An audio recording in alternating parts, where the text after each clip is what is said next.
most women, I think it's just like, so how do I enjoy a woman's company? It's like maybe her vagina. No. And I can have well, hold on, no, I'm being dead serious here. It's like her vagina, and then like it's fun fucking her, and but I am one of those people who fell in love, and it's like I was one of those like I think most young boys, they're like, oh, I'm gonna find my soulmate and I'm gonna be happily ever after. But then like you quickly become jaded, and then it's like once you have those feelings for somebody and it doesn't work out.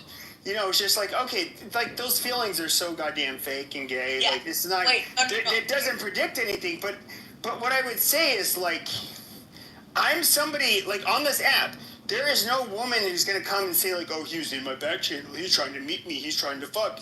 Because the reality is, I actually prefer talking to like other men. Like they're just like a lot more. We share a lot more in common. Oh my God. Now you're saying no, we're straight. But what I'm saying is that like women in real life, in my opinion, they're fucking boring. Like they're like I do not like legitimately. I found that when it got I grew up. My dad raised me for most of my life. I have two brothers. I'm one of the three. I've never found women to be fun to hang out with. Like, I've always thought they were just, like, boring. Okay. Realistically. They're just, like, they so happen to be the like, who I'm sexually attracted to. But there's a couple of things, though. Here's a couple things. All right. Maybe when you were pursuing women of a certain age bracket. You were in a certain mind state. You were pursuing those chicks that were in that mind state. And boom, that could have been futile and uninteresting and not okay. Now as an adult at your age, you have to revisit it and reimagine your approach, and it could yield a different result. I mean, quite frankly, like I literally did I was disgusting. Like I slept with literally hundreds. Yeah, being a women. Yes, but the problem is you wanted to sleep with fucking Einstein. Sure, but hold on a second. So what if it was kind of the opposite of the incel problem when I was younger? Is that men would lead women on and they would like promise them shit and that we'd like, oh yeah, I'll call you again, yeah. Amazing. And then like we'd fuck them and then we wouldn't like literally ghost them. Before ghosting was a term. And by the way, Einsteins are fucking boring as fuck too, by the way. But I would just say this, like I'm somebody who I guess you could say be vulnerable at points in time in my life where like I would fall for a woman. And then it's just like all of these feelings that like from maybe my childhood, like, oh, this is what real love is going to feel like.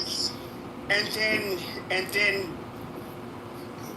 here's like I guess like the biggest red pill. It's not something that people had. I think the red pill community is trash online. Okay. But I'm just talking about for me personally. Epic, quit doing the word salad thing and just tell them what you want. Sure, yeah, like, I'm trying to get to it. Yeah, He's getting yeah, but that's what I'm trying to get to. The red pill for me is that like, imagine you find somebody, she's like perfect. You think that you're with each other for at least a couple of years. You can completely trust this person. Yeah. You have these strong feelings for this person that you've never had for anybody else. Yeah. But then shit happens, and then fucks you over. And then you realize these strong feelings that you had for this individual were basically it's like a neurochemical reaction that made you feel this way, and then. But this neurochemical reaction does not paint a reality. It paints what you want to see. That part of it, but here's the other part. Okay, it's not fucking rocket science that we know that when a guy gets hurt, the first time a guy gets his heart broke, he's like, you know what? Fuck it, I'm done. And women, because the way we're wired, it's like, no, you know what? I'll try again and I'll get back up and I'll keep trying to change this motherfucker and this and this. So women are on the opposite side. They're illogical. And then men like are on the way opposite side where they get super logical and they're like, nope, I tried and it didn't work, so fuck it. I'm never gonna try again. But you're admitting the one thing that I was pointing out. Women are illogical and we're logical. No, but what I'm saying is when the first time men get hurt, they were that's not the first time. It's like the second time. Kay, I got a question for you. Did you ever go through your whore cycle? Like a whole phase? Yeah, like a whole phase, yeah. No, because, okay, hold on. Okay. Totally honesty. I'm like a 90s baby, so when I grew up, it wasn't cool being a hoe. Are you in your 40s? Not like today. Yeah, I'm in my 40s. That's 30s, late 30s. It wasn't cool being a hoe. Like, you wanted to be, I was a tomboy, and so I wanted the approval of guys around me. And where did you hang out? Where did you hang out? Like what kinds of people did you hang out with? Like you go to a bar and you're around bar lizards all the time? Yeah, okay. 20s and early. Okay. I worked in bars and stuff like that, but I always, here's the thing, like, I can't speak for everyone, and I'm not trying to, this is not about tooting my own horn. What I'm saying is, I dealt with assholes my whole life. What it came from was, okay, I didn't come from quintessential home where things are in order the way they're supposed to be. And for a young girl, if your dad is showing you something different, then that's detrimental. Because now you're going to let guys, you're going to go and you're going to search for your dad's love in the world. I don't care what any woman wants to tell you, feminist or non-feminist. I've been all of that, and I'm going to tell you what it is. If they don't get it from their dad, then they're searching outside the home to get it from every other guy. Okay? Yep. I just want to say this. To the people in the chat, like, was it me and Mon? I think you guys, I literally said, like, I was in an 8-year relationship that ended right when COVID hit. We were living in different states at that point. She was still in Alaska. I had just moved back from Alaska. It wasn't mine. By the way, here's what they're even saying in the chat. Well, no, I would just say this, like, when it comes to, okay, so like I meet this like woman, we work together. You know, she was a crazy bitch, and there was red flags where I was just like, oh no, I mean, you have to look past it. But I was just like, no, but I love her, and I'm gonna look past it. And then like all of my friends, including like female friends, at the time, and they weren't female friends; they were like female co-workers that I was kind of friends with. They were basically saying like, dude, like, this bitch is crazy. Like, this is gonna continue. You know, they were right. I would just say, like, I had my rose-tinted glasses on while I was with her, and, you know, she was a crazy bitch. But it happens, you know. We all do this. To dwell in the past. But I would say the red pill for me is not what other men tell me.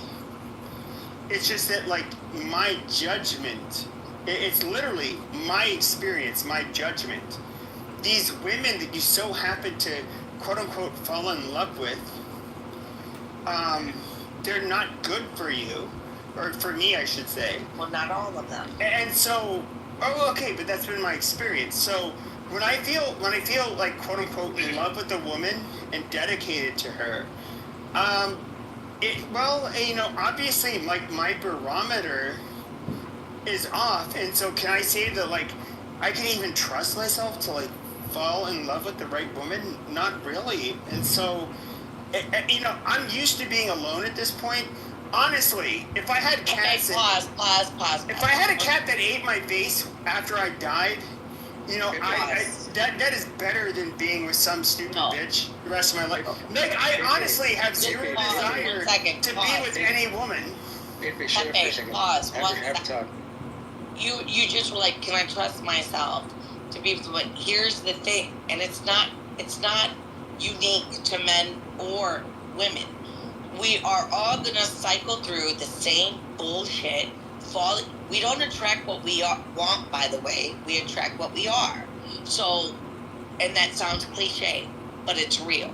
So, the more work we do on ourselves, then you're gonna attract someone that's in line. I'm in my that sounds nice and cute. No, it does. It does. No, but hold on a second. I'm in my 40s. Hold on a second. I'm in my 40s. Okay.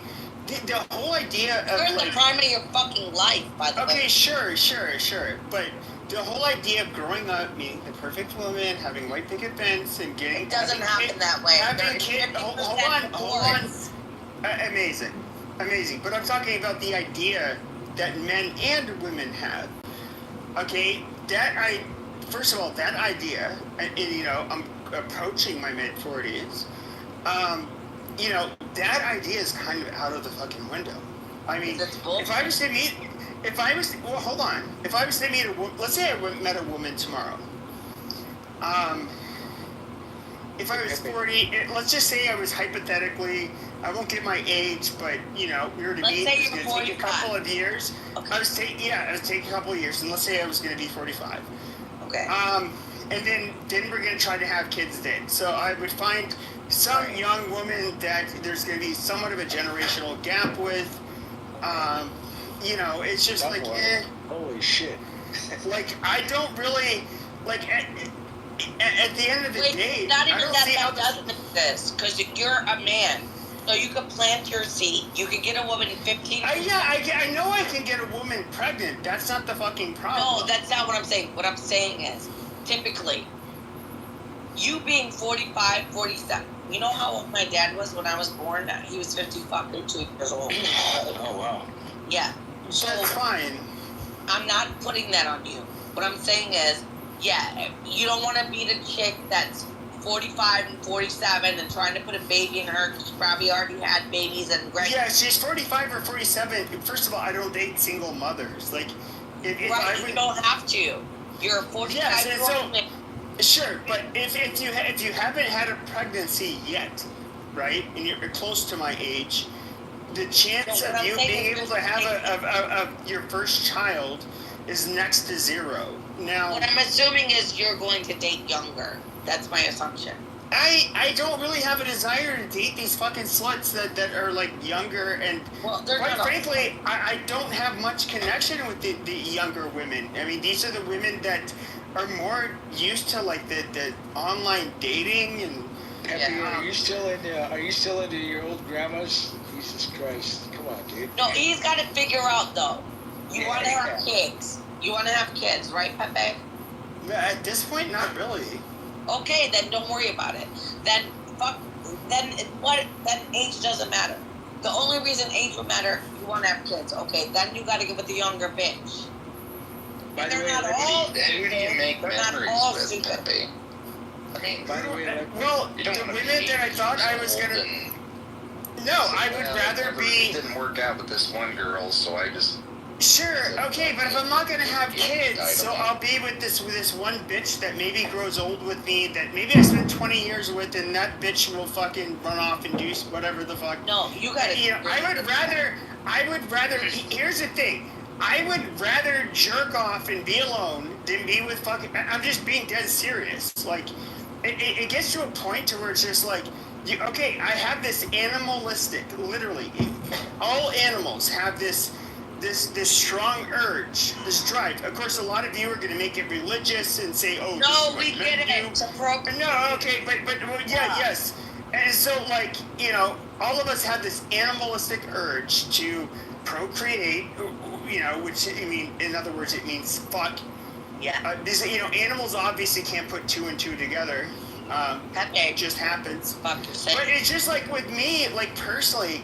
I would rather just like die alone and not give a fuck. Like I really do not fucking care. Well, That's so impressive. here's What if well, you want to go on a vacation? You just go by I don't yourself? even care. Yeah, dude, imagine having some nagging bitch heads with you who like you cannot satisfy or make like. I would rather be by my fucking self.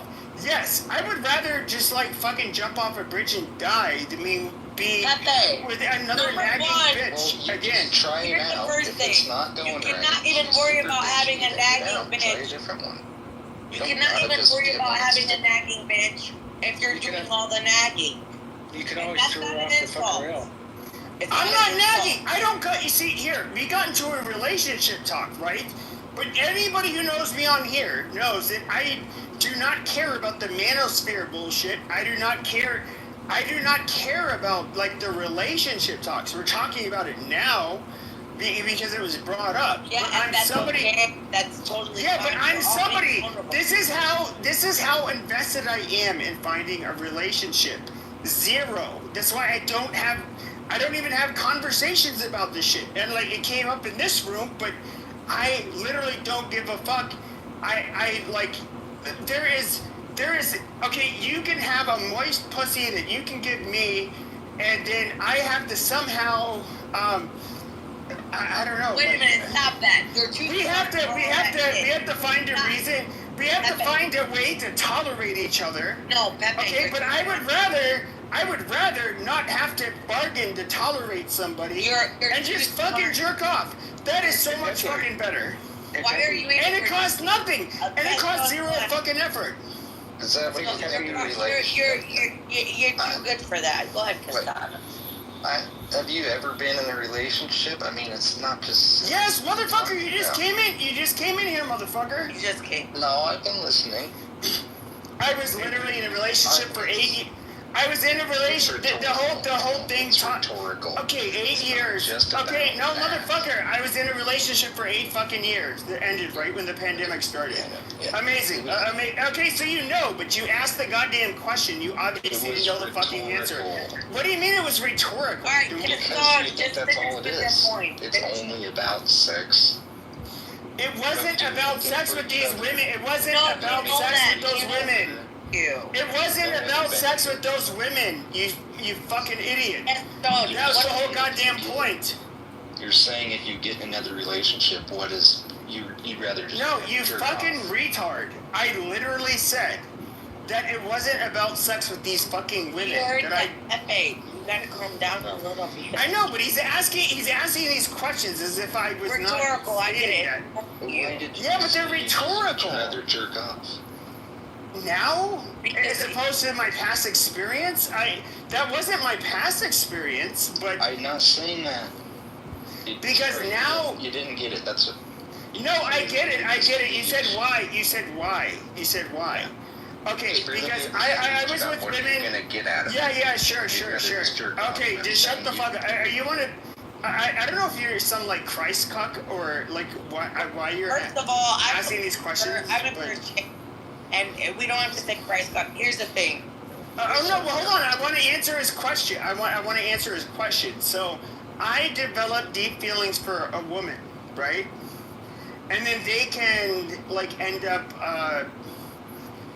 doing things that you didn't think they would ever do. Fuck you and then- over like guys fuck women. Yes, and then it's just like, of course, that shatters your whole worldview. That shatters the intuition that you would have had about this person.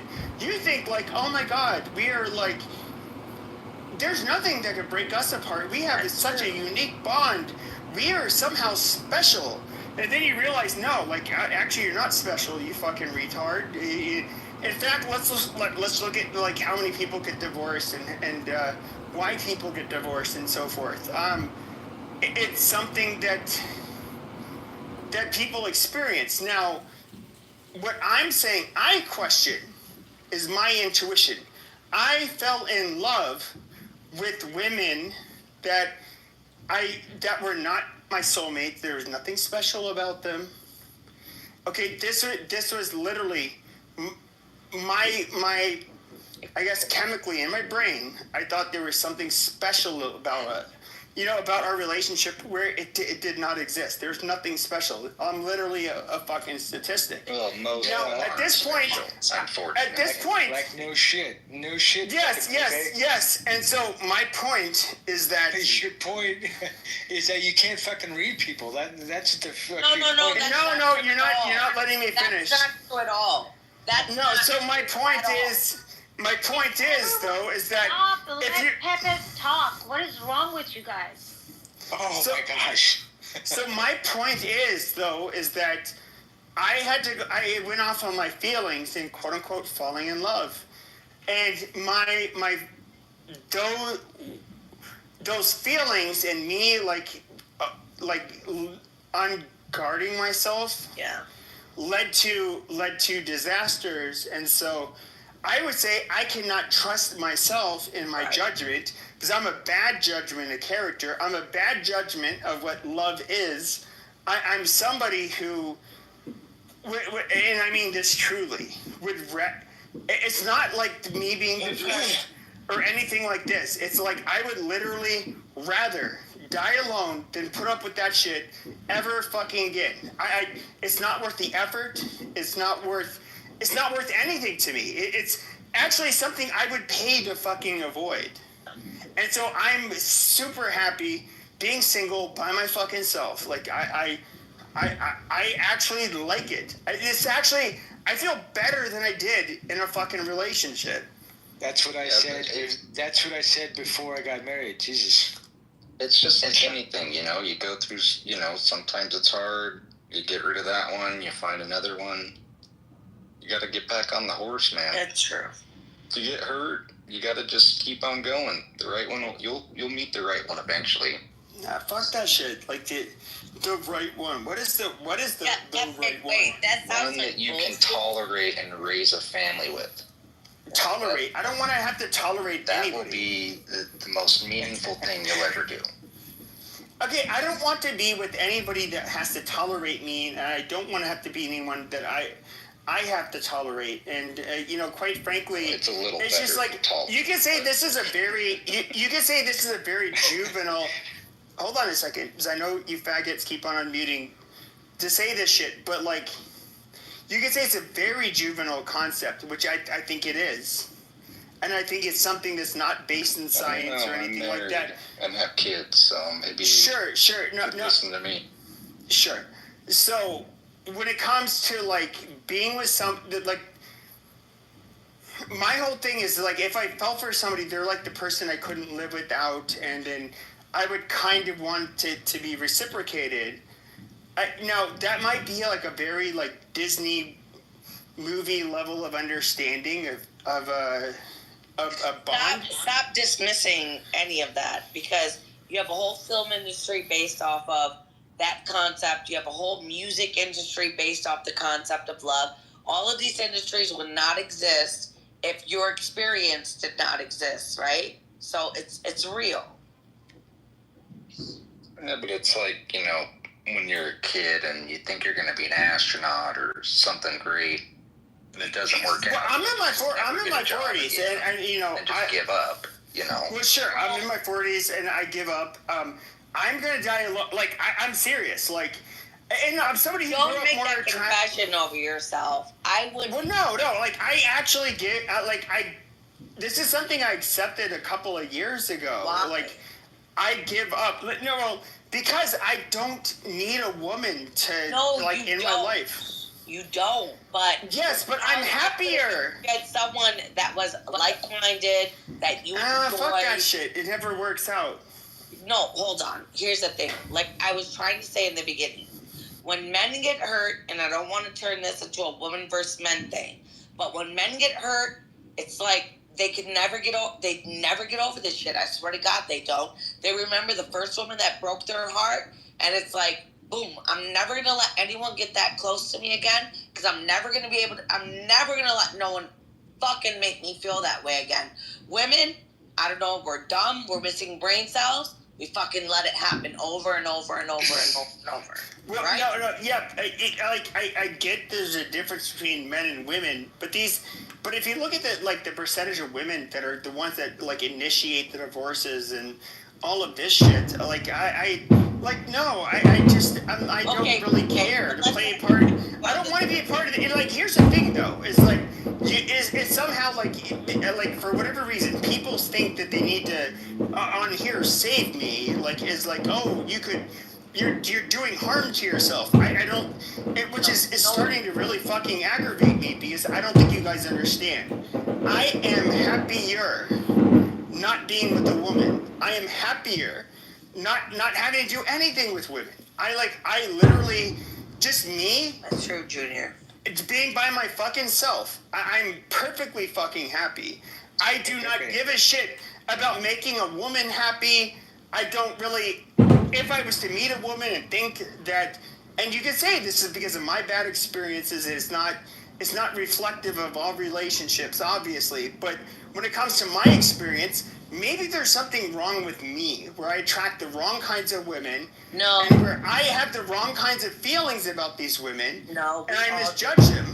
And so, like, quite frankly, I literally do not want, I have zero desire to take a woman on a date.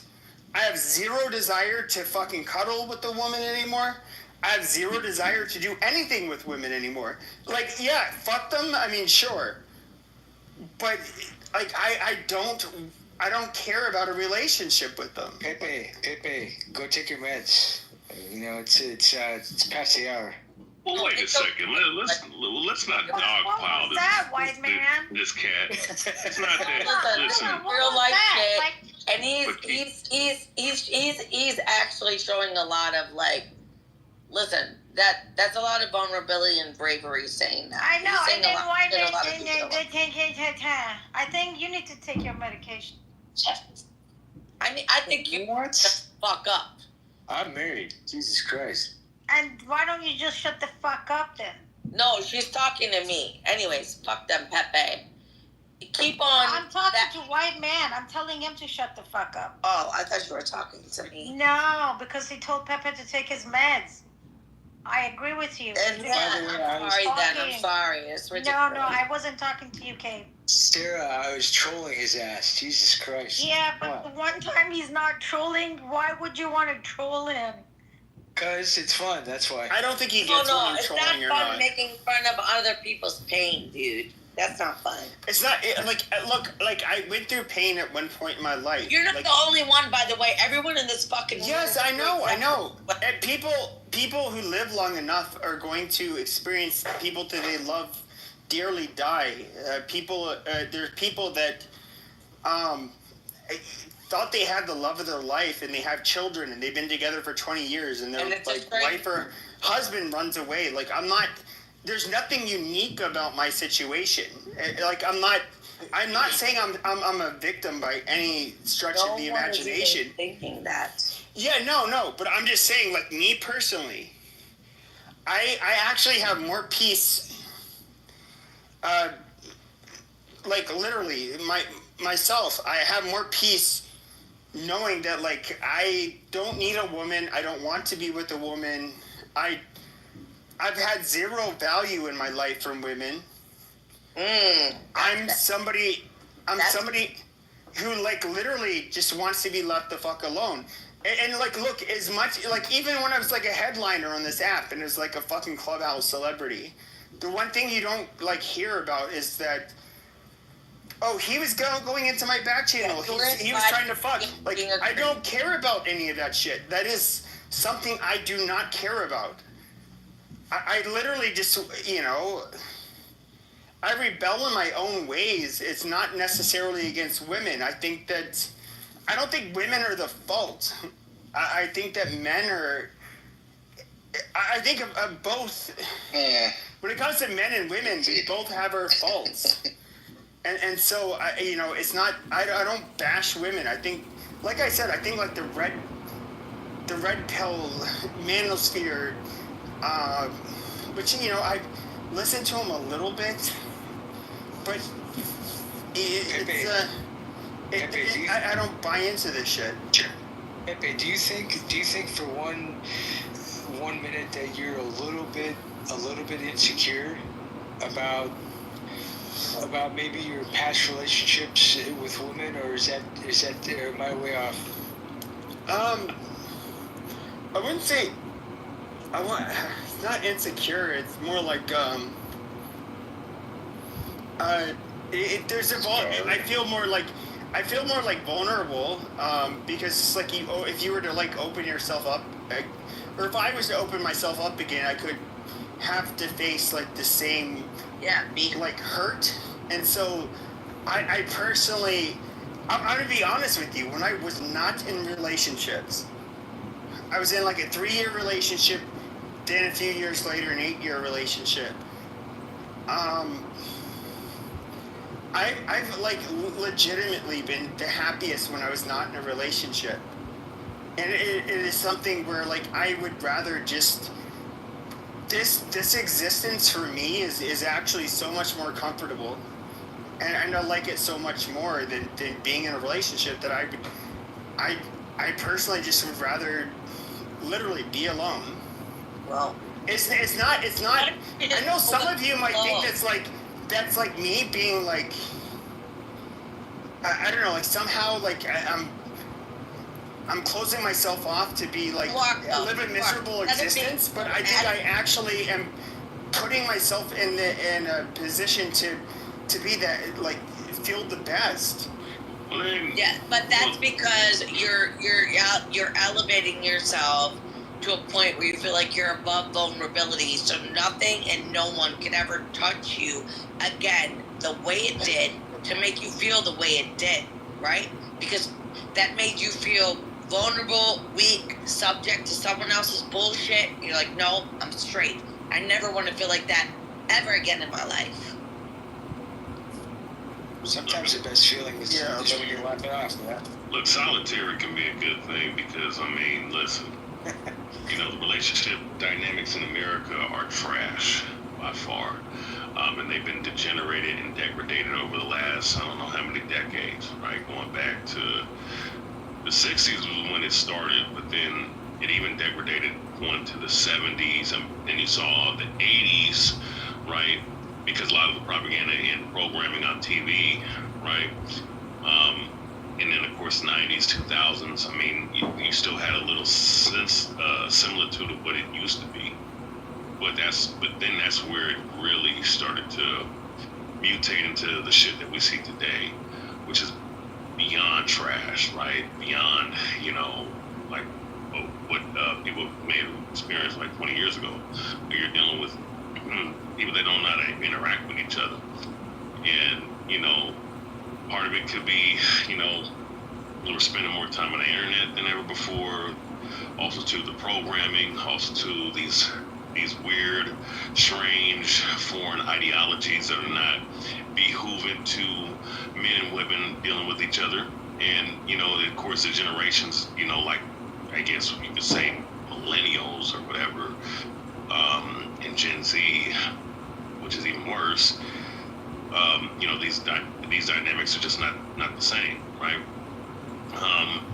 But you can have, I will say this, I mean, I've seen friends, cousins, family members, you know, from different walks of life, from different, you know, whether they're doing great, you know, well off, or doing horrible. You know, I've seen almost every last one of them have to change relationship. You know what I'm saying? And they range from like the 80s babies all the way to the 90s babies. And I'm like, you know, or around my age. So I'm looking at it like, man, like, look, I may have had a relationship here and there. I'm glad it didn't go that far, because heartbreak, I mean, you'll get the heartbreaks. But when you're assimilated to marriage, that's when it becomes a problem.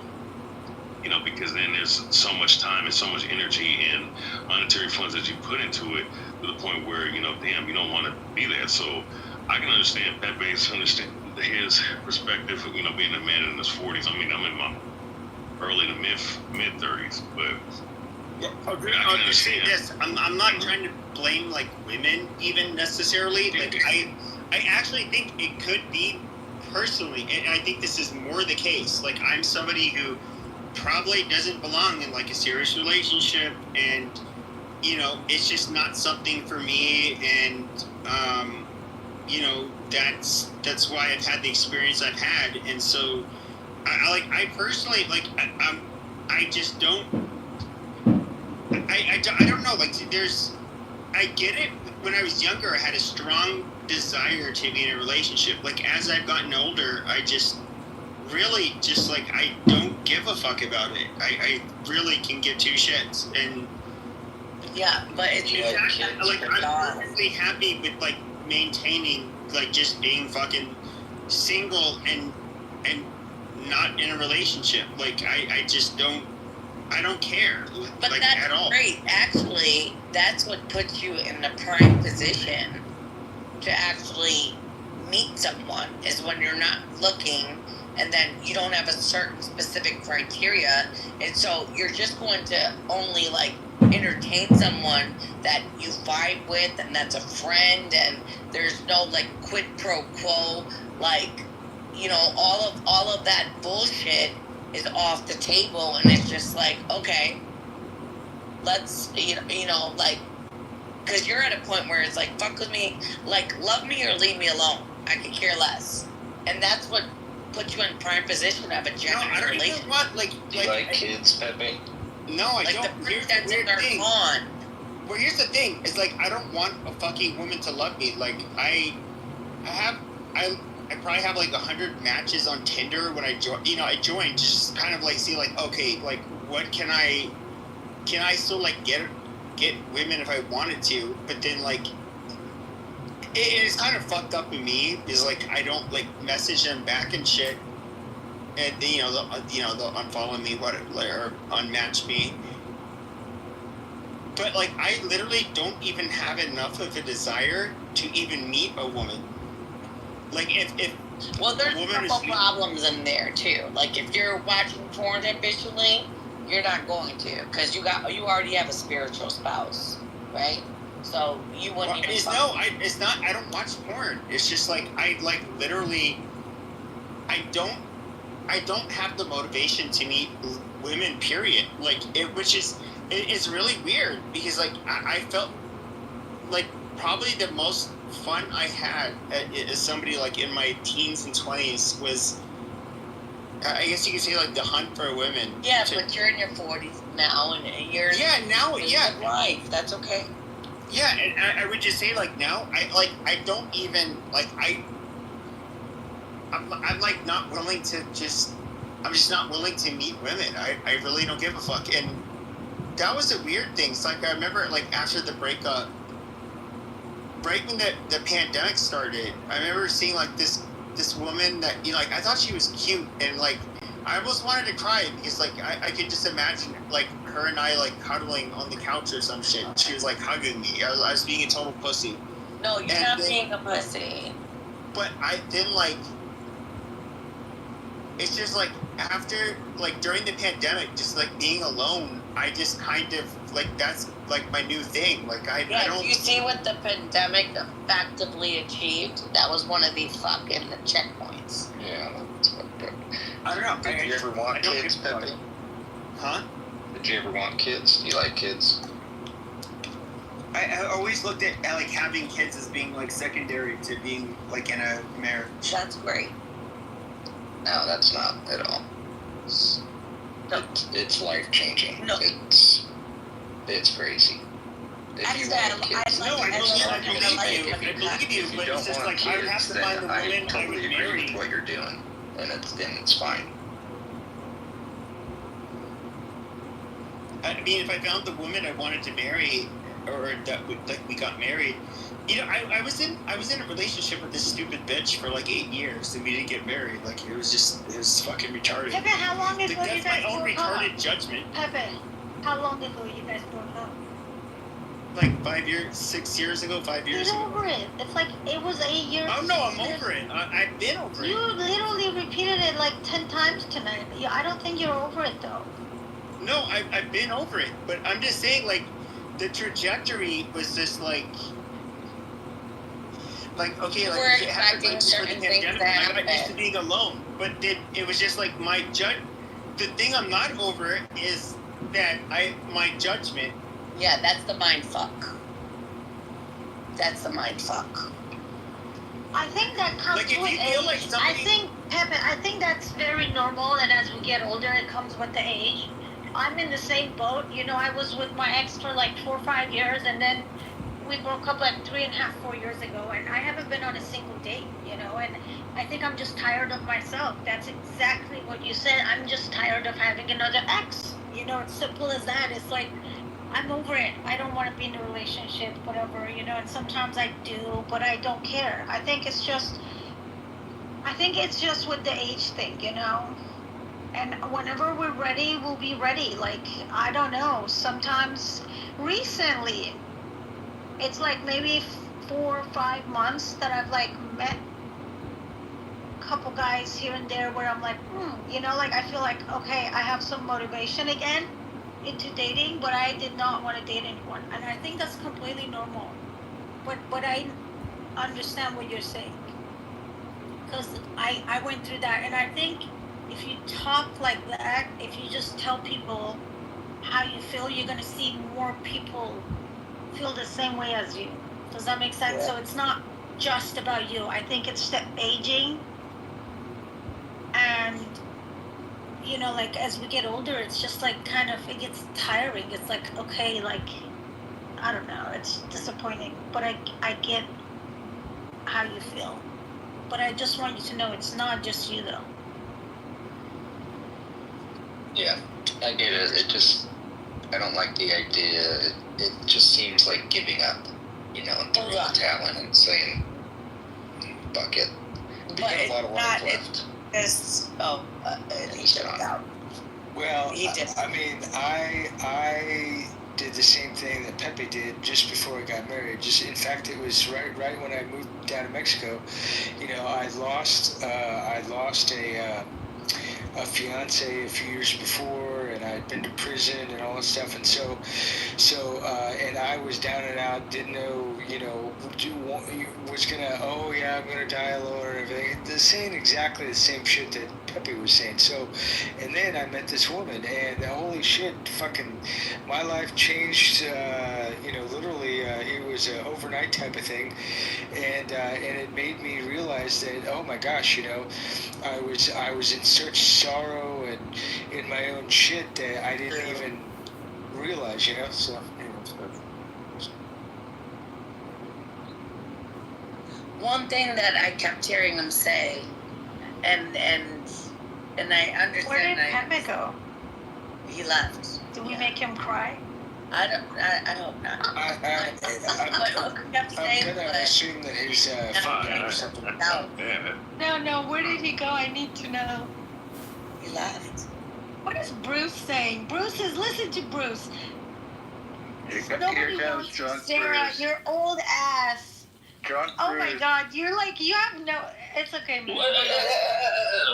Okay, shut up, Sarah. No idea, Bruce. Like, seriously, you have no fucking idea. How many cigarettes you smoke a day? Listen. No, listen, Sarah. How many I cigarettes am you smoke? so fun. I am so natural. Sarah. Listen. How many cigarettes you smoke a day? Cigarettes? I don't smoke. You sound like it. You sound like you smoke like 4 packs a day. I literally told you I don't smoke. You were struggling to damn talk. I literally told you I don't smoke. It's funny coming from you because your voice is actually not. Just shut up. Shut up. Okay, listen what I'm going to do to you. I'm going to move you down to the audience. Okay? Because I can. So that's for now. Just go whine and bitch in the chat. It's so funny. Like, if you had like a nice voice and then you complain about my voice, I'll get it. It's like, who's that other guy was like mocking someone else's voice the other day, and he's like, oh, have you guys heard her voice? It's like, dude, we can't even hear your voice. That was funny, Sarah. I just sent him to the audience because actually his voice wasn't even fun. I mean, but what's wrong with your voice? I don't know. Guys tell me it's sexy. Yeah, I don't hear anything weird about your voice. Like, but his voice isn't that good either. That's the whole funny thing, you know? It is fucking sexy. Jesus. Yeah, whatever. I mean, I get people say stuff like him, but I get more guys tell me my voice is sexy than telling me that my voice is fucked up. What did But this guy just say? You know? Huh? I was looking for Pepe. What did this guy just say? About your voice? I don't know. He was saying my voice is like fucked up or so. Oh, that I smoke? How many cigarettes a day I smoke? Oh, you don't. Please, you don't sound raspy. Huh? Yeah. Well, I do have a little bit of a scratchy voice. No. I already know that, but it doesn't matter. Like, I mean... No, not really. No, but what I mean is, like, when someone says I don't smoke, it means I don't fucking smoke. He doesn't pay my bills. I'm not scared of him. I got no fucking reason. Like, if I smoke, I own it. You know what I mean? I embrace everything I do. Sarah, Bruce was just shooting a shot at you. Yeah. He had no chance anyways, so. He did call me old, though. Did he leave the room? Or is he sitting down there quietly listening?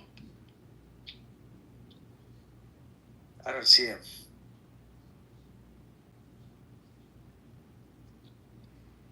Johnny's like, Bruce is actually thirsty. I mean, it's 4th of July. Everybody's fucked up. Yeah, that part too. But there is a lot of EQ going on, like the emotional quotient in the room.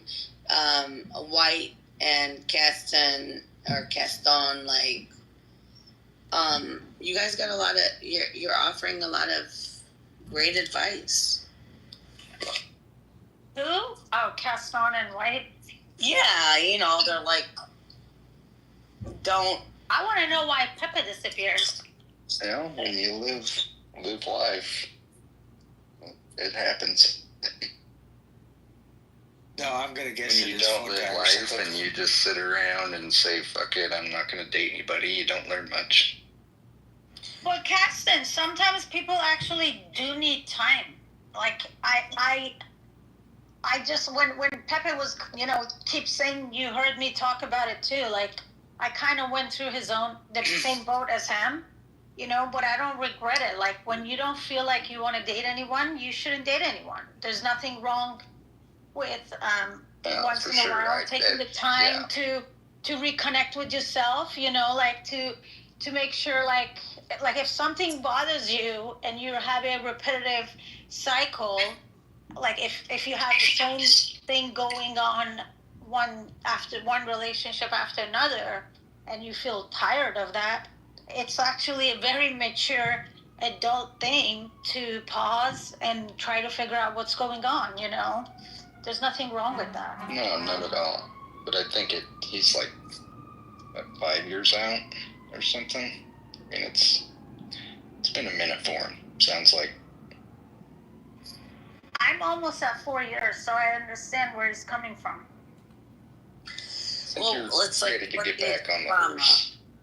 Working through trauma is one thing, but coming to an absolute decree that no, I'm good, I don't want this, I don't want that, and I made up my mind. And this is like human reaction. All of us want to incubate ourselves so we don't get hurt by anything. Like, this is a natural human reaction. To resort to that in like a permanent way, which is what it sounds like he was leaning towards, is, it's like taking it out of balance of like, I need time for myself. Let me recalibrate and get my perspective in order. No, it's just like, there's nothing these people can offer me, and this, and like close yourself off. And you're going to have the experience that you already set your mind to have. I honestly think it's normal, because I did feel exactly the way he felt. Like, and I feel like I feel a little bit differently now. And then whatever time people need to take, they need to take. And he said it. He said he was tired of having the same pattern, which means he doesn't want another ex. So if you're looking for the one person, then it's okay to take 5 years, 6 years, even 10 years off, because that will help you figure out who you are, and then you find the right person. He literally said that. I think there's nothing wrong with that. But Matt, do you want to reset the room? What do you want to do? The boss is here. Yeah. I mean, it's 4th of July. I think the fireworks are done. Everybody's trying to sober up, I'm sure, by now. Yeah. I'm just fixing some things around my house here, but I don't know. What kind of conversation do we all want? Our entertainment left. Our Pepe. Our little Pepe. Our little Pee-Pee. He is entertainment, isn't Someone called him Pepe. I haven't heard anyone call him Pepe. It's either Pepe or Pipi. Today someone called him Pepe. Pepe. Pepe. he? Maybe they were French. I don't know. Who's on? Oh, I know who that guy was. That guy was the other Middle Eastern guy that was here. Yeah, I remember that. Yeah. Which guy?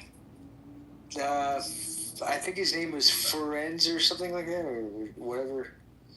Are you talking about the guy who called me old and bad voice? No. Oh, you're talking about Frederick. No, not Frederick. He was another Middle Eastern guy. Earlier in the evening. No, not him. That guy's a jackass.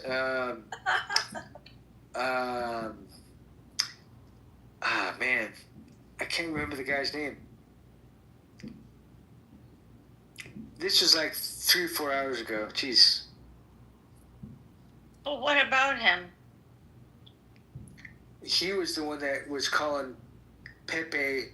Pepe? Yeah. My dog's had a really tough night. Oh yeah, I'm sure. Jeez, how are the fireworks? Yeah. It's still going on. Oh shit. I think they've, because I first heard they're gonna cancel. Zoe, stop. I first heard they're gonna cancel the firework this year, but then I couldn't see it at my place anymore, so I guess they moved it a little bit. I could hear it, but I didn't see anything, which was kind of annoying.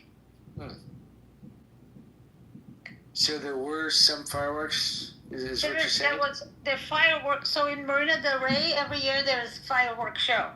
Yeah. So we heard they're gonna cancel all LA County fireworks this year.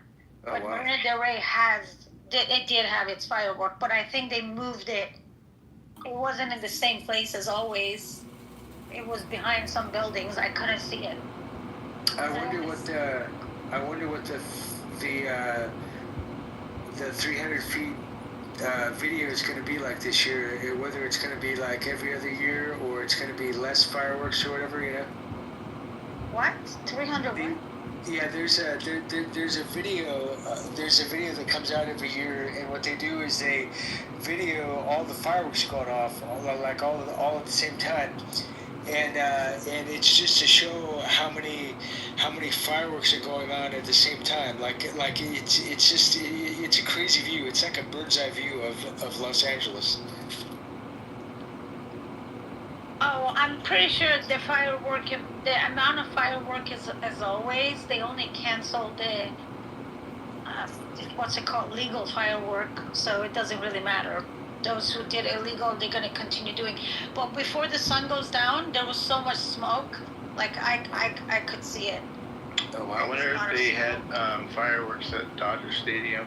You know, did you see anything or? I don't know. Dodger Stadium I don't see that. I don't know. Just Google. I thought they said everything's going to be canceled. Yeah, that's what I thought too. But then Marina del Rey was open, and then I think I'm seeing some stuff toward LAX, because I see LAX from here too. There was a Dodger game tonight, so I wouldn't be surprised if there was fireworks at Dodger Stadium. Isn't that like on the other side? I'm by the water. I don't know about that. That's part. in Alici, over by Echo Park. Yeah, I don't know about that Yeah. part. I'm close to the water. Yeah, you're south, pretty much. Not south, west. Yeah. Well, yeah, you're at the beach, yeah. There's still traffic here. I don't know what are people doing. I remember I had a friend that used to work at, there was a printing place right next to a Starbucks over there in one of the malls, one of the strip malls there in Marina Del Rey, a long time ago. Strip malls? Yeah, it was, I think it was at Kinko's Coffees. No.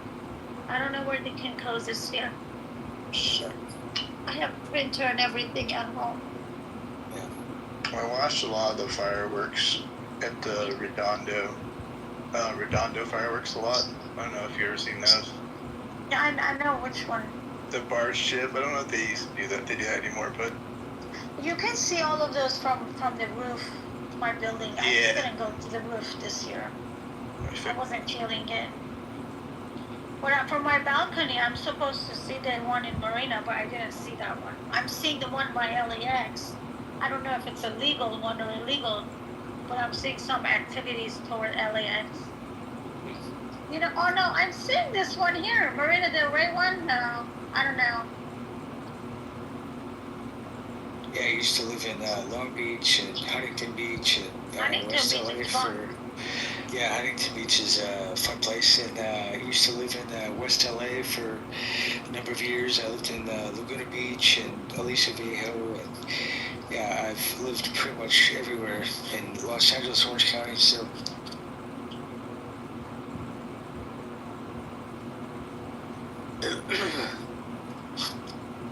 I loved it up there, by the way. Yeah, good place, good people.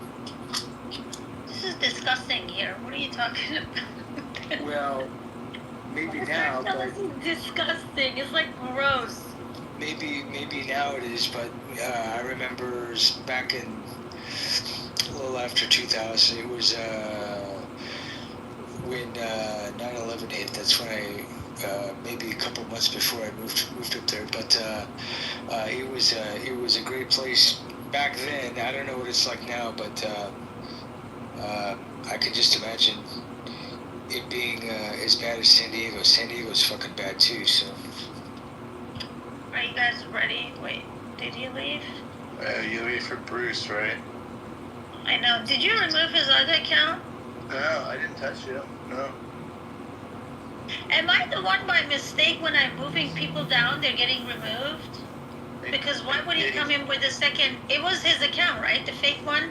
It was called Bruce, but I didn't remove him though. Let me see. You have to hit the 3 little dots to be able to, remove. So it's not like it's right No. next to So when you say move to audience, yeah, okay. No, I did. No. Oh, last night I accidentally hit dismiss button, which I didn't realize it. That means that you remove the person from the fucking room. Yeah. That'd be the other night. Removed the wrong person. That was pretty funny. That was my fault. I was like, Pepe, remove this guy. Yeah. He's like, You're like, oh shit. this guy was like threatening my life in the chat, and he was writing in Farsi. Usually I ignore people. If I think they're connected to IRGC, I do ask, the mods to remove or whatever. So I came on the stage and I'm like, hey, Pepe, can you remove this guy? He's like, well, I can't read that, but I trust what you say. And then he's like, okay, I removed him. I'm like, he's still in the chat. He's like, oh shit, I removed the wrong guy. It was bad. Yeah, that guy got astray for real. That was funny. It's still, it's still fuck Trump. That was nice. Never fuck Trump. Unless you want to fuck him. I don't know. No, I don't know. He's old. I don't want to fuck him. Why not?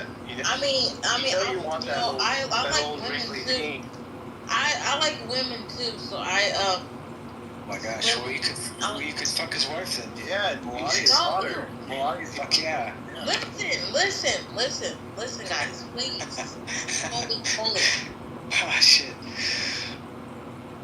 Listen. What? Say what you gotta say, honey. Trump is fuck Trump. We are in a dictatorship. Hey, maybe you need a dictatorship at this point, little lady. I do.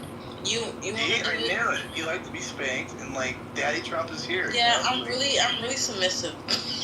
I know. I heard you and Pepe. He was making you get on your knees, like, oh, gee. Yeah, it's who disappeared? Someone disappeared from the stage.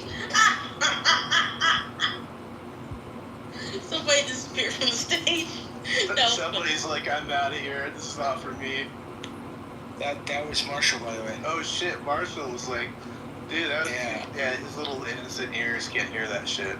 Yeah, exactly.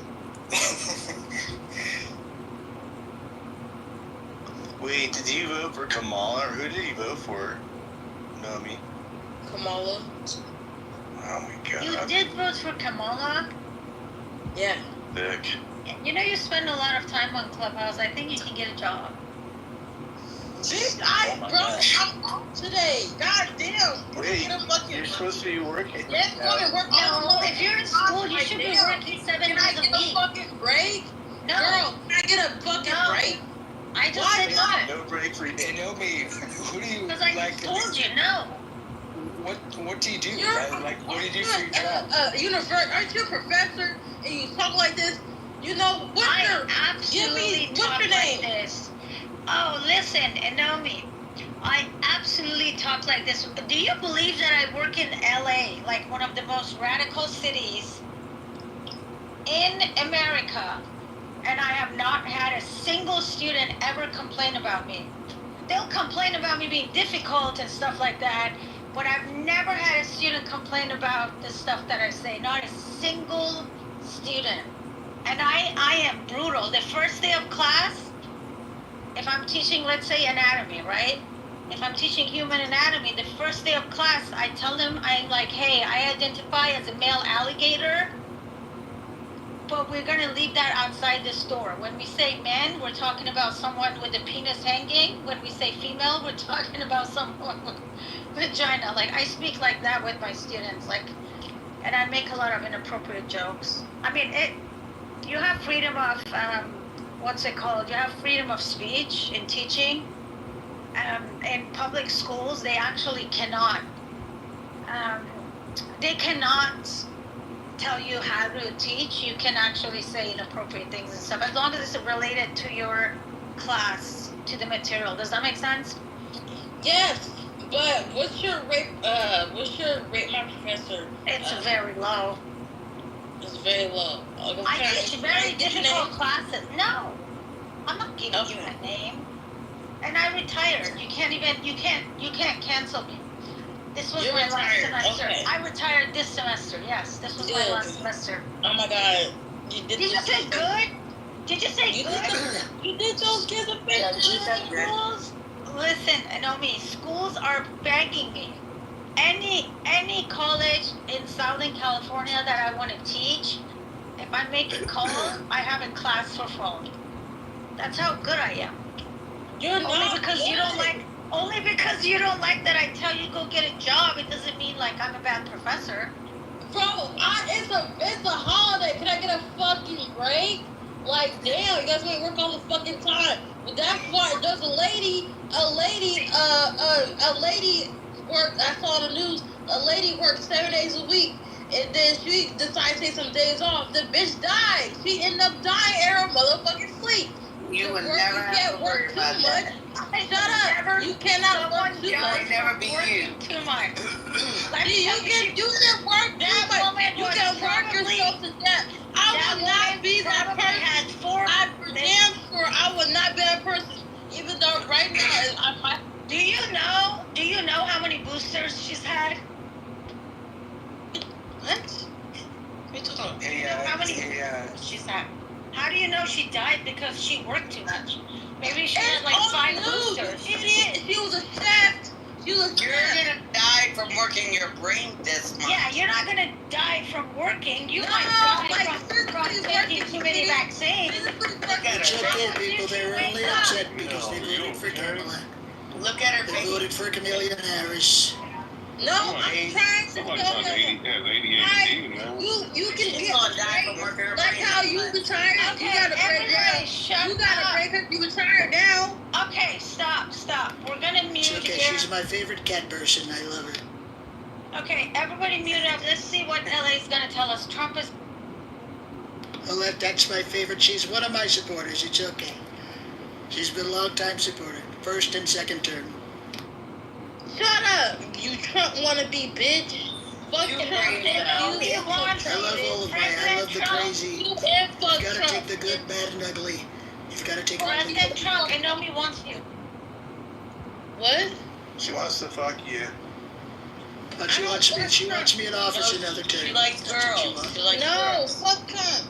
She wants You want to Melania do that? too. We can do that too. Available. Trump, is My Melania shit on her available? dead. I mean, dead ass. I think she wants to scissor Melania. Is she available, Trump? That's it. We can orchestrate this. This thing can definitely take place today in the Oval Office if you're willing. We can.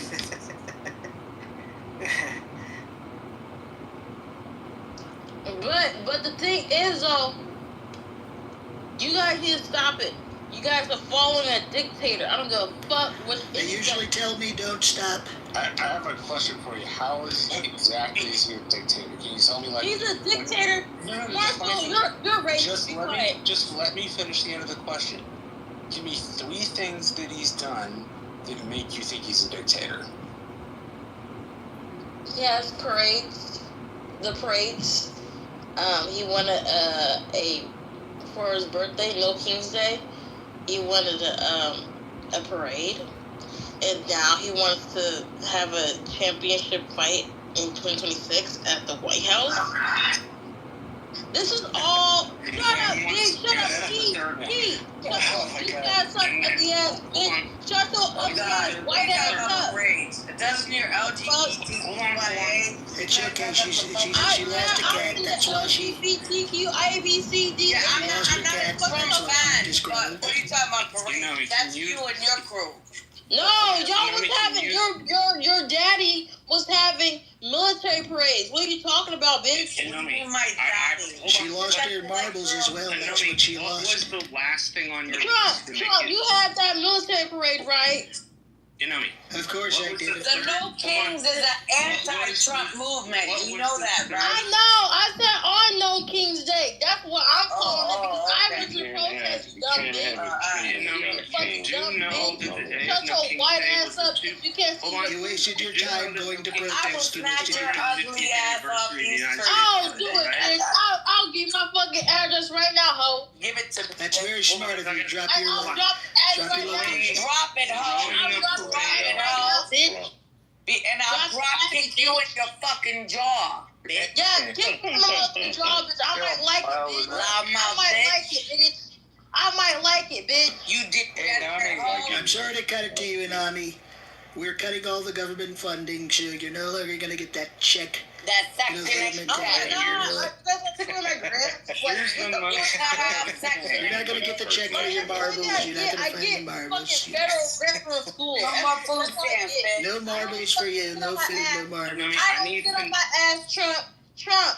I don't sit on my ass all day. I need to know how having the military's the Army's 250th birthday makes him a dictator. Presidents are allowed to do that. No, he won it on his birthday. His birthday is on the same day. His birthday is on the same day. Just so happened to be. Yeah. Marshall, It was shut on the the same fuck up. day. It was. No, dude, It's on the same day. They're on the same day. Yes, Trump wanted a military parade. You're missing the point. He doesn't have to have dictatorial power to have a parade. So that's out the door. That doesn't make him a dictator. Do I like the fact that it was on his birthday? I don't really care. The point was the U.S. Army's 250th birthday was that day. And it was also Flag Day. That's what they were celebrating. Can you give me another reason why he's a dictator? What plenary power does he exercise that is exercised the exact same way as a dictator? Can you explain? I just said it, you dumb bitch. I just fucking said it. No, you Listen, said someone needs to If you cut were out. my student, I would make you write like a 15-page She's paper. ADHD. I would make you write a 15-page paper for having such a papers all the fucking time, bitch. I would beat you. I would whoop your ass for having such Yes. a bad mouth. Yes, good for You you. wouldn't whoop shit. You can't do that. You're gonna get arrested. I would hold you down while she hits you with the ruler. You can't do that in a public school setting, ho. I mean, Yeah, I wouldn't literally whoop your ass, but I would give you homeworks that would be equivalent to whooping your ass. Why do you seriously critical thinking? How can you become an engineer? How can you become an engineer? Your fucking Mexican ass, Mexican ass. I'm glad you're tired, bitch. You probably treat your black kids like shit, bitch. I work in black community too, though. You're a loser. You probably treat them like shit. I know you do. Yeah, loser, just like me you or do. her? Yeah, What are you doing to better the black community? Answer me one answer. Shut up, bitch.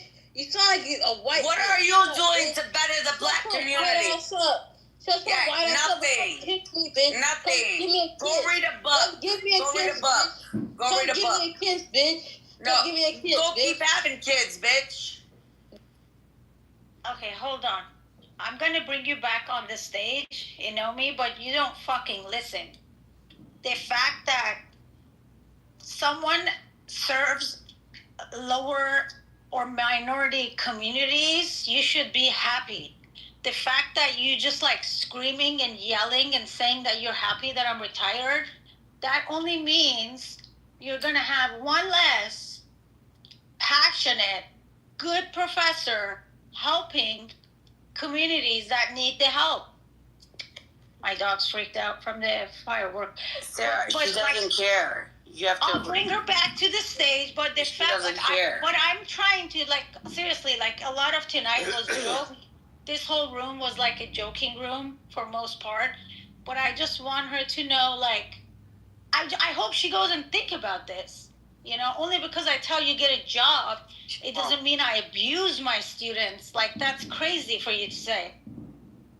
So I feel bad, but I also Marshall? I was going to say, at least in response to what she and I were talking about, the idea that the president has a parade, that's not a definition of dictator. It just isn't. It is. And I mean, you're inclined to your own point of view, but it's your opinion. The fact is that you're wrong. Throwing a parade does not make one a dictator. If he was a dictator, he could outlaw all political dissent, for example. Marshall, I'm actually going to try to think of something that would make me think that Trump is a dictator while you guys battle it out here. Because I can come up with probably some better ones, to be quite honest, at this point. Yeah, if there are good reasons, Sam.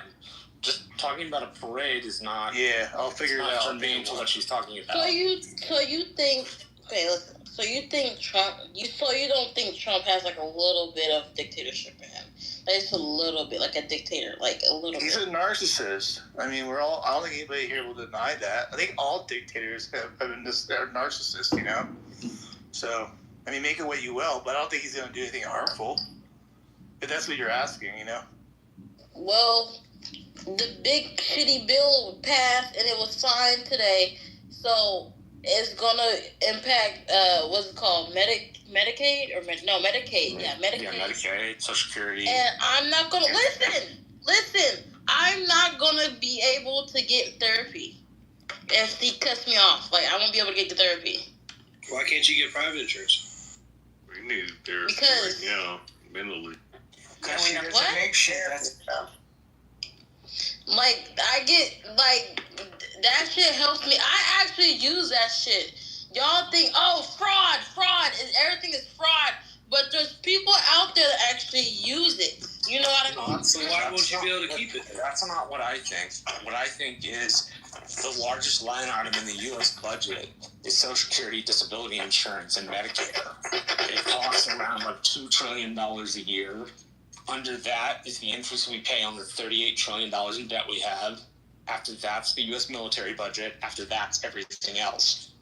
I don't necessarily like the rewriting of like throwing people off, but they're trying to slow the growth so it doesn't eat up so much of the U.S. GDP in debt, which we're like, again, we're $38 trillion in debt, and the interest is just enormous. I'll give you one place where they did do something good. Do you remember what happened with the air traffic controller systems, how we found out that they were running on floppy disks? Well, in the Commerce Committee, which is their job, they were able to, oh shit, just had it.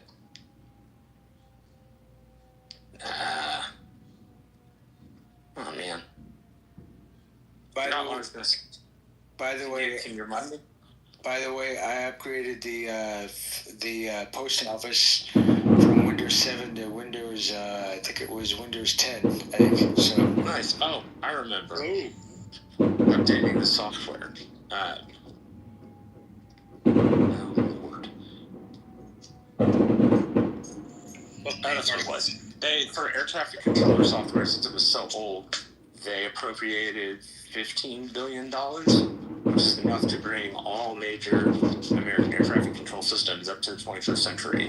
The other thing they did was appropriate $10 billion to NASA, because we're planning on going back to the moon in a mission called Artemis.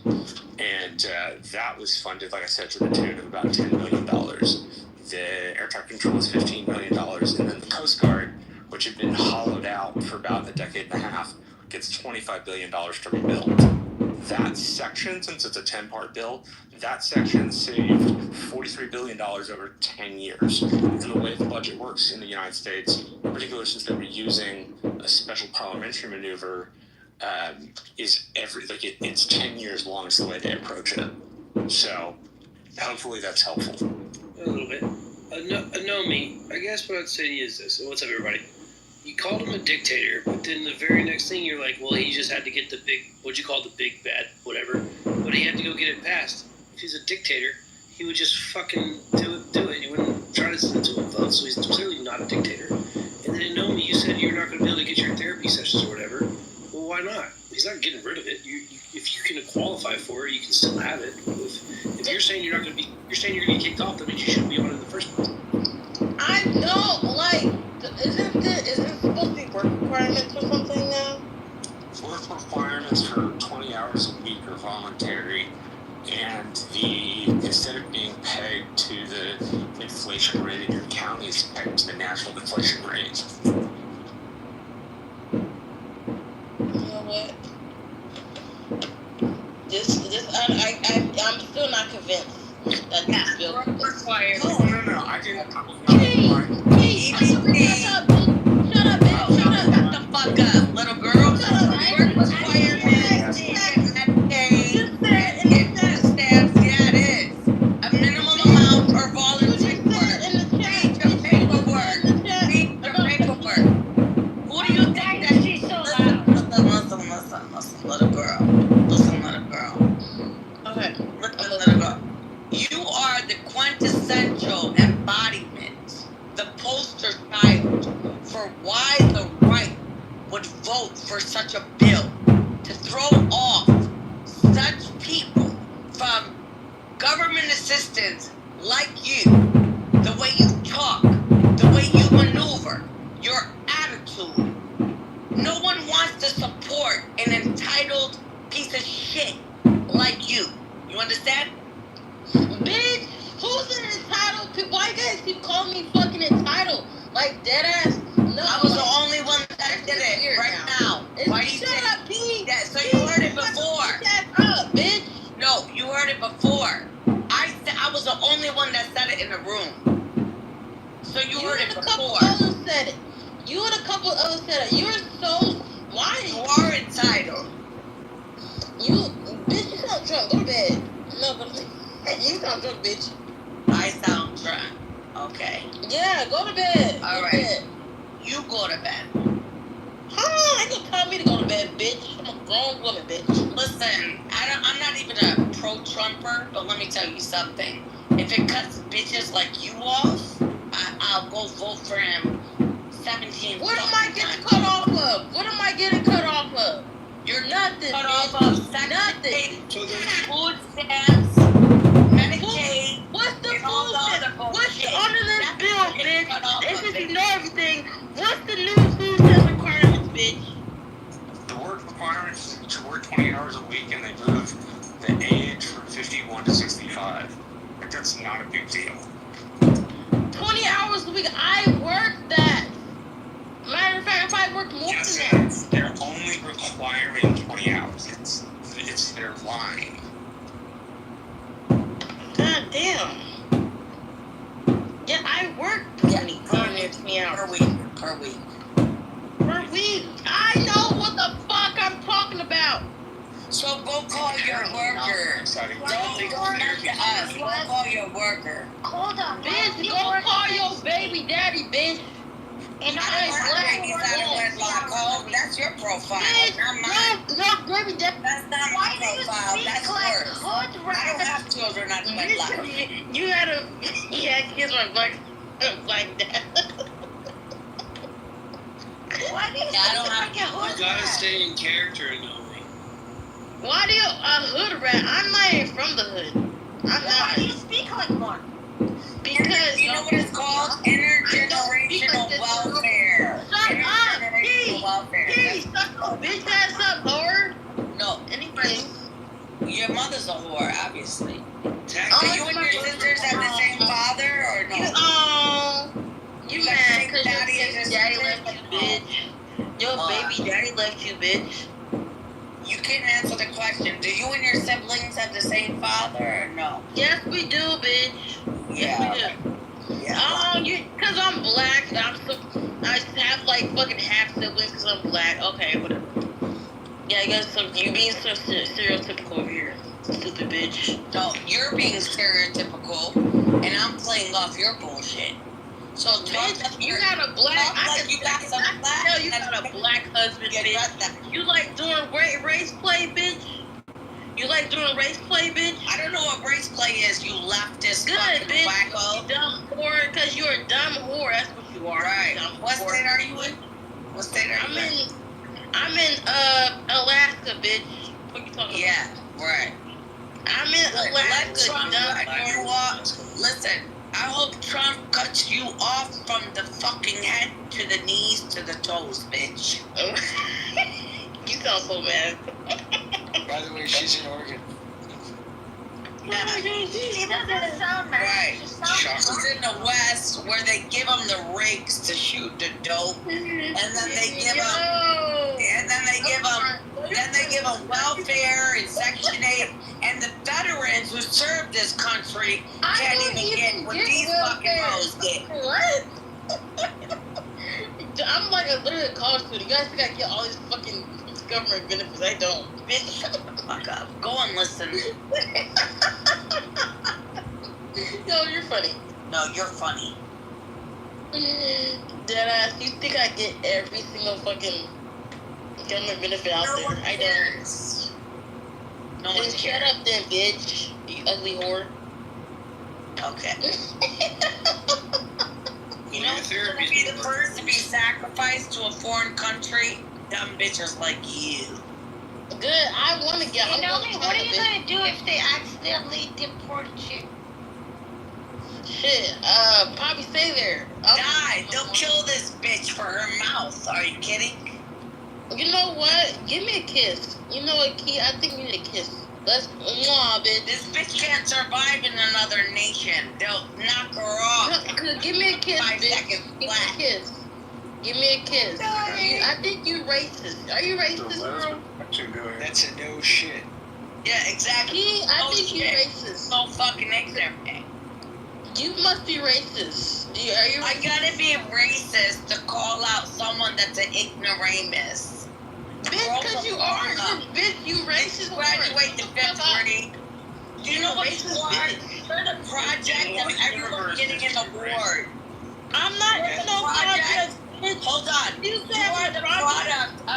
giving away a first, second, and third place. Everyone gets an award. And you know what happens? Everyone turns into a fucking retard like you. Award? What are you talking about? I agree with that. Downright, bitch. We're dealing with everyone gets we're dealing with the timeout generation. We're from the get your ass whooped generation, and we're having to deal with y'all motherfuckers, the timeout generation. I'm not getting no award. I get an award for. I wish I got an award. It's hard. I think it's more hard out here for my generation than y'all. Oh, y'all generation. Are you getting free fucking counseling? Why you getting free healthcare? You got it hard? So basically, you guys want me to pay for my insurance and then you want me to pay for my insurance? Wow. You guys want me to do that, huh? That's what you want me to do, huh? That's what you want me to do, huh? Yeah, I need to buy private insurance. You probably private insurance costs $100 a month, maybe more. Wait, hold on. Basically, you want me to pay for my insurance. Can you believe that just came out of her mouth? Wow. Yes, what you pay for? I mean, I'm gonna tell you if I qualify. If I qualify, and I do qualify, because it's hard out here, and the minimum wage is not fucking high, so it's hard, bitch. What you talking about? So you're not even trying to find a job. 1 second. Well, I am What's fucking the trying to minimum tell you, wage? dumb bitch. You stupid fucking Hold on, let me prove a point. What's the minimum wage? What's the minimum wage in Oregon? Black whore. What is the minimum wage in Oregon? Tell me. It's like you don't know because you've never been applied for it. I'm about to say it. I'm about to say it. You just interrupted me, you dumb whore. No, Google it. It's by county. Mine is $14. $14.70. Alright, okay. I'm in the small town. You hear this, Sean? You hear this shit? Shut up, bro. No, shut the fuck little up. bitches like you would rather sell your pussy on the street. I don't want to sell my pussy, bitch. You probably did that shit. You probably did that shit, bitch. You probably did that shit. So, she don't know what the minimum wage is because she ain't looking for a job. Never did that shit, bitch. I would never do that shit. No, can I ask you another question? Yes. If you said you minimum wage, whatever, and you want government health insurance, if you could have a job that would pay you $25 an hour, but you had to pay for your own insurance, would you take that job? Or would you rather stay with the $14 an hour and keep government insurance? I want money. Yes, I'm going to take $25 an hour. But you have to pay for your own insurance. Yeah, that's fine. If I have to, I mean, I know government benefits is not like a lifetime thing. That's to like help you out, get you on your feet. I know that, but you guys think I just want to stay on the shit. No, I don't. It's fucking terrible because they treat you different anyways. I noticed. So then what's the problem here? What's the issue? I just want to cuss her out. I don't know what's the problem. Yeah. The problem is you're lying, and you're a product of intergenerational welfare. That's your. What are you talking about? Did you just hear what I just said, you dumb bitch? Stop banging on something because. Did you know? Because you're low stupid. capacity. Did you just hear what I just said? I said government benefits are not supposed to be a lifetime thing any fucking way. Yeah. Oh my God. That's a nice talking point for someone who's got it for their whole life. Bitch. Oh my fuck. Oh my God. What are you gonna do? Stupid. You so fucking stupid. Wouldn't have that energy in my face. Guarantee that. Fucking stupid. You fucking stupid. Bitch, where you live at? I ain't, what's the last Detroit, Michigan. Detroit, Michigan. Oh yeah, they're stupid over there. You wanna pull up? I don't wanna pull up, bitch. I'm just saying you're fucking stupid. You fucking stupid in the Midwest, you fucking stupid bitch. And you're in Crackhead Central.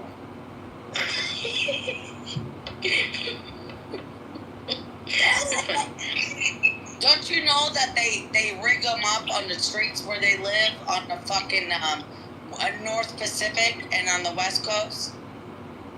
I don't give a fuck. Them to be dope fiends. Ray, you're here. You know that. I come from California. There's other people from California that know that. They rig them. They give them clean needles. They give them everything they need to shoot up and be dope fiends on the side of the street and have tents and all that shit. So shut the fuck up. Yeah, I mean, you're not wrong. They do that. Yeah, they have like safe injection sites. Up in Oregon, there was a thing, bro. Please, there was a thing that they were giving out tents and needles and oil at one point. So you're not wrong about that. Not a thing. We don't need your approval, little girl. Shut up, bitch! I would just. Oh my god, can I fucking agree with you, dumb bitch? Go find your mother on the troll, bitch. Why is that freaking fucking problem, you dumb bitch? Go find your mom on the troll. God damn. I went to rehab. I didn't say it was a good thing, bitch. I went to rehab 20 years ago for crack addiction, so I know exactly what that's like. Yeah, that's fine. Yeah. People that want to get better, not enabling people's addiction, right? Yeah. Did I say it was a good thing? I didn't say that. I was like, you're all right about that. Is someone talking to you like that? No one's talking to you, crack baby. You fucking bitch! I'm not a fucking crack baby. You fucking definitely a crack it's baby. Okay, we don't judge. Stupid fucking white bitch. I swear to God, bro. Listen, I'm not white, but you're definitely a crack baby. Yo, bitch ass, bitch. And Naomi, you need your meds. I think you missed your meds. I don't take medicine. I don't believe in that. Wow, you don't believe in that shit. Jesus Christ. You're like the fucking poster child for fucking ADHD medication. Jesus Christ. I can't believe tax dollars are paid The world we're living in, and these motherfuckers are gonna be making the law, bro.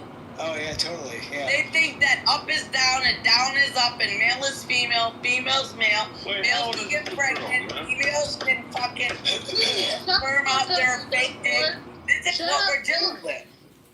Bitch, shut up. You don't know what you're talking about, whore. Like, so, Noma, what job do you do? Like, what is your job? Doesn't work. You didn't pick up on that. I do work. How are you gonna tell me I don't work? I know myself more than you do, but we just met today, whore. But anyways, would you say I work at Yeah, what do you do? Just curiosity. I guess Amazon. I mean, I work those like low end jobs, fucking college. Okay. Bitch, shut up, Pete. Shut the fuck up. I'm here, bitch. Sit your ass down, bitch. I worked at you don't work. That's what I do work. Can I fucking speak? You fucking stupid bitch. What are you talking about? What are you talking about? Low end jobs. Fuck. Just tell us which corner it is between what across the. I don't work on no fucking corner. I work in retail. I work in retail. Okay.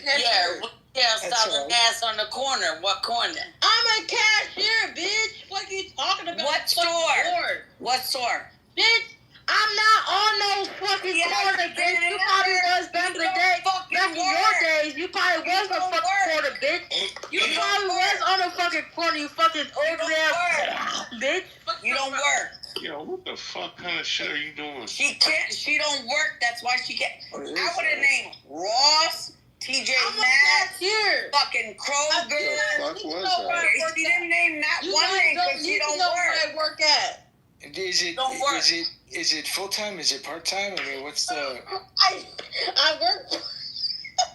No. I'm being serious. A full time bullshitter. I'm part There's something wrong with this bribe, man. I'm not gonna fucking front, man. So, and you're saying that you're on Medicaid, like your health insurance and all this stuff. Yeah, you don't have to work. You get it better if you don't work. What? I think she knows that. Dumb bitch, I do work. How many kids you got? How many kids do you have? Oh, I don't got no. I'm a college student. Oh my God. Oh, good. So then just say you're a student. You don't work. That's plausible. Oh my God. I take 16 credits an hour. I mean, not 16 credits. Fuck, I'm saying all wrong. Got me all confused. Semester. That means you're full time. You got me all confused, bitch. I take 16 credits per semester. You're full time. You don't need to work. That's fine. So your occupation. Let me school you, YG. Your occupation is student. I work. I go to school full time and I work part time. I'm going to find another part time job, so I'm gonna be doing basically 2 part time jobs and school. What part I don't understand this? What part? This is how dumb. do I say I'm lying, dumb whore? How am I lying? How am I? By the way, 16 fucking credit hours. You're not Matt, going this to is do so that. All right, stop beating your table. Oh, God. Yeah, she's being in your Section 8 property. Control your woman on this thing. you know what? I'm more concerned for that table than I am her. Jesus, fuck. I don't even know what that sound was earlier. It sounded like something dying. But, where are we going with this? Hey, Liz, how you doing? Welcome to Jerry. We're going nowhere. Jerry Springer's happening. Thank you for welcoming me to your charming.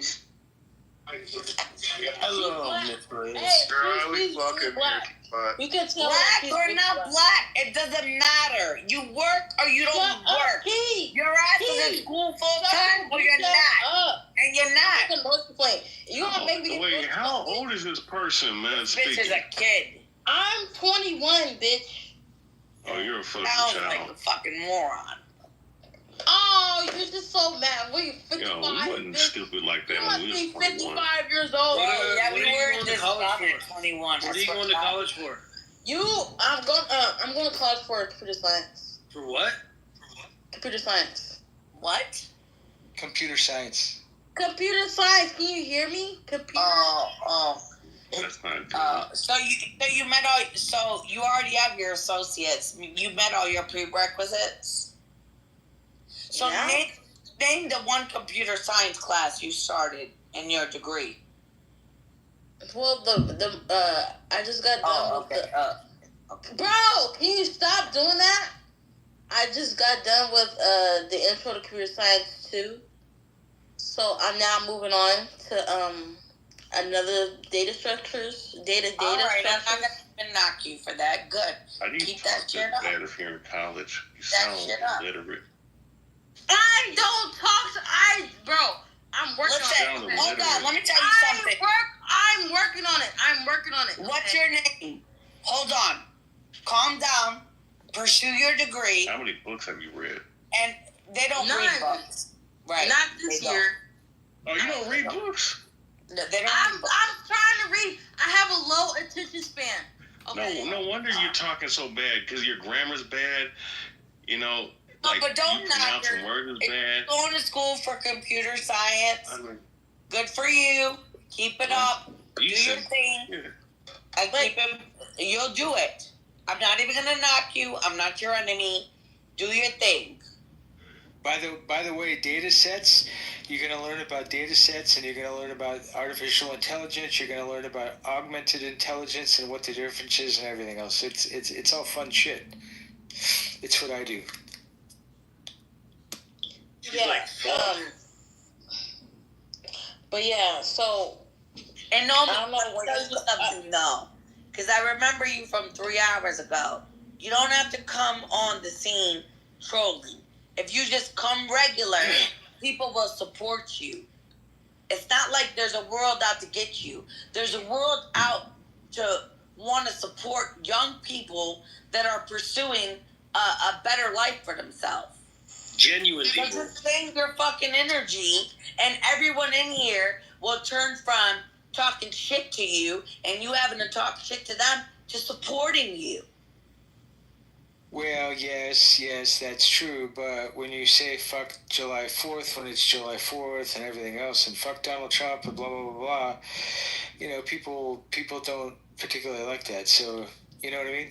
Okay, well, I don't give a fuck about Trump or the 4th. I could break that down into several things, and I could get on the stage and be tactful. That's fine, right? Right. Yeah, of course, yeah. But, okay, so. She's a younger person. She's 21. A lot of people in this stage have children her age. So, the number one inclination would be encourage her in the way that she's going to do what she's doing. She's not going to get the truth in one download in one place. She's going to get it little by little by little. But it's not going to come from a place that talks shit to her and rejects her. It's going to come from a place that's like, go ahead, keep doing your thing, encourage her, and then maybe she'll be inclined to listen to what everyone else has to say. But that doesn't negate you, Anami, because you came in with some hot energy, and you could do that in your fucking TikTok streets. You don't have to do that with mature people. They'll support you. And that's what you should reach. That's what you should want. There's people on this app you're talking to from all over the world that are versed in what you're doing, and they can mentor you. Don't make an enemy off top. Like when you can make relationships that will build you up. Well, and here's the truth. Like, I'm 55. There's other people that are 40, 45, 50, even 60, 65, 65 years old.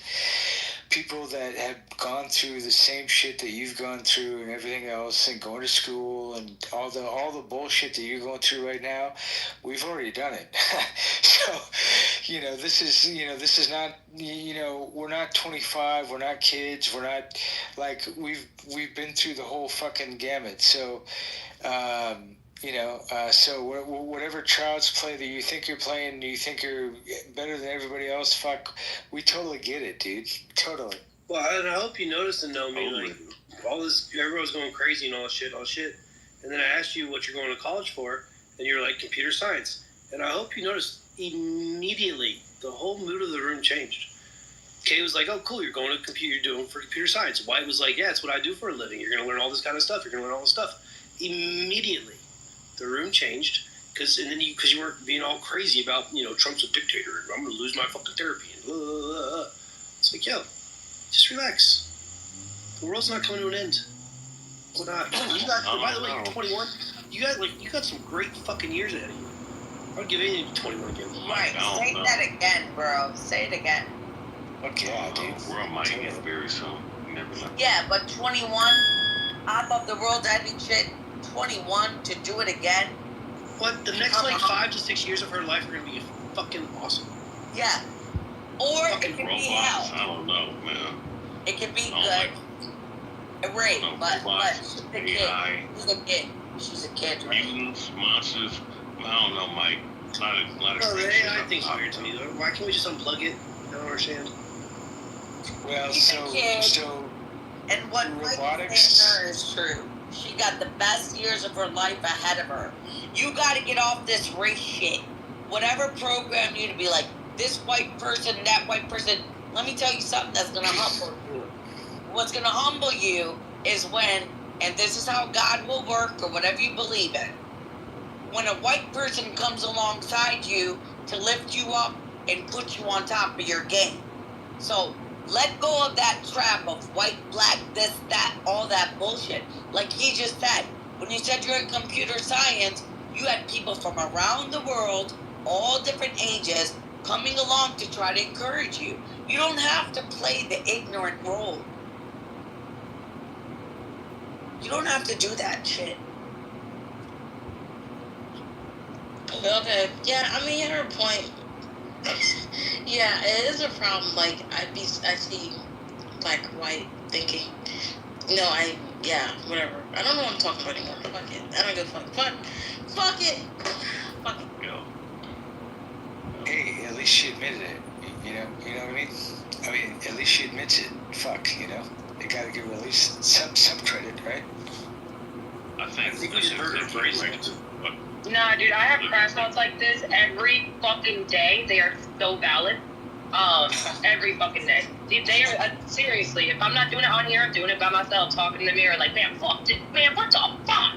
Like, I look at my check and I'm like, oh my God, they're taking everything. Like, so I understand, like, cause my check, I'll give an example, right? My check, bro, was like $5,600, right? That was gonna be my, that wasn't going to be my take-home. My take-home was $3,200, bro. That they took out, because I do commission and salaries. So I'm in sales. So I do have an hourly, but my commission is taxed like a motherfucker. So I understand, the frustration, man. Like, the taxes right now are just, I'm getting taxed out that ass, bro. Wait, pockets. Aren't you supposed to take a percentage if you're doing sales? Well, yeah, but the commission is taxed at a high rate. It depends what state you're in.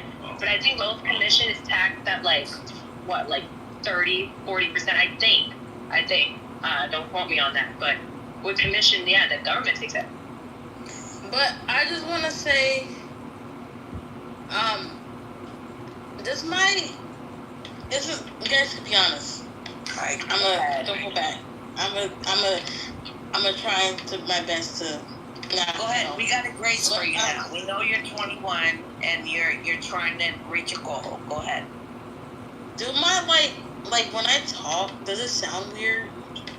Yeah. Well, you're fucked up right now, but I hope you don't sound like this normal. You're fucked up. Yeah, you're fucked up. If you're drunk, girl, you sound fine. No, I'm not drunk at all. I'm not drunk at all. Are you stoned? No. Under any substances at all? None? No. Okay, I'm gonna be honest with you then. The words sound a little mumbled at times. Like certain words will sound mumbled. But I think I'm neurodivergent. I got ADHD. It's really hard to catch my voice sometimes. I'll lose it like mid-sentence. So I think it's just, you gotta, relax a little bit, trust in your words and yourself. Just articulate a little bit, because it does sound like you're a little... You get a little Jasmine Crockett-ish every once in a while. Okay. Because I noticed bang your head on something? Alright, go ahead, because you noticed what? I noticed that it's like when I talk, it's like some people can't understand me. Okay. You know what? You know what? What I want you to do is I want you to, like you're on your phone, right? So what I want you to do is do a voice record or a voice memo or whatever, and record it. And so you can understand and you can see what you're saying and you can listen to whatever you're saying, and then you can listen for yourself. That way, you can make the changes that you want to make. No, you're gonna hate it though. I hate hearing myself. Oh, I know. Yeah. I definitely humbled myself while hearing myself. I tried sending like a sexy voice note to some guy one time. I was like, oh my god, I sound like perv. Like I just. It's a lot deeper than most people think. Like, when you talk to a lot of recording artists, it takes them years and years to master their voice. Most people don't even like hearing their own voice. Like you guys said, it's cringe. Hey, we know what I'll say this, right? I used to be on this podcast back in 2020. What did I say? 2020, 2011. Retired sports broadcaster, Cabman, allowed me to come on. And I didn't know how to fucking speak that well on that kind of platform with thousands of listeners, and some cats have roasted me on that. But, as months went on, figured out how to speak fluently on that shit, and, man, motherfuckers liked me at that time. So, yeah, I mean, the public speaking can definitely be, increase. It can, like, through trial and error, and also I think taking good classes on how to speak publicly is a good thing. Yeah. Okay. Well, easy for you, Charlie. You got feeling every time that you speak. This is just symptomatic of, mind you, guys, she's a baby. She's 21. So, I know I was questioning myself and everything, like the way I sounded and all that at that age. Like, so it's a trial and error thing, baby, and you're just gonna grow into it, and that's it. But again, look at the paradigm shift that just happened when you went from what you thought your generation or you was supposed to be doing by attacking and insulting everyone, and then you chilled out and look, and everyone is like, yo, they want to put you under their wing, they want to help you, you can be open and honest. You don't have to conform to what the rest of the people in your generation are doing.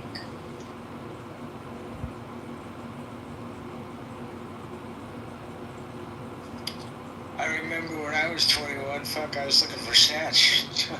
Okay. But you know what? They did to us what they did to them. They're charging this new generation. What they're doing to Gen Z and what they have done to Gen Z is they're charging them politically on every front, whether it's from the gender front, from the political front, from the sexuality front, and that's what they're like hyper basing them off of. Well, and let me just tell you that the reason why this generation's so fucked is that they end up believing whatever they're reading or whatever they're listening to, and it all depends on the source that they're listening to and all that stuff, and and so there's a little bit of brainwashing and all that shit that comes into play, and a bit. In the quick satisfaction of it, gratification of it, it's immediate satisfaction. It's fuck Trump. You're like, yeah, and then you start being like, why fuck Trump? It's like, well, I mean, I got less reasons. He's a dictator. Yeah, why is he a dictator? I remember on Jesse Waters, they were, everybody was saying fascist and fascist and fascist this and fascist that. Well, they were asking him, well, do you know what fascist even means? And they're like, and so that's really the level of, stupidity that this new generation is, and it's just like, what the fuck, I agree with you, Wyatt. And I mean, I'd like someone to hear. I mean, do you know the difference between a Marxist and a communist? No. A lot of people get labeled that all the time. What's a Marxist? I'm just asking. I'm asking too. I have no idea. This is the room that should know. The room that should know. Here's another issue. I don't know if no one's gonna tell me what the fuck a Marxist is? Right.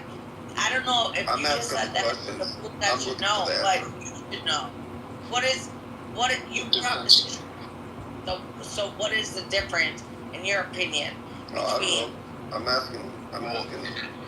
Right. So here's the problem. And a socialist. No one wants seems to be do thrown their around research. all the time. I Okay.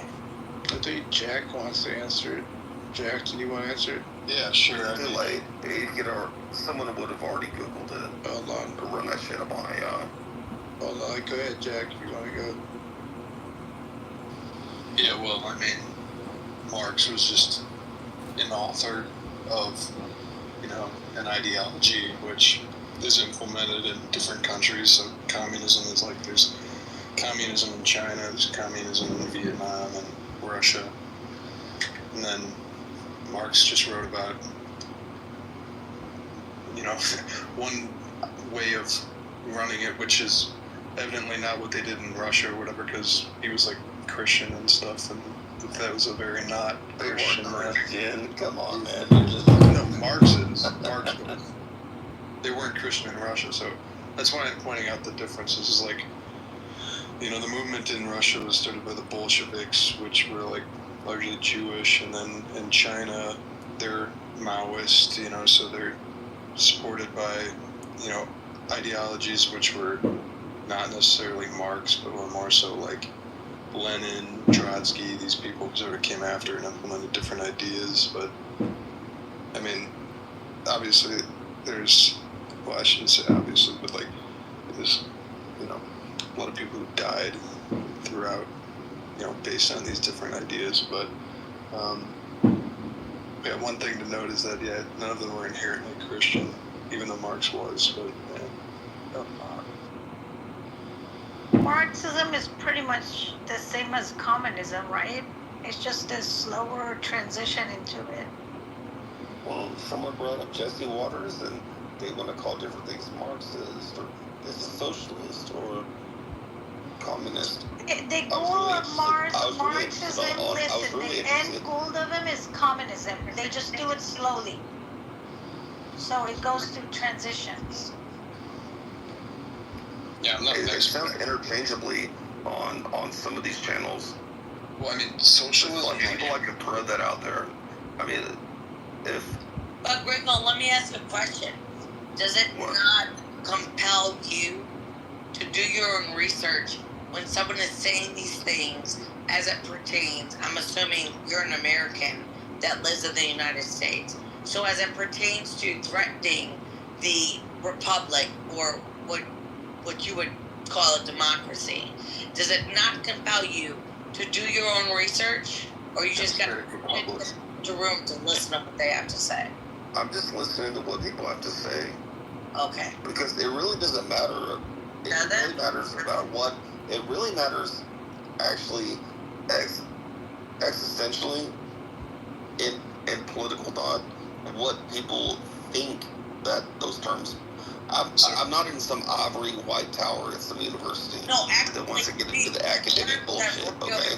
These terms have real manifestations and ramifications for a republic, right? So they're very dangerous, right? They're not just words, right? Yeah, here's one just thing is like a, just a, I guess, etymology of communism. It's coined by French philosopher Etienne Cabet in 1840, popularized by Karl Marx. So Karl Marx didn't invent it. It was a French guy in 1840, and it's a utopian society based on collective ownership, no private property. So it's inherently utopian. It cannot exist. Property cannot be eliminated. It is always implemented as socialism. Socialism is the implementation of communism. And then socialism is coined by French philosopher Pierre Leroux in 1832, popularized by Karl Marx. Collective ownership. All right, we get it. No, And they already understood that. But when Jesse Waters or someone from OAN or one of those channels goes around to some diner in Des Moines, Iowa, and does a man on the street interviews, and what do you not like about whatever party? Well, they're Marxist. What do you not like about Biden? Well, they're I'm waiting for someone to say Stalinist on this administration, but people throw these things around, these different terms around, and it's. I mean, it's like an actual communist if they think Stalin did correct things. Most will never defend Stalin, even though he was actually the only one that actually tried to do you think he was shittier than Hitler? You're laughing, but here's where you would have to start. Do you think he's shittier than Hitler? Hold on. Than Hillary? Hold on. Your talking points. Oh, Hillary. Your talking points are dumb. That's a good one. Yeah, you would have to start with reading the Constitution and reading the foundational documents that created our republic, right? Start there, and then begin to listen to anything that is obtuse to that. So you're starting from a place of zero knowledge. You're just being programmed with whatever they've told you, and you're in a patronizing way, like you're laughing at, oh, this person is saying this is Marxist and this is communist. Well, you don't even understand the scope or the context of why those terms are even being used, because you don't even understand the premise of the original document. I mean, I'd love to go back to No, you don't have to love to shit. It's people like you that are going to make God-fearing people of the Republic of the United States like us get lined up for concentration camps, right? And guess what? I'm going to be pushing you forward.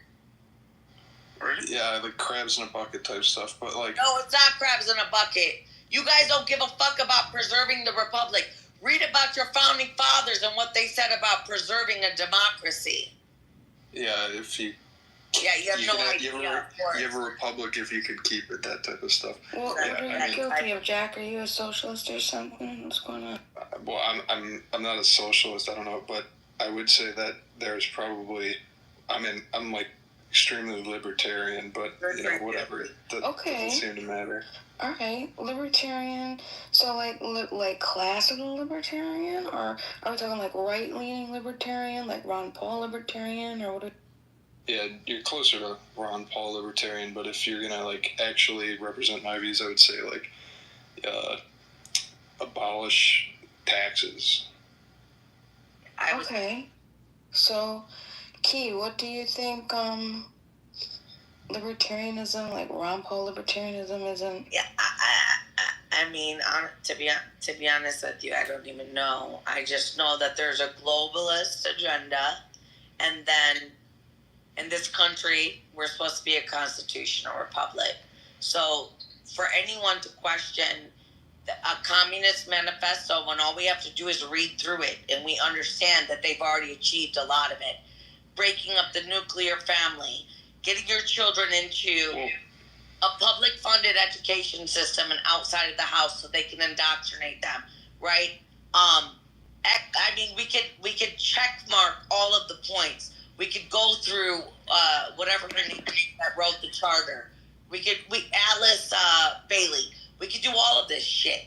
Well, I mean, let's not act like it doesn't exist. That started during the Cold War. I mean, like, they literally... I when it started. Let's not act like it doesn't exist. Well, this is important. Like, I mean, in the Cold War, they literally said that we have to accept a totalitarian state at home in order to defeat the totalitarian state abroad. And that just never changed once we defeated the USSR. Wars. What do you believe about that, right? What? Who funded both sides of the wars? And our was banks? It not the same bank? Banks, probably. I mean, same there bank. Was... What? Same bank. Sorry, I missed that. The same bank. The same bank. I mean, I think there's probably multiple banks, but the, you know, one thing you might not know, for example, is like the Russians, for example, they actually, you know, I think it was this... I don't know if this was under the Tsar. Yeah, I guess it was in 1850. They actually sent, during the U.S. Civil War, a ship over to defend Los Angeles, the port of Los Angeles, or maybe it was San Francisco, because they were worried that the British at that time were going to, you know, possibly take advantage of the U.S.'s position then in order to take over a portion of it. Because at the time, you know, the Russians were not very friendly with the British because the British made a whole lot of deals in order to reduce. Anyway, they didn't like the British, but that was, yeah, I guess the reason was because it escapes me, but it's something to do with trade and anyway. So where did you and Key like disagree? Oh well, I don't know. I think she thought I was a socialist. You got mixed up with Ringo. Did you get that impression, Jack? Probably we got mixed up. Yeah. Yeah, I think you were talking Ringo, and now Jack, you got mixed up with him, I think. Yeah.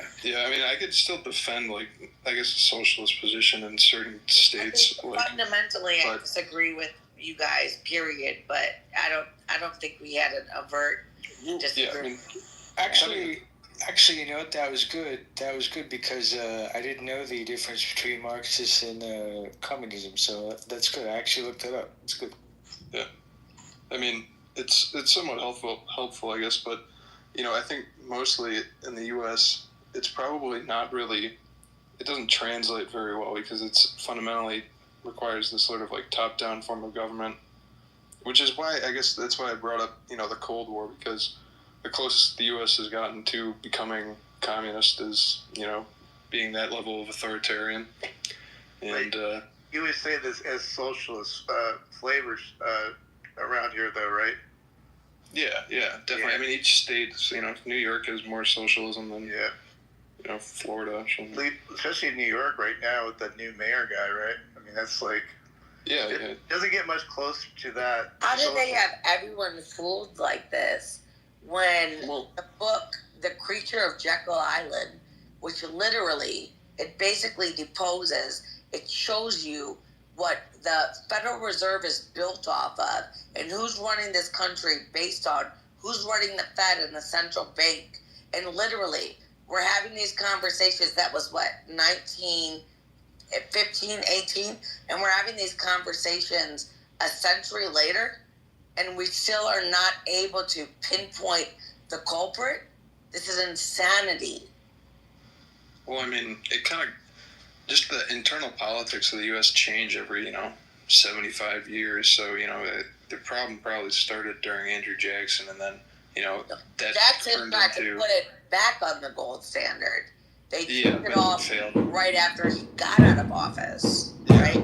Yeah, and you know, I don't think it's as simple as just saying, because obviously, in the Constitution, the U.S. shouldn't even have, currency. They can, like coin, gold, and silver. But obviously, this isn't the way it turned out, and that's for a number of reasons. Mostly just the lack of any real governance from individuals to do things. I mean, like, the Constitution and all that wasn't written in order to be a democracy.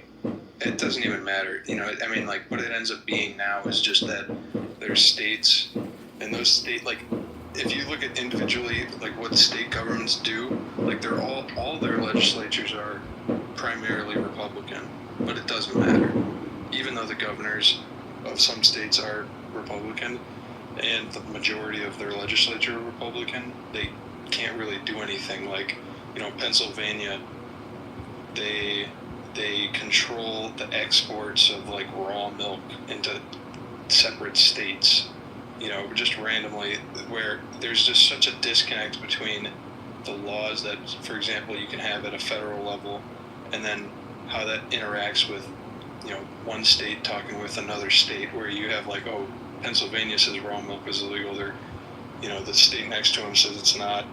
And then so is it illegal to, like, transfer it over the state line? People just ended up giving up because they said it was too complicated, and they just follow federal regulations. But the point I'm making is that if anything were to change, it would require the state legislatures to actually be anything other than just a joke, which is basically what they are now. So I'm curious, White, if you could you share with us, like, the differences that you found between Marxism and communism? Because I'm not really sure I'd be able to identify it myself. Yeah, Marxism. Hang on. I got ChatGPT. Hang on a second. Let me pull it up real quick. It's really a short. Okay, so Marxist. Oh, you want to read it? I posted a link in the chat. I'll repost the link, but go ahead, White. So, Marxist follows the theories of Karl Marx, especially regarding class struggle, capitalism, and historical materialism. Not all Marxists believe in or advocate for a communist society right now. They may support socialism or gradual reform. Communists believe in the abolition of private property and the eventual establishment of a classless, stateless society. All communists are influenced by Marx, but not all Marxists are communists. So basically the summary is, Marxist is the follower of the Marxist theory, and communist is believer in a classless, stateless society, often based upon Marxist ideas. Very, very simple to the point. So I'm still struggling. So, okay. So Marxism, I thought, like, when you read, like, the manifesto, it talks about, so all Marxists are communists, or no? Because that's what it seemed interesting, because what I thought, I remember that, like, when I was reading the manifesto, there's, like, all of these different stages on what's going to happen before the final state of communism. Yeah, communism is just like, it's like a utopian vision. So it's basically any ism that is related to communism is just how you get to communism. So Marxism is how he imagines you get to communism. Oh shit! So Marxist is like a violent theory, right? Because this is the only difference. Because I remember what he just said. He's like a classless, stateless. So if it's stateless, I would assume there's no centralized authority. So then you'd assume that everybody was doing this. It's like a voluntary understanding of how people are living, and they're doing it just a peaceful coexistence. Yeah, right? That's the utopian idea. And then Marx is like how he wrote about the way in which it would actually occur are some of the writings that people read the least, because it's all just like math formulas that people like don't really care about and ignore, and like kind of aren't really relevant to anything you do. Is just like writing down math for like how many hot dogs they produce and like how they would feed people and stuff like that, and it just nobody cares. So then they, so in general, like people, it's just not even. Yeah, I remember it was violent. It sounded like it was all admitted in the medicine. I mean, I was like, holy shit! People read this and they think that this is like, want to go through with this. This is great. Yeah, I mean, the only distinction really worth making is that there's socialism, there's communism. Socialism is the practical way in which communism socialism runs. Political arm of communism. Political arm, yeah, sure, yeah. In the sense that like communism is like, utopian, so it can't be achieved, and then it ends up just at socialism. But to make any of this work, you have to have dynamic leaders, right? Thank you, Matt. To be able to push it forward, I think, because anybody can come up with any kind of weird idea and see what they could do with it, but it takes someone to actually know it, to actually push it out there with their charisma or whatever it might be. Would you agree with that, Jack, or no? Yeah, I mean, there's nobody. None of these ideas exist in a vacuum. People have to champion them. I mean, and the history of like who was supporting Marx and all that. There's like a lot of people who are like writing about how he was sort of this failed industrialist. He was just an academic. He was supported by all these other like kind of like rich tycoons at the time, and all their idea, like all of their incentives for why they were funding him differ, but typically they they're just, it gets into the weeds, but it ends up being the case that almost nobody who promotes socialism or communism they usually want something else, but then they just say communism and socialism, like the Nazis. They didn't really care about socialism, but they still called themselves socialists because it's a way in which you can kind of just say that anything you do is headed in the direction of like communism, or there's some like utopian vision. Yeah, like group think of sorts, yeah. So yeah, it's just a way to like do that. I mean, in America though, what communism is a very different thing than, so this is like it's very helpful to know the history, I guess, of communism in America, because it was not always viewed as a bad thing, up until we went to World War II and such.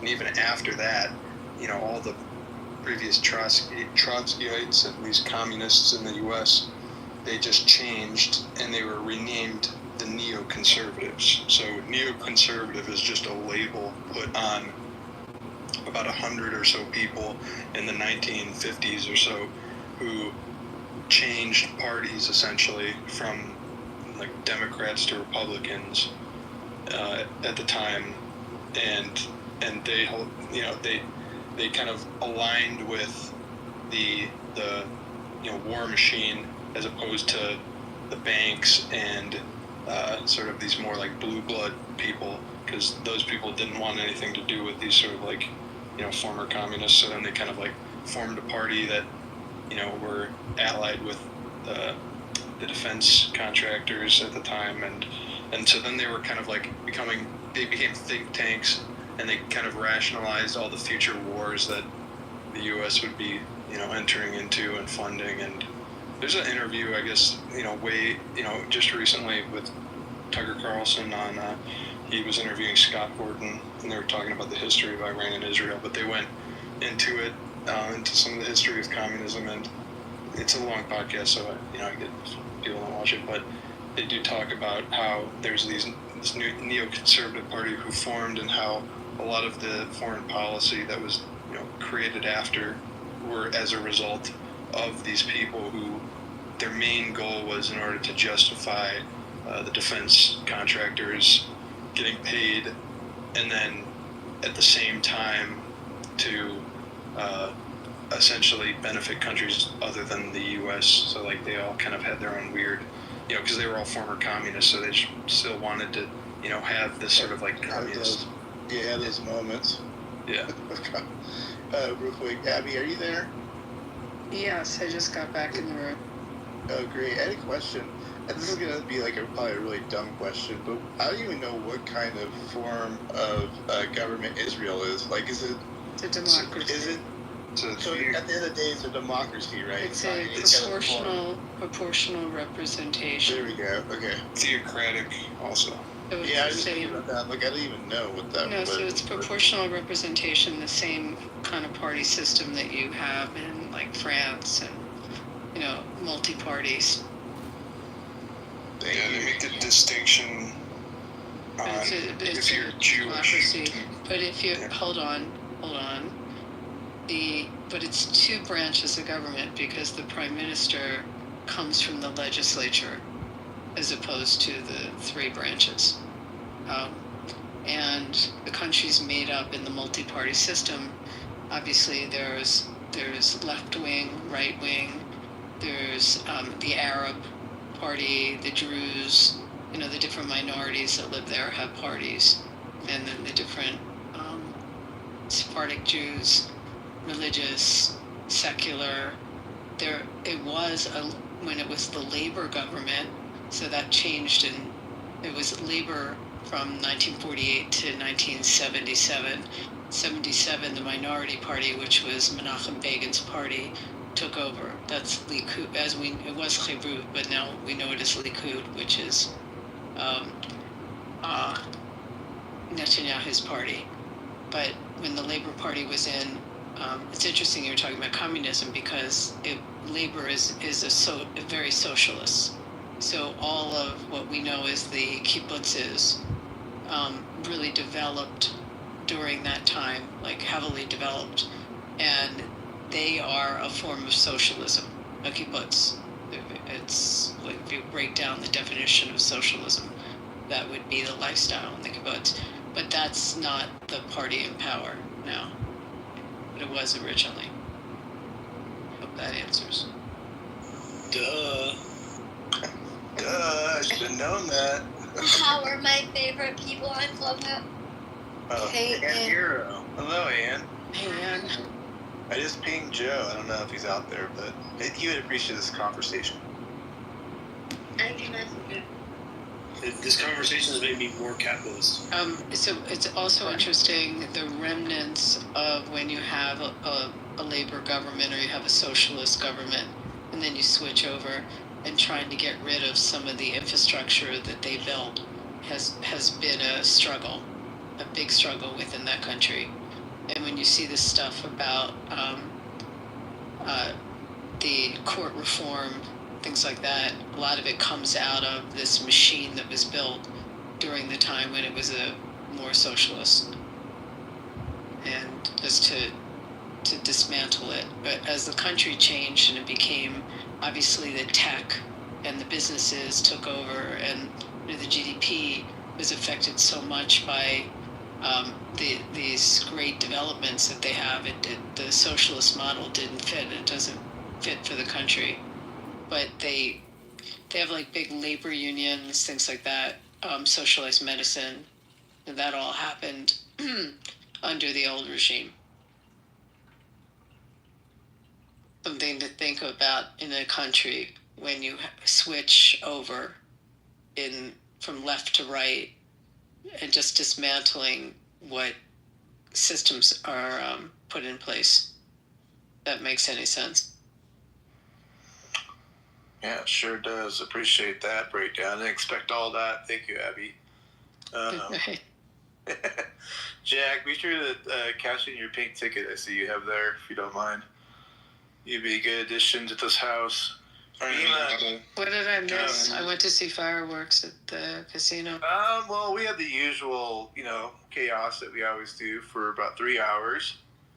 And then we transition into these kind of wonderful discussions. What kind of transition? Let's just say Pepe was giving a certain lady, commands. Let's put it that way. I'll put it like that. is quite interesting and quite repulsive, actually. Really? Even for Pepe? Yeah, even for me. I have a tolerance. Yeah, come on now. No, I know we do have standard boundaries. I know, I got boundaries, right, Sarah? Come on. And I wasn't on the app. I was in the room, but I wasn't on my phone. And then I come and pick up my phone, and I'm like, what do I do right now? Like, I didn't know if I should interrupt them. Everybody's laughing. I'm like, it was pretty bad though. But I had like beef from people messaging me that why did I not stop it? Whatever. Wait, was he yelling at a girl? Well, he was like just being Pepe with a lot of stuff. But people were laughing. Like nobody, like when he does that little trolling thing. Yes. So he was like saying things, and then there were a couple guys, they were talking back, and I thought it was funny though, and they were laughing. Like, him and some black guys are laughing and saying things, and I'm like, why should I get involved? Whatever, I wasn't there. I actually have. Sorry. But I got criticized in back channel, so. Yeah, we got in trouble for that. But Beema, good to see you. Good to see you. Thank you for hosting. Yeah, happy 4th of July, and I'm assuming you have a submission you want to make. Happy 4th. Yeah, do you know what? Only if Abby permits. Abby, could I harass you quickly on a particular question about law? Oh boy. I'll give you the question, and you could decline if you don't want to. It's the idea of innocent until proven guilty. If somebody receives a not guilty verdict or is acquitted on not guilty, does this mean that they're innocent, or does it just mean that they're not guilty? I would take the position that means that they're innocent. We had that with OJ, even though the whole country thought he was guilty, but he left an innocent man, and that's our presumption, that if you don't meet the burden of proof in a courtroom, and someone is acquitted and found not guilty, then in fact they're innocent, and the taint of guilt should not follow them. I don't see how you would make the distinction. We're all then not guilty of lots of crimes. I just, once you're acquitted, and you can't be tried again, by the way. We have that rule in the United States of double jeopardy. So you're barred from, once you're found not guilty, to be charged again. So that would be my interpretation. I don't know if you have another lawyer on here that would think differently, but it's our presumption of innocence. Do you feel it's different? Right, Ben is a lawyer. I don't know if he wants me to chime in. I thought it was an interesting question. Actually, I never thought of it that way. Did you ever think of it like how? No. Do you see it differently than? Yeah, that's why it came up. I was enjoying the discussion, but let me try to offer a sort of a different angle to see if that makes sense. Just to add, hopefully, interesting angle in this July 4th time. I think legally, because the prosecutor has the burden to prove, and the initial position, the defendant would be innocent until proven guilty. So it takes some proactive action on the part of the prosecutor to show guilt, to prove guilty beyond reasonable doubt in a criminal case. So I would say if somebody is acquitted of the crime, then legally, yes, it's not guilty, which is equivalent to innocent. But I think logically, for a layperson, you can think of this as not guilty, but not innocent. The reason being because the law does not allow the prosecutor to try it another time, the double jeopardy thing. But in reality, if somehow the law changed or something, another prosecutor could use different set of evidence. In fact, maybe another jury could actually give a different verdict with the same facts, if you will. But again, obviously, that's just logic. That's not reality, right? Because the law does not allow us to, the law and prosecutor to do that. But I think to think about this in a layman's perspective, it's probably, for me, it's more accurate that it's not guilty but not innocent. Again, meaning this person may not be innocent. He may have committed. How do you argue Thanks that? for clearing that up, Ben. Yeah, geez, Ben. I mean, I just there's no legal logic, because if someone didn't meet their burden, then someone is not guilty. I mean, that's just the answer. They're still innocent. That's why there's always a big talk about what they're getting charged for, because they don't want to overcharge them that they can't prove.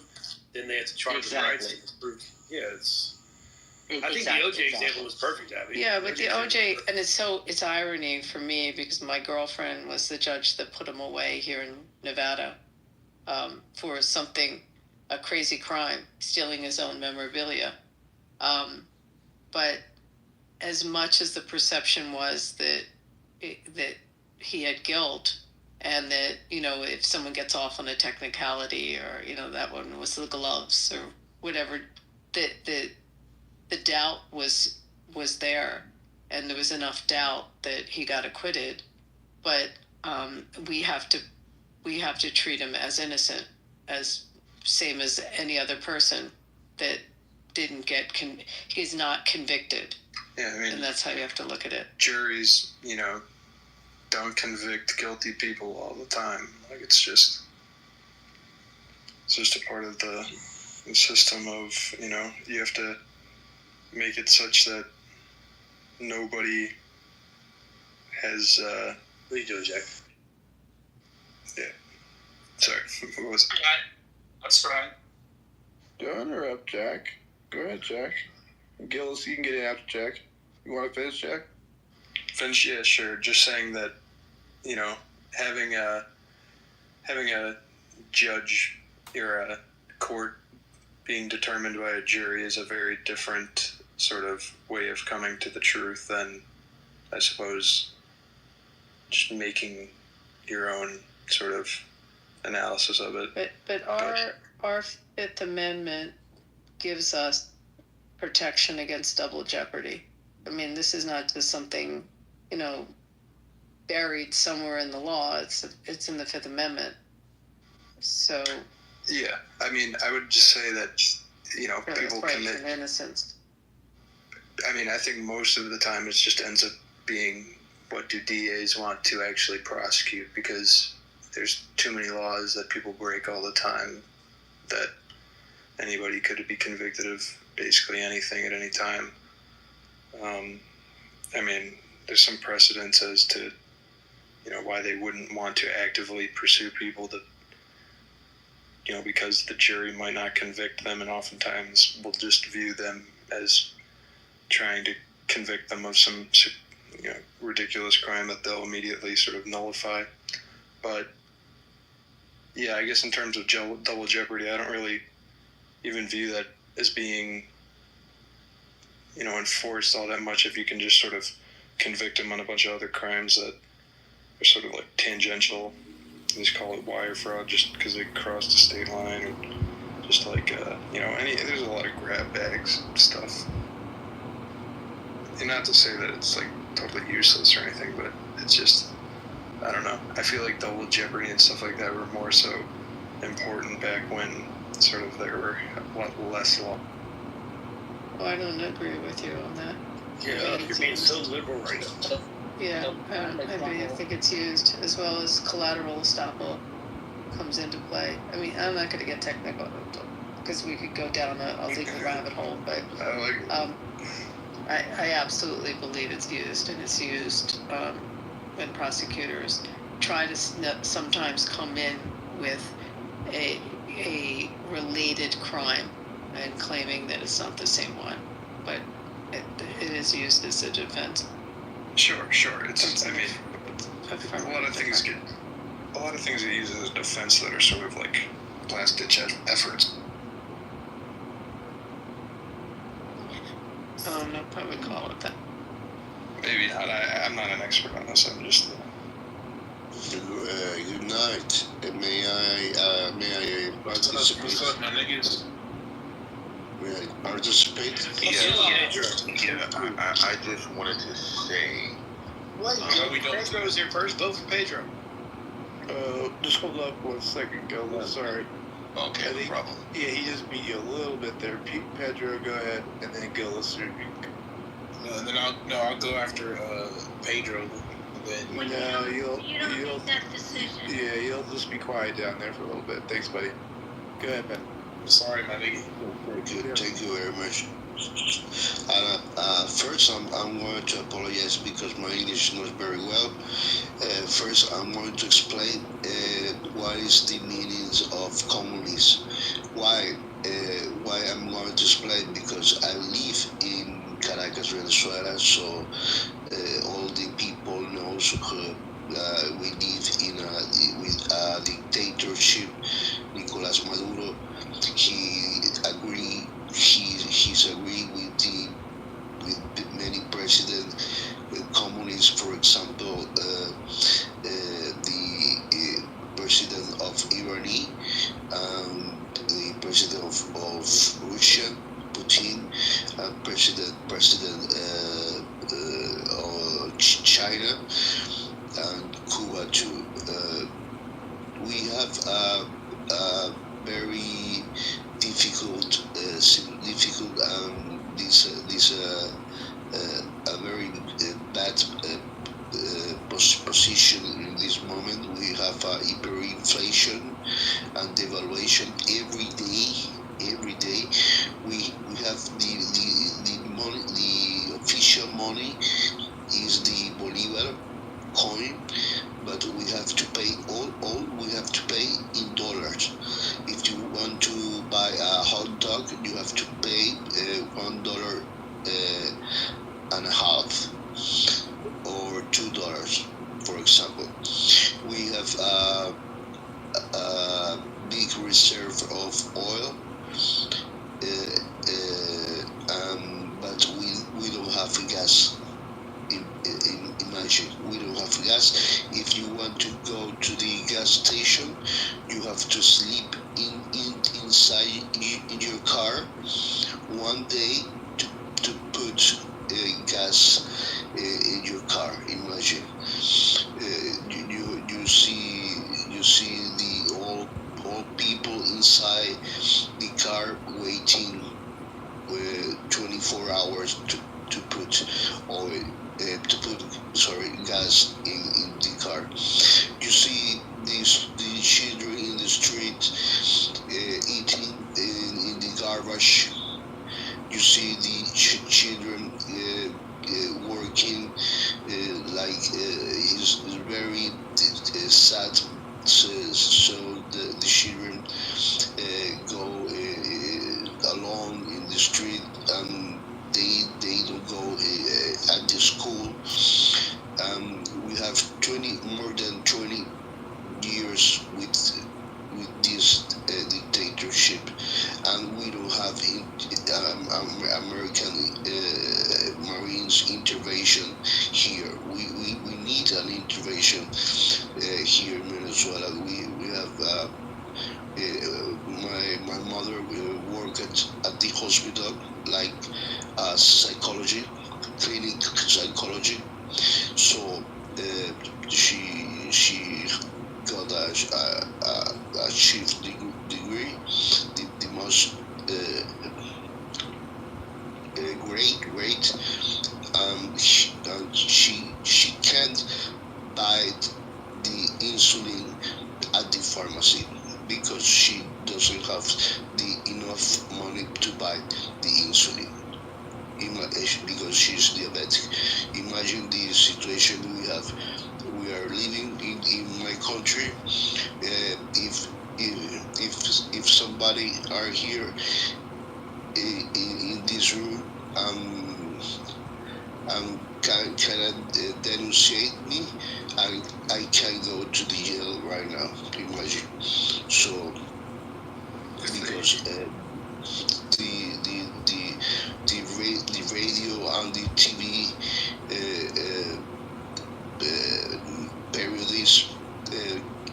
can say anything about the politics and the information about the politics. Thank you very much, and I'm waiting your answer. Yeah, there are sanctions on Venezuela, right? Just like Cuba. Y'all got hot dogs? Yes, I'm sure they do. But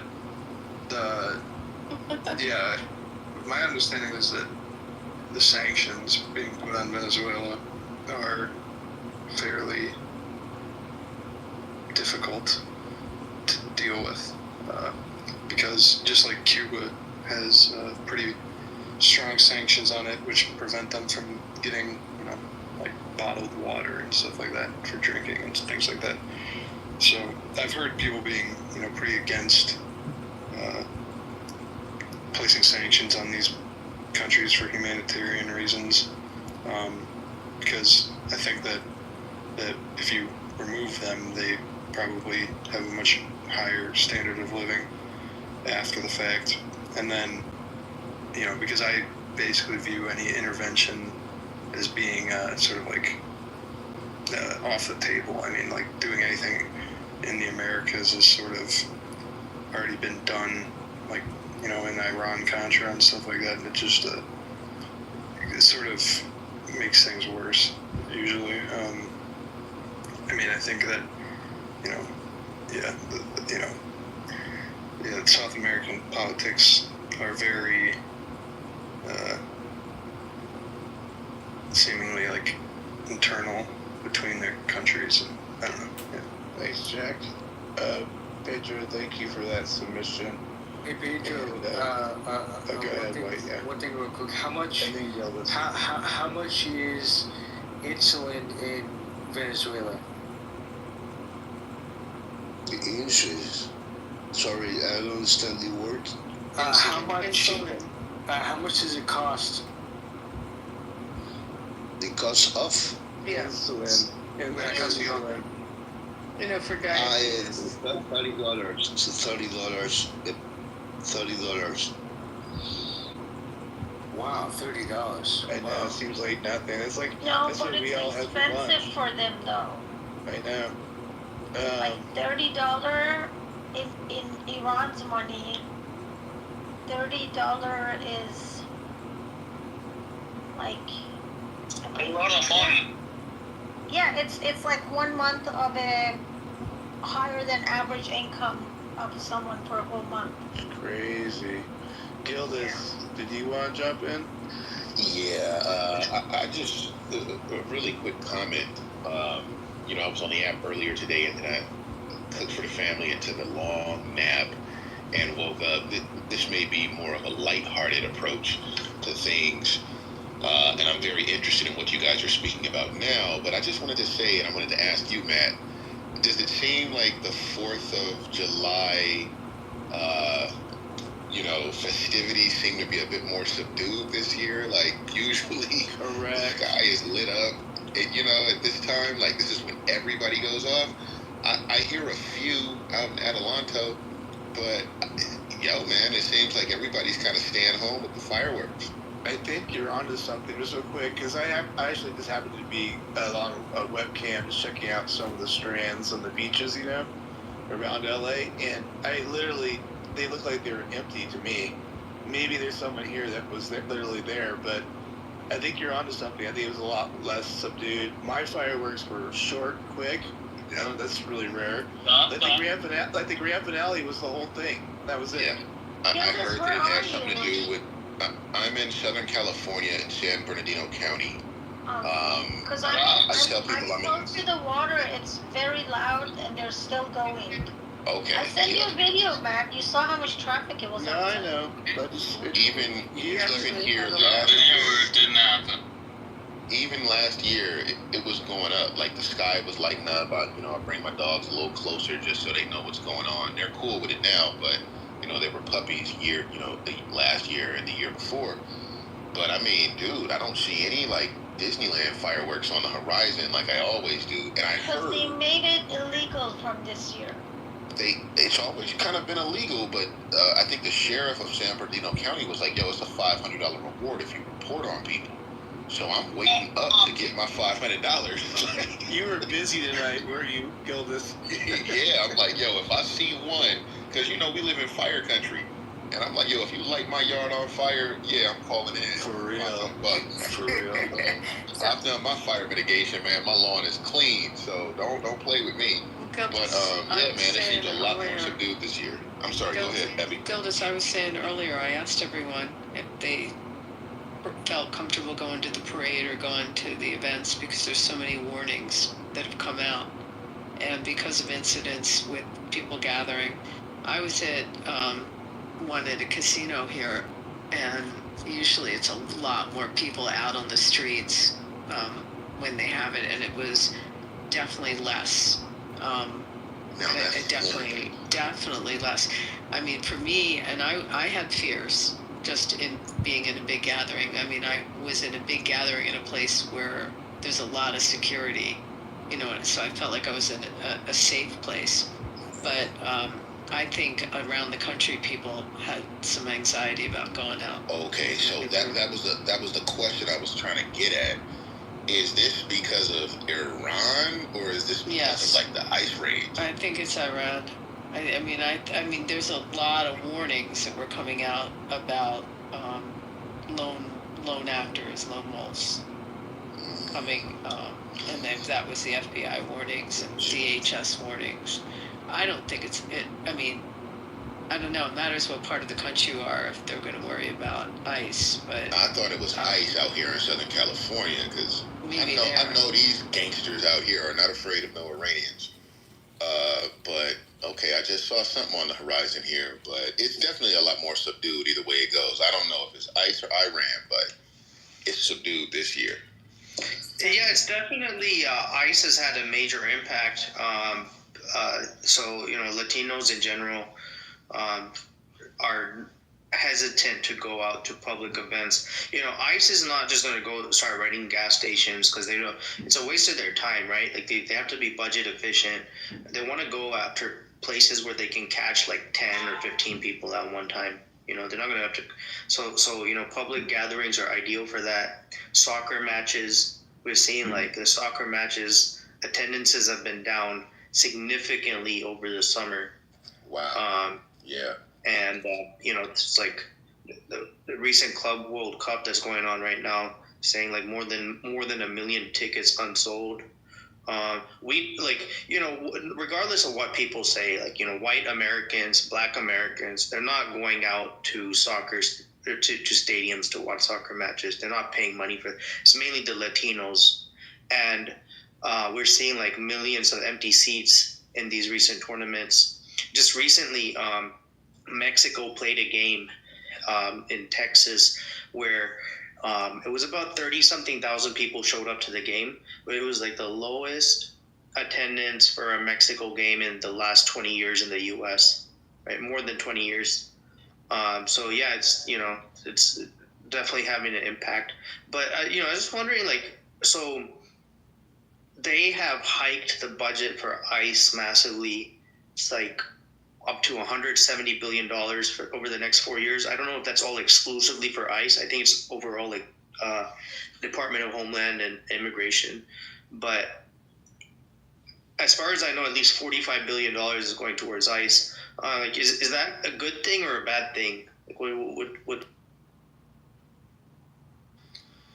Well, the one thing that I always, you know, I guess I ask people is sort of, you know, if you're not for open borders, you know, then, you know, is it better to catch people right away or wait until they like start a family and sort of like have roots there? And I don't have an answer. I mean, it's not obvious at all.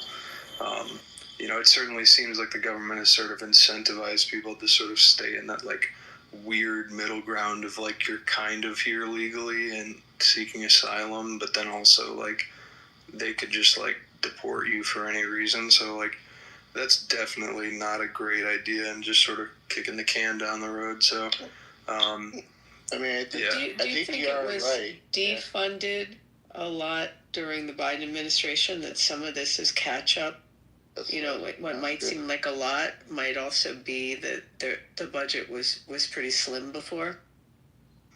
I think it's always been relatively slim. It's been relatively slim. Like I think regardless, even before pre-Biden. Generally speaking, so I do see like Mexicans are, I didn't really appreciate the whole LA riot situation, like what went down over there. But for anyone who's grown up in America knows Mexicans contribute a lot to American society.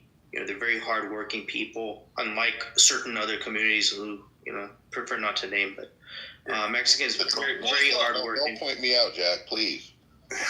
No, I'm not. I'm definitely not interested. No. I'm not gonna name call anyone, but the point is like Mexicans, like they are an important backbone of the economy. Like the way they work in restaurants, like service, and agriculture. Like they do so much. They work so hard, and many of them, I'm not saying all, but like many of them, they're very honest people, right? Very genuine. And I have nothing against Mexicans. I would say like Muslims have no place in American society. Like maybe if ICE focused on like, bullshit. No, violence tonight. Yeah, Muslims are bullshit.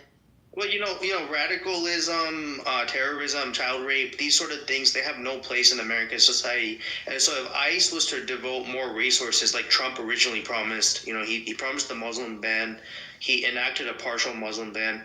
But, if he gave ICE the power to...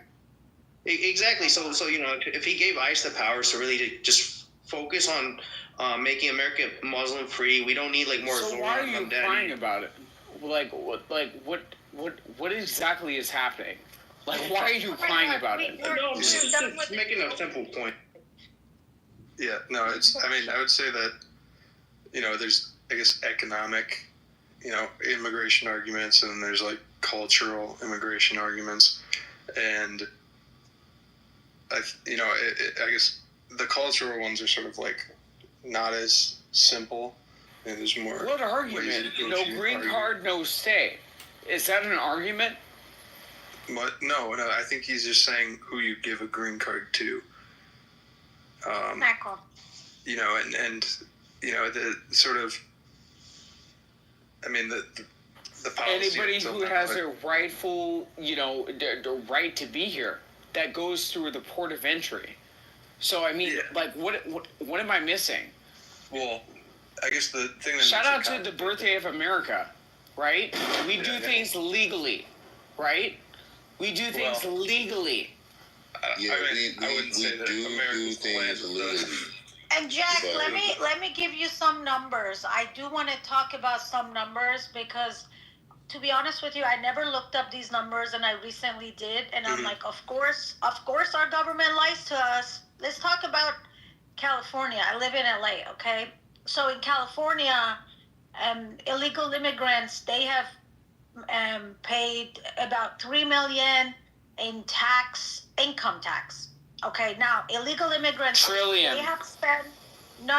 I'm talking about California in 1 year. Right. Please stop it, please.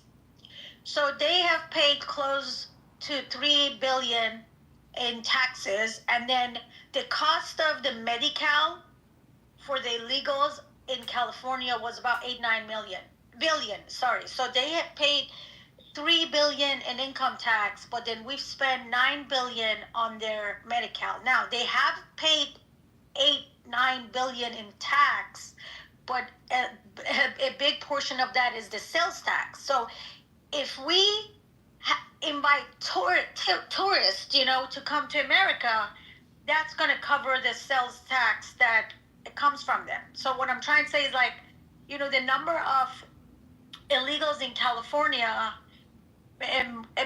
because we don't know the exact number, but from the numbers, about 50 to 70% of the illegals in California, they were on Medi-Cal. And to be qualified for Medi-Cal, your income has to be lower than $11,000 a year, which is nothing for here. That means they work 10 hours a week. So I have a big problem because math is math. Numbers are there. When people say they participate in the economy, then I want to know how is it that 75% of them are working 10 hours a week? I know they're working more, but they're only paying tax for 10 hours a week. So they're not really participating in the economy. That's the part people have to understand. Is it going to be is our economy going to be like paralyzed if all of them leave at the same time? Of course it would, but we cannot like remove all illegals at the same time. So I don't know what is this argument that people are, having. And you know what? Frankly, since I've been looking at these numbers, it kind of makes sense to me why most of them didn't try to fix their paperwork. Everybody says, oh, attorney is expensive, this, that. My gardener owns the gardener in my old place.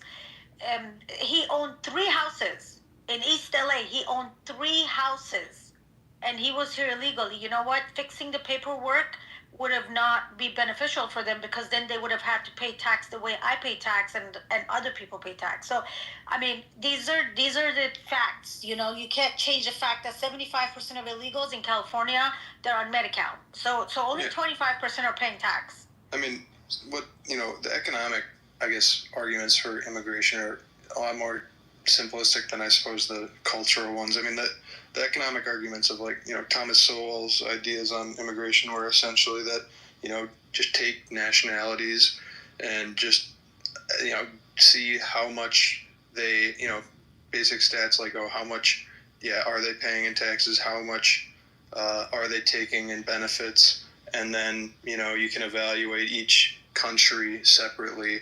Like Japanese people, for instance, contribute a lot in taxes, don't take very many benefits, okay, then have more immigration from Japan.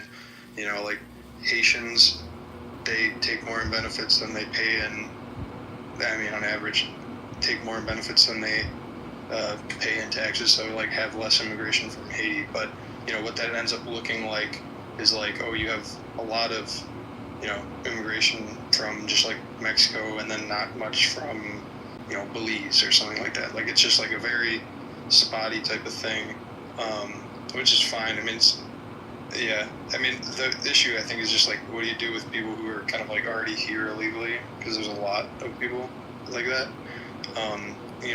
Not any, too many to where the U.S. cannot deport them all, because in a very easy way at all, there's just too many people. So it's kind of you have to play where the puck is going, not necessarily where it is. And Jack, what is it with the Haitian the Haiti thing? Because I'm curious. I was going over the text of the bill today, and there's one section, the alien Medicaid eligibility, where all the states will no longer, before this bill, the federal government paid states and then for Medicaid services, and they could give them to immigrants, right? Illegal, undocumented, right? And so after the bill, now you have to, there's a strict set of criteria. So no longer no citizens. However, the people that are eligible, specifically, it says U.S. citizens, green card holders, Asian entrants, and certain Pacific Island migrants will qualify for the Medicaid use of it. So what is it with this Haiti thing? Well, that particular provision is probably just because Haiti is in a sort of situation where people can probably very easily claim asylum from there, so they probably just want to make the distinction that if you're from Haiti, then you probably are assumed to be a legitimate asylum seeker, whereas 70% of most asylum cases or more are typically bogus. So, okay. I gotcha.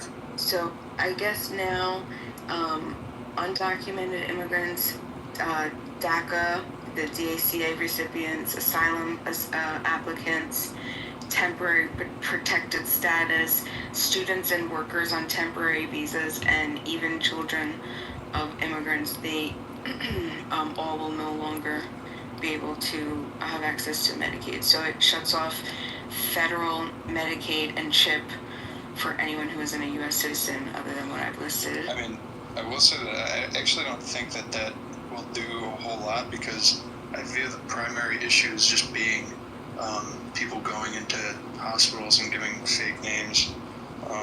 But, you know, I don't know how you solve that. That's kind of like a big issue. I don't think it's through the hospitals, though. The Medicaid is through Medicaid, though. Like, yeah, I know. Yeah. I just think most of the costs, I mean, that, like, probably the Medicaid thing will help, like, I guess people from maybe not getting, like, consistent, like, prescription drugs or something like that. But a lot of the costs are typically just people going into, emergency, in the hospital because they just, like, have a cold or something like that. And so they just, use it, like, because they don't have insurance or whatever, and so they just, like, go to the hospital, give a fake name, and then, you know, that's just a big issue. Apply for Medicaid? I'm not sure if that works that way. They don't apply for Medicaid. They just give a fake, like, they just go into the hospital. Listen, so, like, if they gave a fake name, right? So let's say they gave a fake name to the hospital, and they, in some cases, the hospital, like, let you apply for Medicaid. If you don't have insurance, let's say you apply for Medicaid. So you can apply for it to cover your bill. But it's not guaranteed. The Medicaid offering still has to go through the Medicaid office. But if the bill isn't, what? My point is just it has nothing to do with Medicaid. Any like illegal immigrant can just go into any hospital. You're saying that, okay, so what you're saying is the hospitals that take in and treat undocumented immigrants, those hospital bills are covered by Medicaid funds? Yeah, I believe federal funds, but every hospital is under the same obligation to admit people who, you know, like, are presented to them with some sort of illness, you know, under the auspices that it's like an emergency, which it almost, you know, even if it's not, they still have to pretend it as if it is. So, like, you could go in with a cold or something like that, and then they have to evaluate you. And no, yeah, I get all that. I'm just wondering what the money yeah, is. federal funds, so, or state funds. Federal funds, but what, federal funds from Medicaid? Or, like, I mean, like, isn't that the problem why so many hospitals have been closing down? Because they can't afford to cover the fees because they're covered, but they're covered, they're paid up front, but then later don't ever get paid. And then these... The business models are just collapsing because they can't fund them. So I think I have different, like, Medicaid I feel like is a separate thing, like, because I feel like that is sort of like has a lot of issues apart from this, but I think the main issue ends up being that the hospitals are, from my understanding, funded through the states, and then if the states sort of need the money, the federal government gives them money, and that money which the federal government gives to a state. Okay, so perfect. So if we go with that logic, then that's how this will be, that's how that's going to be played out. So if we go with what you're just saying, right? So now if you're, you go into the hospital, you walk into the hospital, the only type of funds that are going to be covered for the hospital bills are going to be the ones where you're a U.S. citizen, period. So that's easy. So that works out, right? So if they're going through the bills, and if what you're saying is correct, and your presumptions, right? Like, I mean, I'm not sure. I don't know. Pretty sure this is how it works, yeah. Well, also the CHIP, which is the Children's Health Insurance Program, those are for the children. Well, not just for undocumented, but children who are undocumented. They won't be eligible for the federal CHIP coverage either. I think this is good for taxpayers. You know, I'm not upset by it. I mean, from what I understand, I think that it ends up being the case that the hospitals will just end up with a scenario in which they might not be funded, which has always been the case. I mean, there's not really any good solution, and so I just don't see it as being any good solution to this. Because also there was a whole section in this bill earlier on. Hold on, let me see. It was like at the beginning of the bill. I could pull it up. It was specifically towards hospitals, the protecting rural hospitals. Chapter 4, it looks like. And this is from the actual bill, section 71401. And basically, let's see what this does. So you're going to have now, before, it's called the Rural Health Transformation Program. So $50 billion over 5 years. And this is specifically to improve access to hospitals and care, keep rural hospitals open, expand rural services, improve health outcomes, use new tech specifically for hospitals, partner regionally, recruit health workers, improve cybersecurity and IT, restructure local health systems, fund mental health and addiction care, and all 50 states are eligible. I mean, I would guess that that's them kind of just trying to signal to, whatever rural constituents that they might have that we're not going to let your hospitals close. We're going to let them close in like major cities or wherever where they sort of are impacted by this problem. I mean, every hospital is impacted by this problem. And so the hospitals, it's going to include critical access hospitals, so community hospitals, low volume hospitals, rural emergency hospitals, rural health clinics, federally qualified health centers, community mental health centers, opioid treatment programs. So that's pretty cool. Yeah, no, I mean, I suppose that there's just I generally don't think that like Medicaid is suited to solve the issue of healthcare in general. I mean, healthcare I feel like is sort of like a problem it's an issue that's always been a problem since, forever basically. And I think that that's largely because of the rising price of like doctors. Like that is a large portion of the bills. And so people kind of point to, I suppose, like prescription drug prices, but those tend to be like lower percentage of the cost. So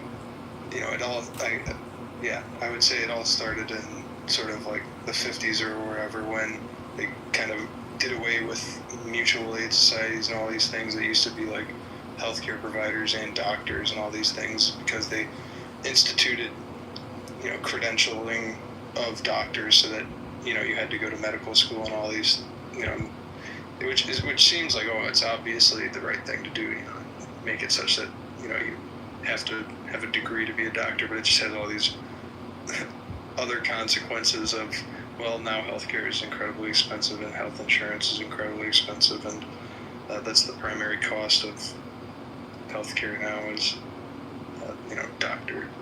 doctors, not necessarily prescription drugs, but let's ask Marshall, actually, Jack. Marshall, hey, good to see you. I'm curious. We were just talking about, we were going over like bits and pieces of the bill that was signed into law, and the big beautiful bill, and we were talking about how some of the undocumented people in the U.S. aren't going to be covered by this Medicaid, right, by the federal government anymore. Those funds aren't going to be able to be appropriated. So we're trying to figure out, do you know, for hospitals, if like undocumented immigrants go in and get treated and those bills aren't paid, who ends up footing the bill for that? Do you know? They're not covered under Medicaid. The hospital's fund has to cover the care. That's what, So okay. they would have to eat it privately. Gotcha. Okay, yeah, that's what I thought. Okay, cool. Well, that solves that. Thank you, Marshall.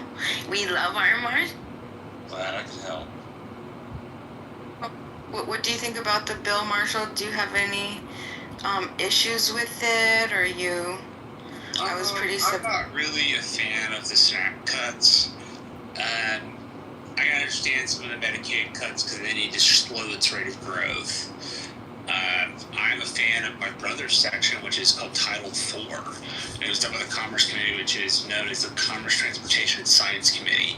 And within that, there were other things, but his specific work was NASA, the Coast Guard, and air traffic control systems. So they were able to appropriate $25 billion to re-modernize the U.S. Navy, to modernize the U.S. Coast Guard. $15 million for air traffic control systems, so you can update every air traffic control, like major air traffic control hub in the country. And then $10 billion to NASA to plan and execute what's known as the Artemis missions, which is us going back to the moon. And budgetary figures, in particular when you use the rule of reconciliation of the Senate, have to be planned along 10-year increments. So every 10 years, their title was able to save about $43 billion, while being able to do all those things I just mentioned. But I'm not particularly a fan of the fact that it drives up the deficit so high. I'm not really a fan that drives up the debt. All driving up the debt does is make our interest higher on the debt, and if we're not careful, it's going to go from number 2 spending position to number 1 spending position, and that'll be really concerning. Wow, I'm looking at it. Committee on Commerce, Science, and Transportation. So he did all of this? He put all of this in this? I think he did more than half. I have to go through and read each piece, but luckily he's been here, so he can tell me about. He can tell me what it's about. But there's Title IV, and it should. One of the things it institutes is fees for private space companies on payloads in order to help save money. So it makes money for the revenue, makes money for the government to the tune of several $1 billion a year. But he wrote most of it, as I understand. Wow. So what was you said because it's a reconciliation bill, it has to be every 10 years that they're planning? So the budget, reconciliation is a move in the Senate to deal with budget and tax bills. And they have to go to the Senate parliamentarian and get what's known as a Byrd FAF, because Senator Robert Byrd had created what was known as the Byrd Rule, which is that essentially stuff not germane to tax policy goes out the door. So you take it to the parliamentarian in the Senate, they deal with it. But yes, the U.S. CBO, Congressional Budgeting Office, and the Office of Management and Budget, they both plan in 10-year increments. And does it change the amount of votes required for budgetary changes, or is it the same? So using reconciliation drops it from 60 vote threshold to a simple majority threshold, which was why when it passed through the Senate, it was the vice president breaking the tie. Okay, thanks. So I guess what has been passed using reconciliation in the past? Is it under, how often do they pass these? The 2018 Tax and Jobs Act was passed under that. I think Biden's infrastructure plan was passed under that. Essentially anything tax bill related or anything that deals with the government raising money falls under that bucket. Yeah, thanks. Glad So I guess most people just make a big deal about having a majority in Congress, and I guess is that I guess in the House and the Senate, but how often does the majority actually matter? If you typically need 60 votes, I don't know. I suppose is that are there any other cases in which you only need a majority? So in 2013, they got rid of the filibuster for lower court judges. These are district court judges. So that meant it was 51 vote. Under the Trump administration, we got rid of the filibuster for Supreme Court judges. So it only required a simple majority. And reconciliation is always required just a simple majority. And again, if it's like social policy, it can't be passed. It's not germane to it's not germane to what they're doing. And I guess what is the assumption that the filibuster will stop? I guess is it just that because you can like circumvent it by just like waiting till they're done, right? It's called invoking cloture when somebody's in the middle of a filibuster, and you have to have 60 votes to invoke cloture, which means the end of debate on the Senate floor. So the filibuster for legislation still requires 60 votes, but the rest of it does not. And reconciliation does not require a 60-vote majority. It only requires 51 votes. And it's always been that way in the Senate rules. Okay, so, but the legislation still requires the 60 votes. Yes, it's still, the legislation itself, as it was taxing and spending, it was passed along reconciliation lines, which means it was in the Senate, and the Senate only had to take a majority poll because they were using reconciliation. Basically, you can think of reconciliation as a parliamentary maneuver to shrink down the threshold from 60 to 51 without having to completely change the Senate's way of operating. Yeah, okay, sure. I suppose, like, why certain bills aren't sort of passed or, like, pushed through even regardless of the filibuster, because it seems that, like, people can only filibuster for so long. Like, No, the rules are that you filibuster as long as you can stand on the floor. So you start the filibuster process with an email to the Senate parliamentarian saying you're placing what's known as a hold on a bill. That bill then has to go down to the Senate and be read. And once they read it, if they take a vote, they can take a vote not to vote on it, if I recall correctly. I'm getting into the more... Sure. Yeah, hopefully that makes sense.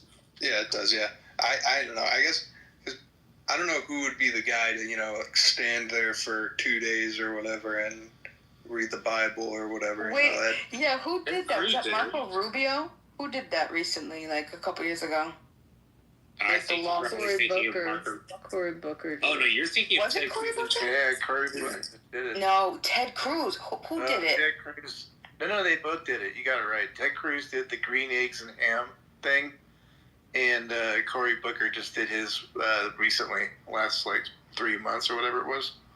But I mean, I feel like these people, there is a limit. Like, they cannot do this forever. Like, if there was really something you want passed, like, it's got to be.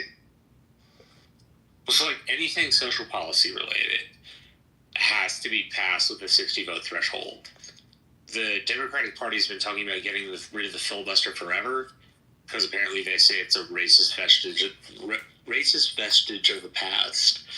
But when they're in the minority, they make great use of it. So they're kind of hypocritical on that count. There was a really good movie. God, I'm going to say it's from the early 60s maybe, called Advise and Consent. It's about the Senate. It has thriller components and stuff to it, but they go in a lot in the movie about just how it operates and also about the filibuster. Forget who was in the movie. You said Advise and Consent? Advise and Consent, which is, what the Constitution says, that the Senate will advise and consent when it does approvals on judges and ambassadors, etc. With the advice. So anyway, that's the name of the movie. Wait, I'll tell you who was in it. I would like to talk again.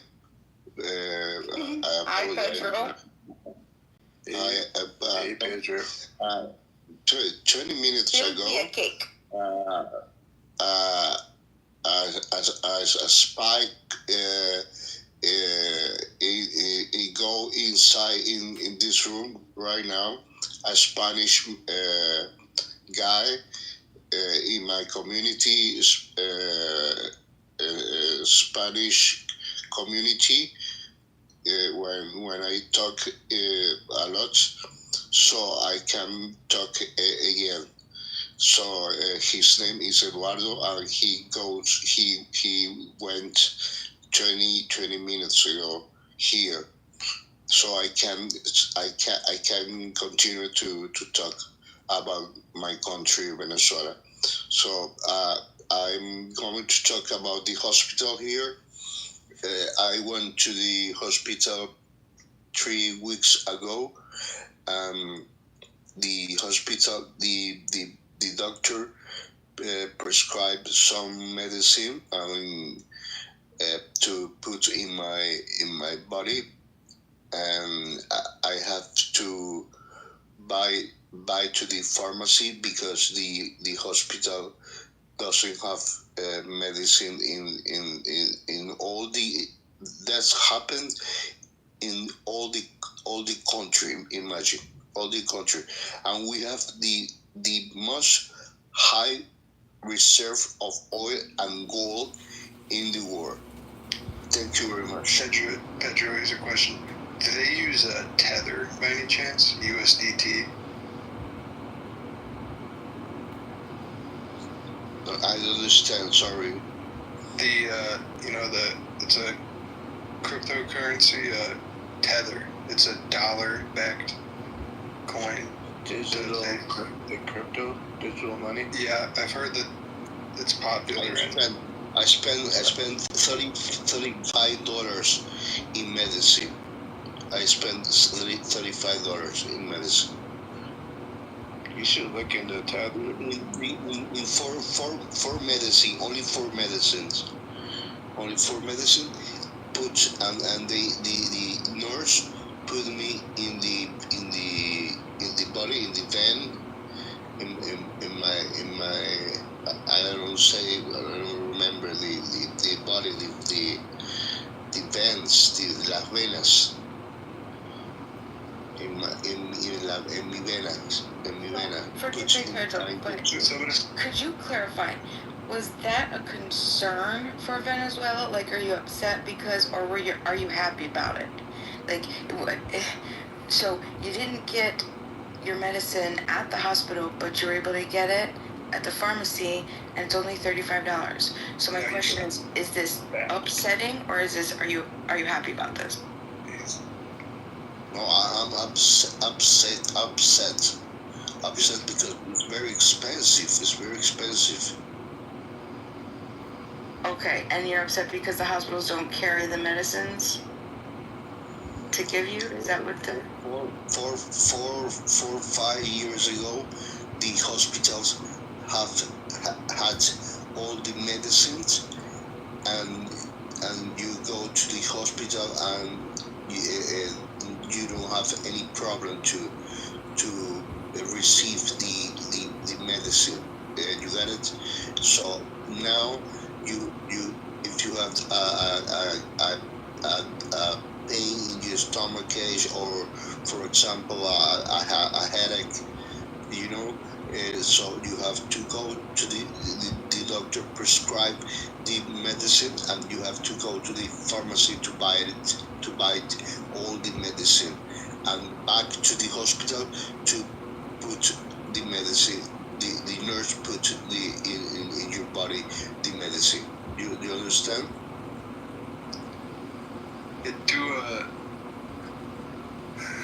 Yes. And yes, Joe.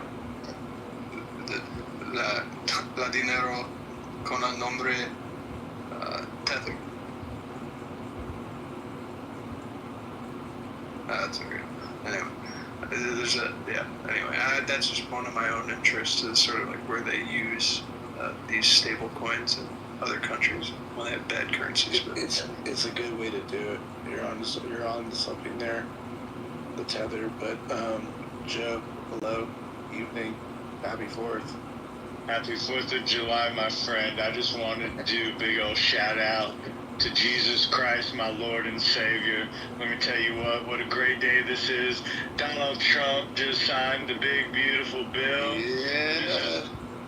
This is the best for middle-class America that we could ask for. Half the country agrees. So that's right. That's all we need is half the country. So I just got back from all my 4th of July festivities. I'm feeling good right now. So just wanted to shout out to Jesus and wish y'all happy 4th of July. Amen. Can I shit on your parade or no? No, I won't. It's okay. I like you, Joe. Get it over with. Shit all over. I don't think you can right now, B-Mo. Well, that makes me happy, because I don't want that type of power. But what I was gonna say was the bill passed by like such a. I mean, I don't think there was a margin in the Senate. I mean, like, I think it was like 50-50 or something. 50. It had to have been like 50 or something like that. But I know that then it was like 218 to 214. Like all Republicans in favor except 2, no Democrats. They were totally solid. But this is my question.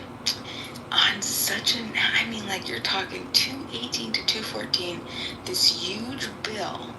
If this didn't go in your favor, like if this was like some bill packed with the complete opposite of everything that's in the bill, like, I don't know, how can you be happy about that? Oh, look, a lot of people want to poo-poo this and put it down. We lived through Joe Biden's Build Back America. We lived through Joe Biden's inflationary protection plan. You know, all that shit was a bunch of garbage and bullshit. We know it didn't work the way it was supposed to. Let's see. I'm just going to have to bet. I'm going to say this is going to work. It's going to generate the amount of income that this country needs. It's going to deport a bunch of illegals from here. And it's not everything. It's not 100% of what a fiscal conservative could ask for. But Donald Trump never sold it to me. I knew he wasn't a fiscal conservative. I'm going to say that. He never came out and said he was going to balance the budget. You know, I knew what I was getting when I voted for this man. I knew I was not getting a balanced budget with this man. I'm going to put it. Someone wanted to say something? No, I was just going to. I didn't know if you were done or not. No, I'm always done. Always done for you, Abby.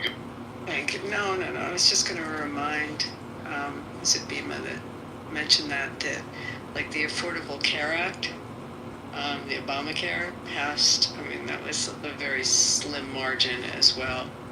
I just looked it up, like 219 to 212. I mean, it's common that some very major bills that have gone through our legislature have come down to, either the vice president, and I have to check how many times the vice president in our history has broken a tie, but they've been close bills on party lines. Yeah, definitely. I remember protesting that bill. I was in D.C. protesting that bill with Mark Levin. We were taking the pages, throwing them everywhere, crazy. You guys know who Mark Levin is, right? Mark Levin. Yeah, one. Yeah. Thank you, Matt. I knew I liked you, Matt. I know his wife, too. She's a lawyer.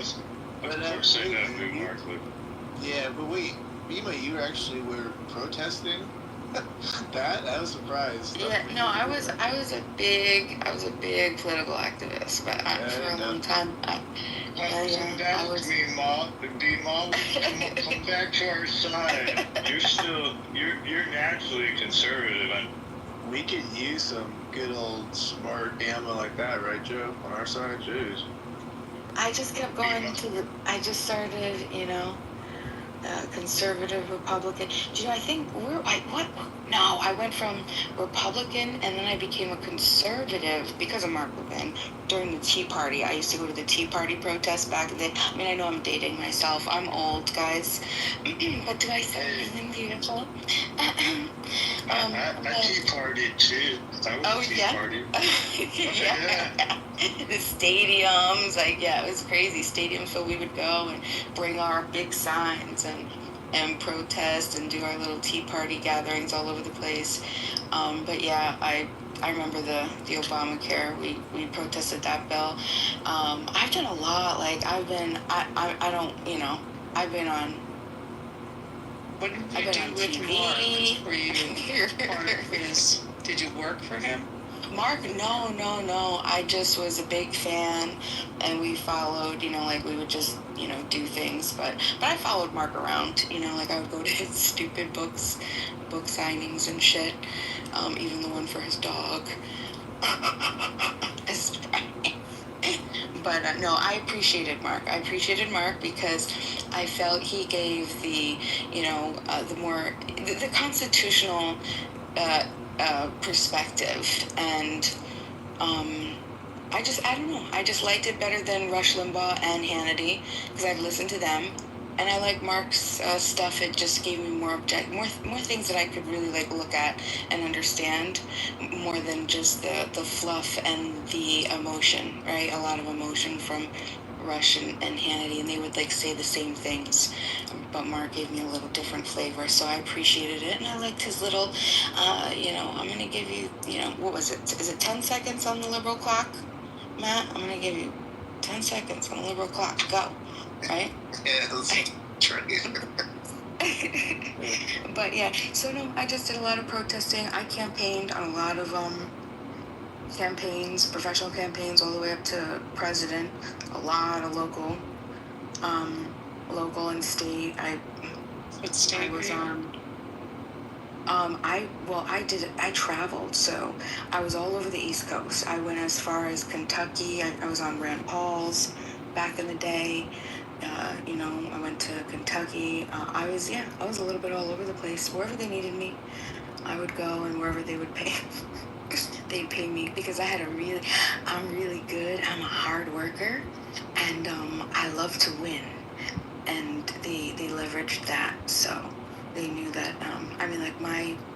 My campaign streak for local elections, I lost one. That I worked on.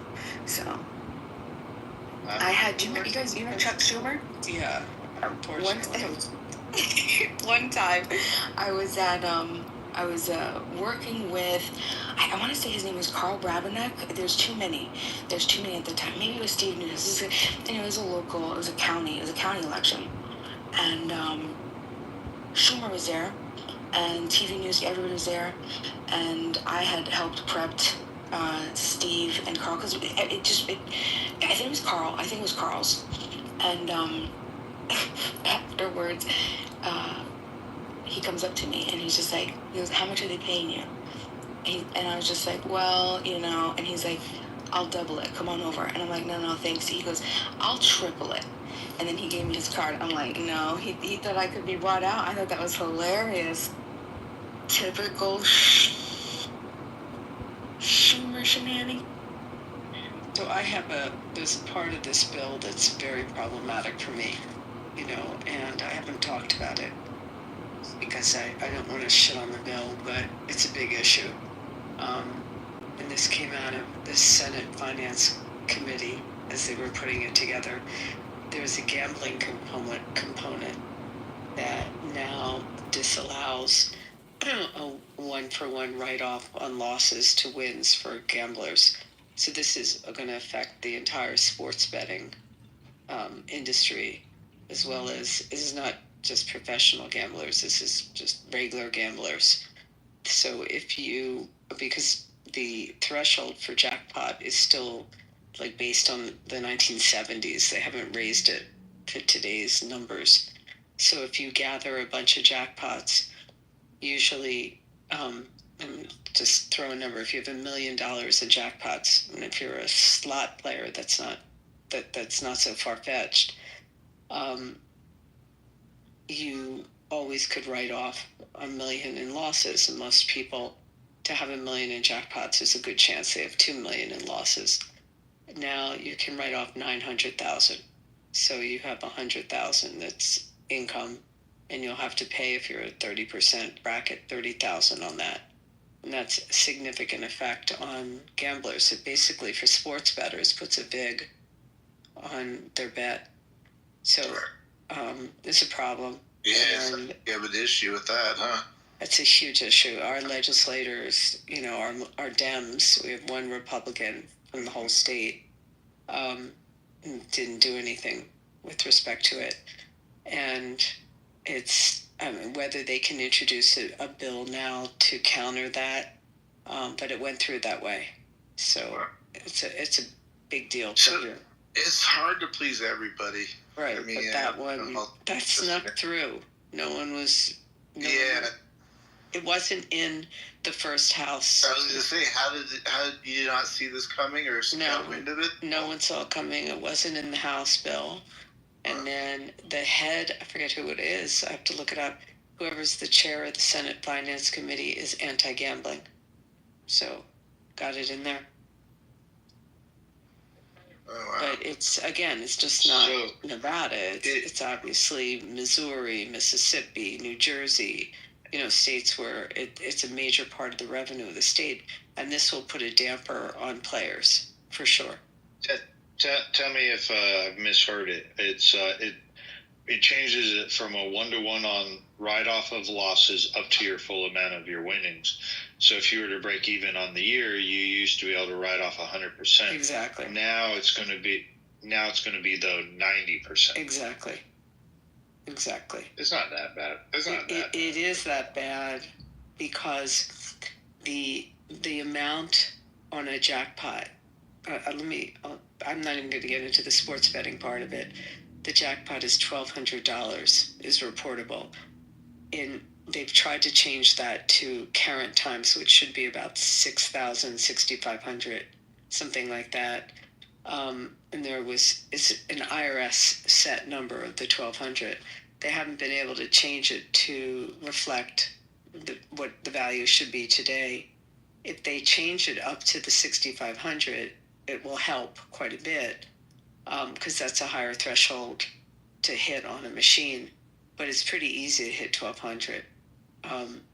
So you add them all up, and now the negative is they go towards your adjusted gross income. So you lose a lot of deductions with it, but people accept that. But now you're actually going to have to pay tax. So even if you lost more than you won, which is 80%, 90% of the people, that's the case. I mean, most lose more than they win. You still have to pay tax on that 10%, and you're paying 30%. So in my example of $1 million, you're out of pocket $30,000 for playing with, and that's a lot of money, because you may not have actually earned it. Is it enough to lose votes to the Democrats? No, it's enough to damper play, and definitely with sports betting, if people now have that big. I don't think, again, if they can introduce legislation to change it, and that will be the push coming out of it, at least from here. But besides us, the casino industry, you have FanDuels and DraftKings. They were pushing hard to get rid of this, but they couldn't. Yeah, I'm a fantasy football player. I do Dynasty fantasy football. I'm pretty deep into it, actually. So I'm very familiar. I also knew about the change after it was introduced to the Senate bill, because it's been discussed on fantasy football podcasts that I listen to. So, yep, I am aware everything Abby's saying is accurate and true. So. Abby's a doll. Did you guys see the part in the bill that, what was it? I guess between 2025, and I want to say 2030. I don't remember now. But Trump is there's going to be a federal account open for every newborn, and $1,000 is going to be placed in it. Yeah. Isn't that so cool? I thought that was. Do you know, if I was still a statist, I'd be happy with that. That makes me happy. And up to $5,000, I guess you can put it in. And the projections, obviously, if things continue to look good for U.S. economy, they're like, by 40, you can have anywhere from, like, I think it was like $60,000 or $70,000 all the way up to like $500,000. What, you know, because they do like Roth IRA type situation, so tax free and everything. I think that's so cool. It used to be called what, a 529? The college savings accounts, kind of in that. The government used to do those? Yeah, the 520. I think it's called a 529, where you would save for college. Yeah. But they didn't put any money in for you, right? They didn't. No. Okay. Yeah. So the seed money. That's okay. Cool. Yeah, I thought that that was pretty. I was excited about that, even though I'm not going to be a newborn. I'm excited for the newborn.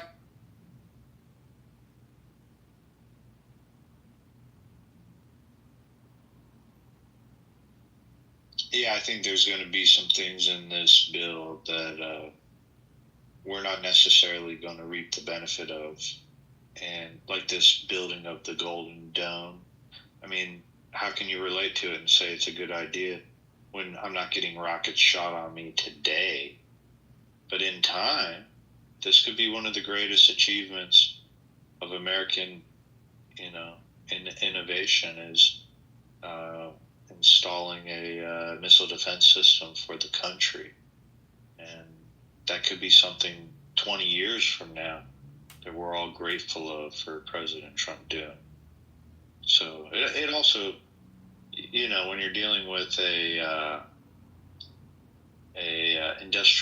military industrial complex, you got to give them something to do. So building a defense system is a hell of a lot better than going to do another regime change in another country. Plus, the defense system is easier to sell to Democrats. Ultimately, money going into not an offensive weapons, but defense is easier to sell. For Democrats, they seem like they're the warmongers now after the Ukraine war. Yeah. Abby, I have another question for you. Listen, you can always tell me to shut the hell up and go to hell, Abby. No, but okay? everyone disagreed with me on that last one, being on the subject. Well, do you know what's so funny? I sway against what, but I think what you said was the popular position. And what's really confusing, because I've been like really studying it to try to figure it out, I think that there's such a fine line between like the epistemological like innocence versus like innocent, and then I mean, even if we removed the epistemology and we just looked at legal, it's so because I mean, like, you could kind of maybe apply like null hypothesis type situation. Like you can't prove someone's innocent, so it doesn't make sense. The best argument that I heard was, if you start off, if your baseline innocent to proven guilty is a presumed innocence, and then you're not proven guilty beyond a reasonable doubt, then that you refer back to that baseline of presumed innocence.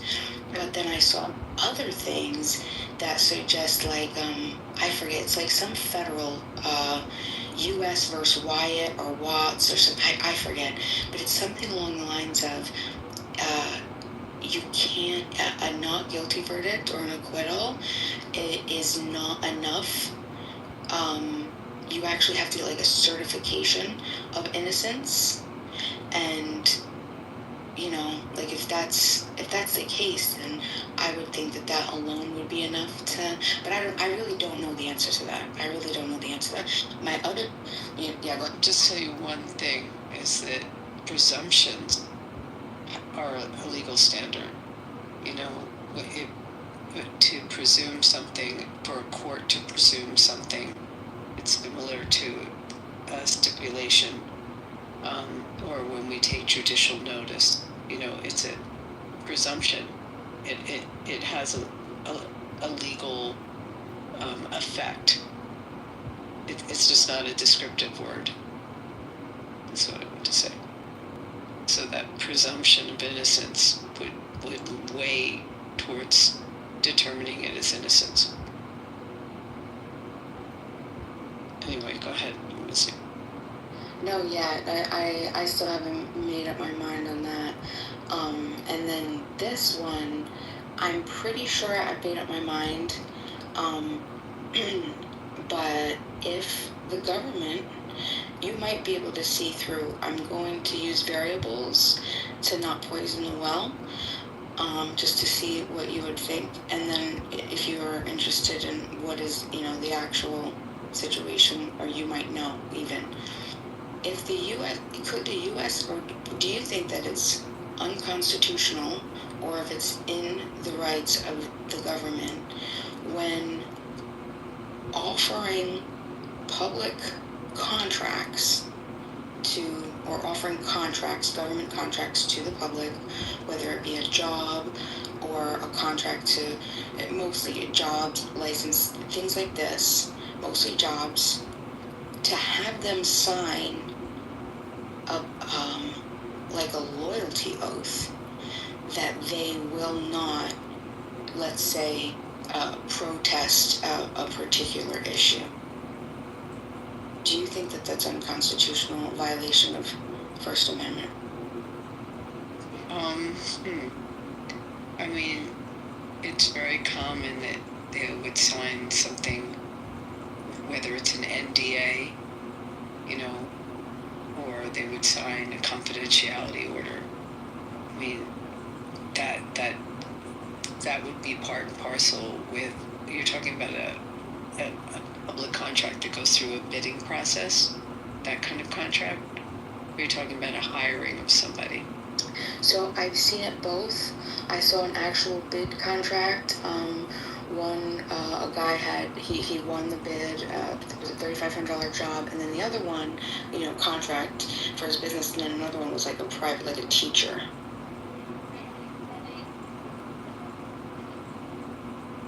There's rules that govern federal employees and what they can do publicly.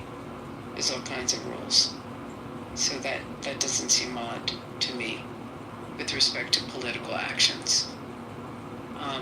And by accepting the position in the federal government, you assume that you will give away some of those, what you call constitutional rights.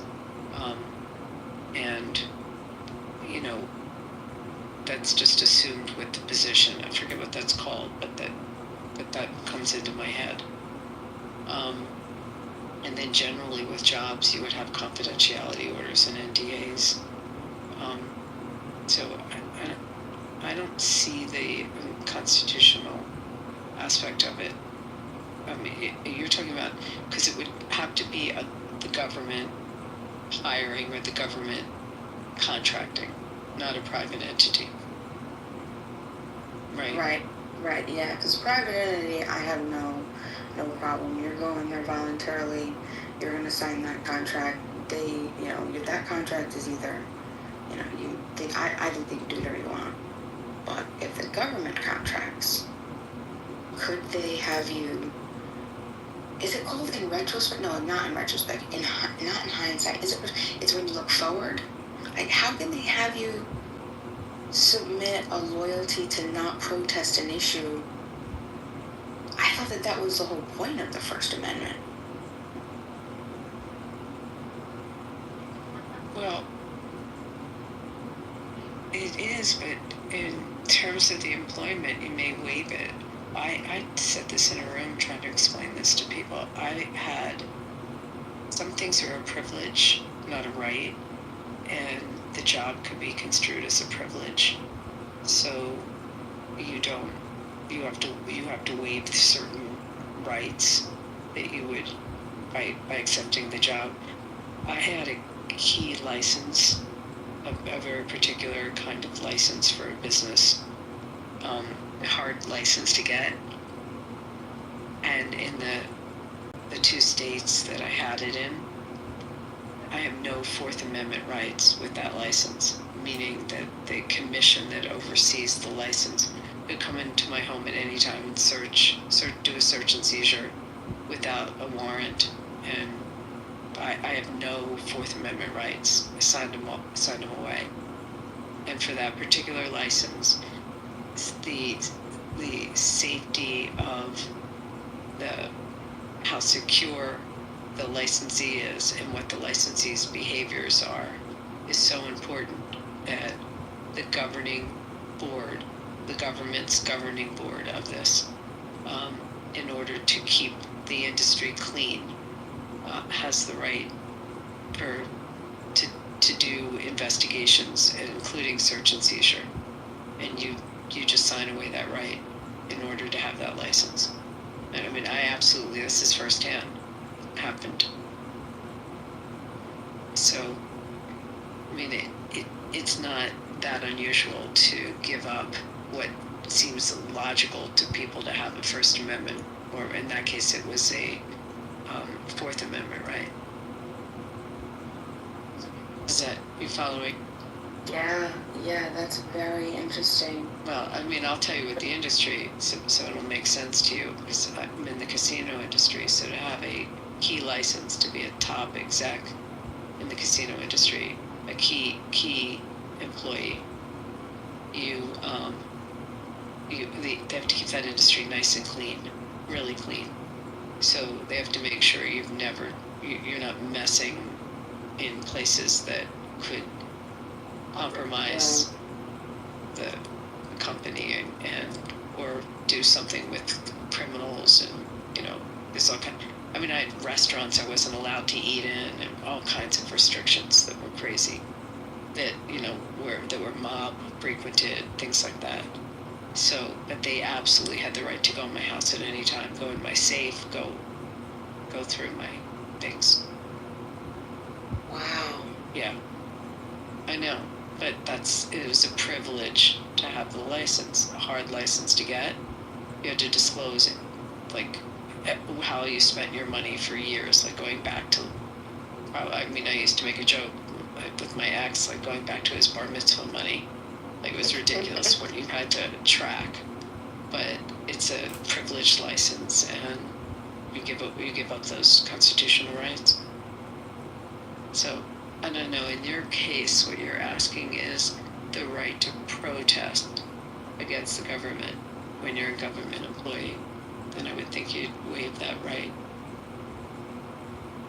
Because, there's people, if you're a federal judge, you can't be, on Facebook and social media. You can't be on social media. There's all kinds of restrictions. So it's your First Amendment rights to express yourself. You can't do it. The ethical violation. Yeah, I'm gonna have to swallow that, because I definitely see what you're saying. And if I apply it to the first, I have to, apply it to the fourth. Stay consistent.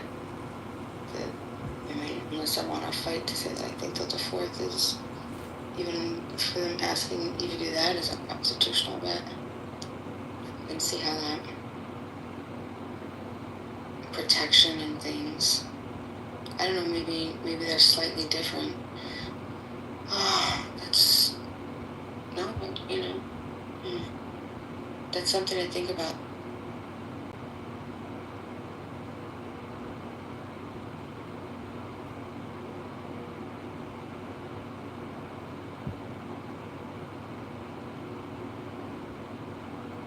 I think it's the Hatch Act. I'm remembering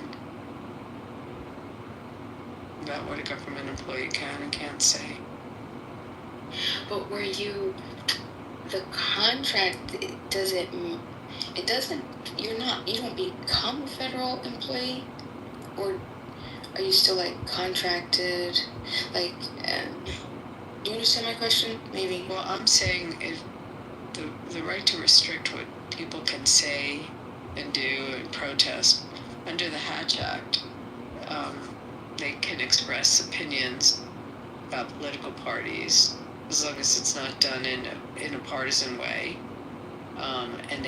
or when they're in the workplace in any capacity. They can't do anything related to politics in the workplace. Like that's the Hatch Act. They can't make contributions, which is a First Amendment right.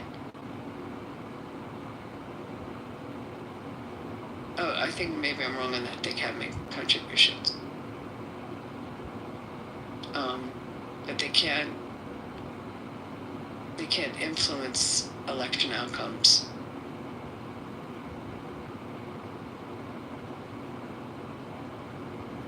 I mean, there's a whole list of them. I'm gonna crash, guys. Yeah, I think me too. Thank you, Abby. Thank you, Joe, Matt. Good to hear you. Good to hear from you. Good to hear you too. Yeah, not too good. All right, man. Yeah, I gotta take care of some business anyways. Good to see you guys.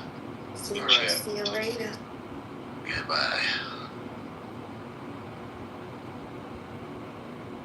He was trying to explain Austrian economics to the room, and yeah, dude, that guy is one of the least intelligent human beings I've ever fucking bumped into. And what was funny, there was people in the room that were like back channeling me, go, no, he's highly educated. He's from Canada. And I'm like, first of all, what the fuck does Canada have to do with anything? Well, he's from Jordan. Don't you know it? Dude, anyways, I was asking him about certain, he was going off about how, like, he's anti-communism, and then I asked him, I go, what's the economic calculation problem? And he didn't know, and it's like the one surefire economic argument that you can make that make communists shit their pants, and, like, he doesn't know, like, he's just a dumb guy. Like, Lou, it doesn't surprise me that he's your best friend. No, I disagree. You said he's your best friend? Tell Randy I said hi. I will. Beta baby boy. That's Beta right. boy. I love that soundbite. It's the best. Has anyone talked to Johnny? I think so. I haven't talked to him in a while. He's doing well. Yeah, this old conservative. No, I agree with Roger, though. Like, I couldn't follow along. Wallace, hold on. Those old conservative rooms, just quote-unquote conservative rooms, were fucking hilarious. Those are comedy rooms. They all claim to be conservatives. They all claim to be. Ann will tell you. That is so true. They claim to be conservatives. They all claim to be conservative. Yes, they did. Well, I remember. I used to go into those, and then when you start like talking to them, like none of them understood anything about they would profess an ideology that they didn't even know anything about. Like it was, like honestly, all due respect, as fucking bad as the ideas are on the left. The fucking people that claim to be conservatives that were on this fucking app in season 1, season 2 were amongst the stupidest people ever on this fucking app. Those people that were in those fucking rooms were the dumbest people fucking this app has ever seen. I agree with that. Yeah, but you have to agree. But wait. You're right. I agree with you because I observed it all and listened and watched. But some of the tactics were different than the left and were definitely improved on the last 3-4 years after season 1 or 2. So 5 years, yeah. You can't say that the trollery, the master trollery to this day has been like the best ever. Outdoing the left and their Marxist commie bullshit. That the trollery that comes out of the right was masterful. It was. It definitely was the best way to like infiltrate a party. You know what I mean? It got Ann to walk away. That's right. So I'm I so love upset. and That's disappointed. right. See, How do you say I'm that? disappointed. Do you have to be a Jew to be able to say it like that? Like, I love it. That's anti-Semitic. Not if I loved it. Not if I loved it. Jesus was a Jew. Can you teach me how to do it? Teach me how to do it. I can teach you how to Dougie if you'd like. Hey, I have a question. Who do you guys think was the most like knowledgeable Politico that was in those right leaders? Ali, for sure. So we don't have to say that. before I tell you mine. There's not a lot of them, so. Go ahead. Just before I share. Yeah, we don't have to like this personal belief. I say that Marshall.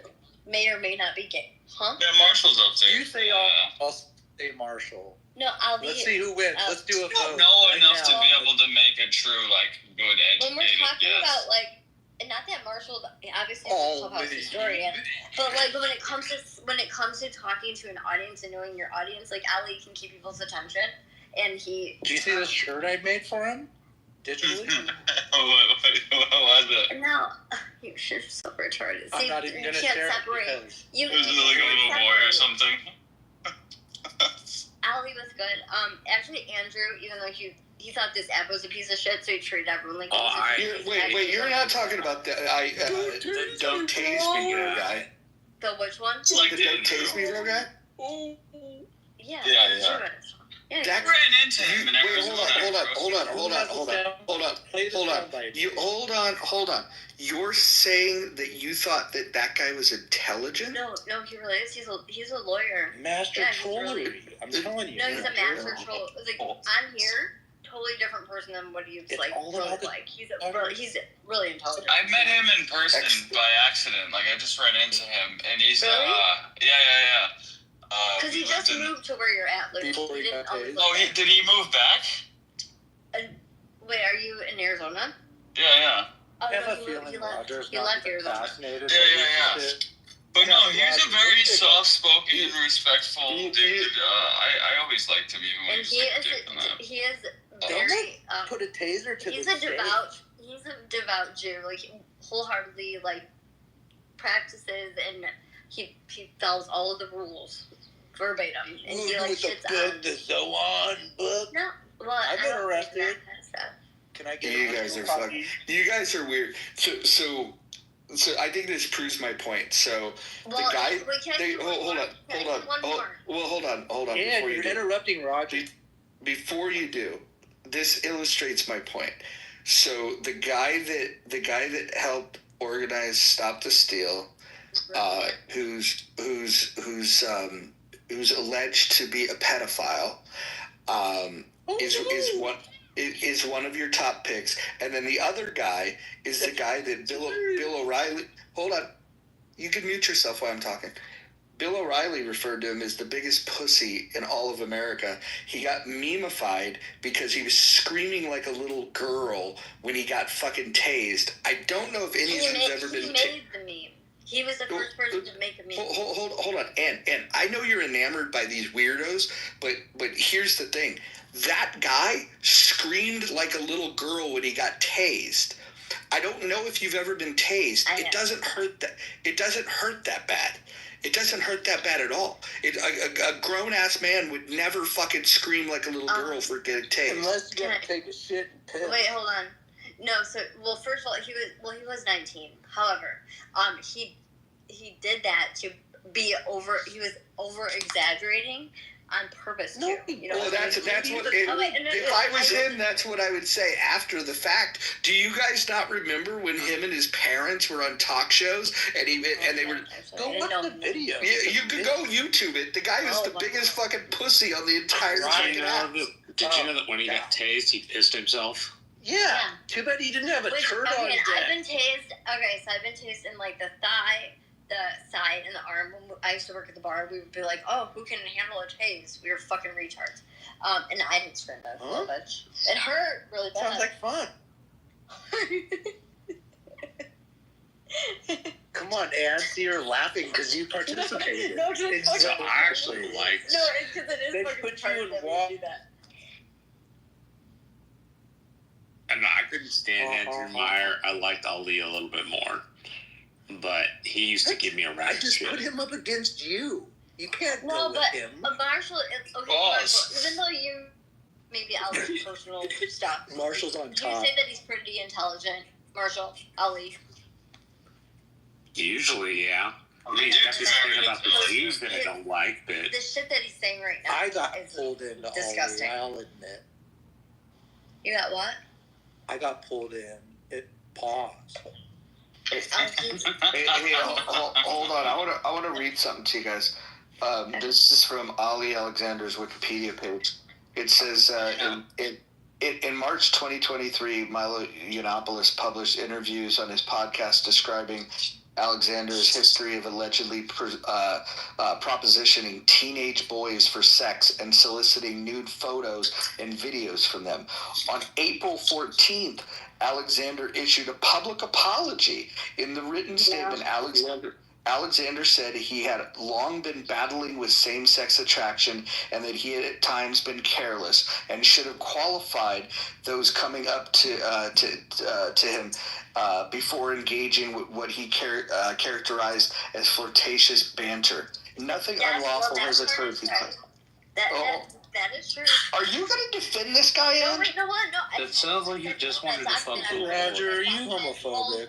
Hold. That document is true. He did write pretty much. Roger, I know you're think not. he's in the Fed. Like, why wasn't he prosecuted? It was not. Because he's a child himself and couldn't have. He had no judgment. That's Where is Milo?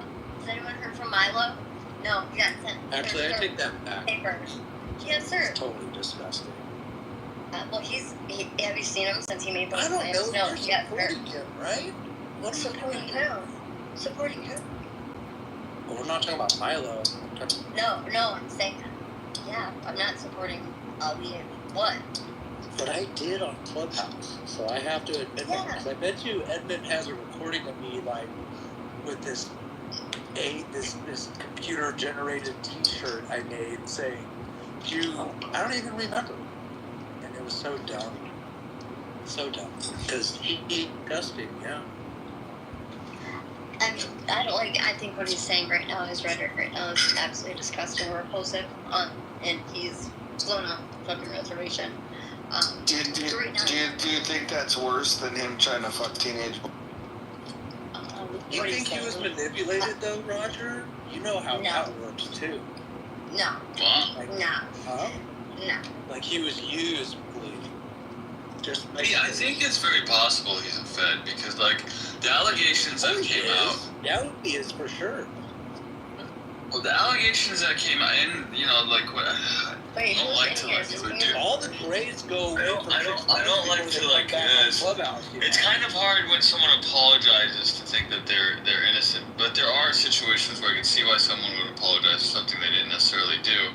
But like the allegations that came out, like I was convinced, like, okay, if this is true, like he's going to be prosecuted. Right. And if it is true, I don't know why he wasn't prosecuted. Correct. Exactly. I was going to bring that up. It seems like true. Like there are like screenshots. Like yeah, he was into some weird shit for sure. Well, I can't deny my support for him season 2.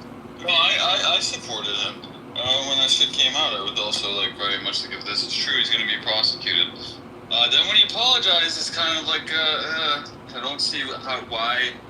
He didn't strike me as the guy that would apologize for something he didn't apologize to Milo, though. Well, why would he apologize to Milo? He didn't apologize to Milo. Yeah, why would he? There's no point. Why would you apologize to Milo? He didn't apologize. That document was just saying, like, admitting, like, okay, yeah. He had to say something. It's like when Milo in Berkeley was fire. Like, dude, fire. Milo like, is literally fire. He's a whole faggot too. I know. I thought he put the gay away. Berkeley, was just off the he might have put the gay away, but he might have. Yeah, So now we don't, right? I'll leave the gay away too. That's the thing. Dude, is that Cardano down there? We got Cardano. I think so. Serious? The reformed Cardano. I thought maybe it was He's too, back. but he got Russian writing or something. No, Serendipity told me she heard Cardano in her room the other day, and I was like, really? Oh, really? Maybe he's back. I love that. So, Mojo, to say one more, when you ask what I consider to be intelligent, this person may or may not be my friend. I may or may not like this person, but I have to say Monica is very intelligent. Wow. Your best friend. Yours. It's his clubhouse. You didn't say wife. Listen. You said girlfriend or something. Which I'm kind of jealous because I've been working on Monica. Everyone hates her. It makes me like her more. Hates her? Well. Yeah, tell her. She thinks I hate her. It's a whole game I'm playing, but I'm not good at games, so you can. I know. You know. Because I used to Just keep playing, you'll get better. No, because Wallace used to think to troll in the chat, and I would take it personal and think he hated me. But then I realized that he's not doing that.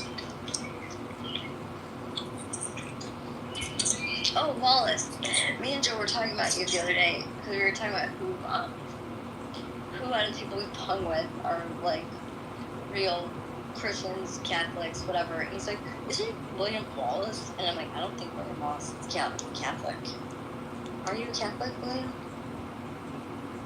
I am not. I've shared the story that my father was raised Roman Catholic, and when I was born, he made sure that I wasn't raised Roman Catholic. I got raised by my mother's side of the family, Protestant. Okay. Actually, Nazarene, and then to a Lutheran church. Oh, okay. I like Lutheran church. Ali, the pedophile, is Catholic. Okay. Dude, he reminded me of Sammy Davis Jr. How could you not love him? Well, in 2016, he was an atheist. 2018, he was a Calvinist, and now he's a. Well, hold on. What years did you say? Yeah. 2016, I knew that he was an atheist. 2018, he was a Calvinist, and now he's a. What was he back in 2007, 2008? I don't know. You know, back when he was convicted of felony property theft and credit card abuse charges? Yes. You remember that? Or what came before Calvinist and after? From what I know, atheist, Calvinist, then Catholic, apparently not. Wow. You know what? That almost sounds natural. Not grifting. Oh, no, I mean, come on. All these atheists. I say, 98% of these atheists are agnostic. I mean, come on. Yeah, let's you're right. talk about it. You're right. Maybe that could be next week or something. But. Yeah, I would say that the people that say I'm an atheist, no, they're actually saying, they're curious. Like Necro, as much as he says he's an atheist, he's very curious and always wants to talk about God, which that's what I like. Because you know that he's wants to talk about it. He's not. It's like dancing. It's so gross. Dancing. It's gross. Oh, yeah, I thought you like to back up on it. Or all the people that love to sit on the fence and show you, look, I can spread my legs and sit on the fence. It's ugh. I'm a proud atheist. They're cool, man. Dude, nothing worse than splinters in the taint. Dude, Gilded. I didn't know what a taint was until Roger told me the other day. Gilded's right here. It taint this and it taint that. You guys know, up until just recently, that Gilded was this much against Trump and also atheist. I'm distracted by Cardano, his white coffee mug. Is that steam coming off it, or Go ahead, Gildas, I'm sorry. He probably knew what you were saying. I don't know. What was the comment? I said, I just realized, me and Joe were also talking about you, since we've been on this app a couple of years. I didn't know until just like this past election that you were an atheist and that you were this much against Trump, like, or this much that you don't show the same or have the same views on things as like something me and Joe. And I thought you were more aligned with us than. Yeah, I was in line with you guys during the Biden years, but going on my own excursion, I'm an atheist and I'm against Trump. That's absolutely true. He holds Trump or America above Trump. That's what he's doing. Exactly. I love America. I love Yeah. Like, Yeah, I love dude. America. Roger's been smashing on Trump lately. No, Roger's no. Neutral doesn't. He doesn't like either one. But I'll tell you what. If Elon starts a third party, I'm gonna be first in line to figure out what the fuck this thing's gonna be all about. I'm not saying I'm gonna sign up, but I will pay very, very close attention. Does he get a pass? I feel like he gets a pass because he's autistic. But like we understand that. I don't get a pass. For like to me, like being autistic and he's so brilliant. That AI and robots eventually end humanity. I didn't know you were autistic. Roger, is it even a good thing if shouldn't a third party, like, is it even really a third party if it's just immediately, like, created out of the billionaires? Like, how is it going to be any different in the long run? I'll explain it too. At least how it's been framed so far is that it would just be designed to challenge. It would be a coalition of essentially like libertarians, techies, independents, and disaffected people from the right, and maybe moderate leftists that know there's a better way. And then the idea would be to simply try to primary Republican candidates that are not conservative. Like, he wouldn't want to identify candidates and run them against fiscally conservative Republicans, but ones that like would go out and fucking vote for the big beautiful bill, for example. The Republicans that want more government, the Republicans that want deficit spending, and I think it's a really good idea to primary them. What he's not going to do is cause that to be a riff. I don't think that he would want a third candidate to run, which ends up getting a worse candidate, from the left. I don't think he would do that. But I think in primaries, running up, and every state's got their own ways that they do these things. But if done properly, what this would do is he wouldn't even have to win. All he would have to do is present the kind of threat that would cause the Republican Party to become more fiscally conservative. I think the wiser move for him is just pump money into the RLC, which is the Republican Liberty Caucus. That way it stays a problem right within the Republican Party, and he can just battle for the heart and soul of the Republican Party. I think that, to me, like if I had 5 minutes with Elon, I would just say, and knowing what I know about third-party politics and all of the barriers of ballot access and getting on debate stages and things of that nature, I think he's better off pouring his money into the Republican Liberty Caucus and then finding people that are really, really fiscally conservative and just organize and build that thing up. I think that because the Republican Liberty Caucus is essentially like the Ron Paul wing of the Republican Party, and so you could do more good by doing that, I think.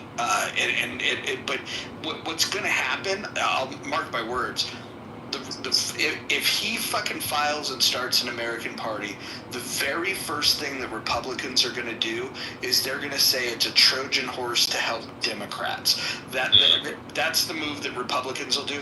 And then the rank and file Republicans, because they can't think for themselves, will go, yeah, that's right. And like the truth of the matter is if you pay attention, Elon's not a guy that bullshits around. He'll tell you exactly what's on his mind.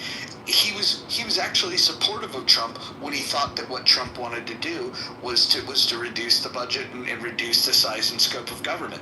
The moment that he found out that Trump wasn't about that stuff, then he's turned on him. And so I think they're rightfully feuding. And I think Elon's 100% in the right in the right. Well, the latter I've already dealt with.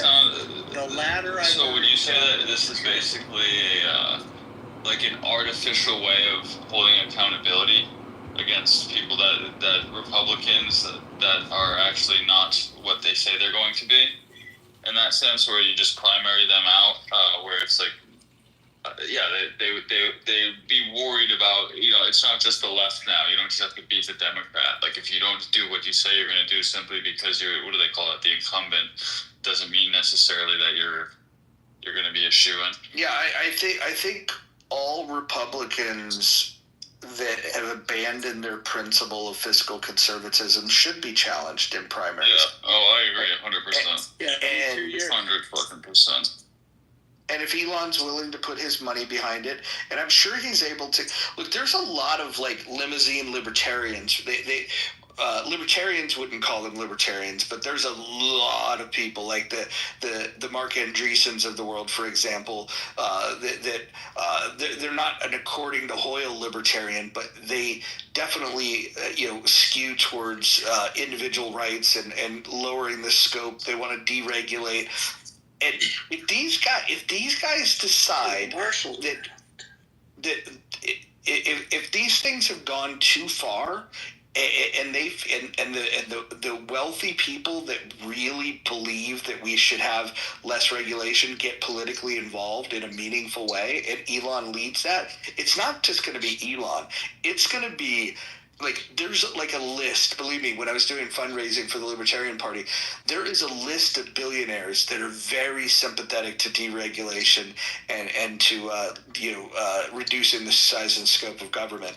And then even outside of the billionaire class, there's people like Chris Roofer, for example, in California, that owns the company Morningstar.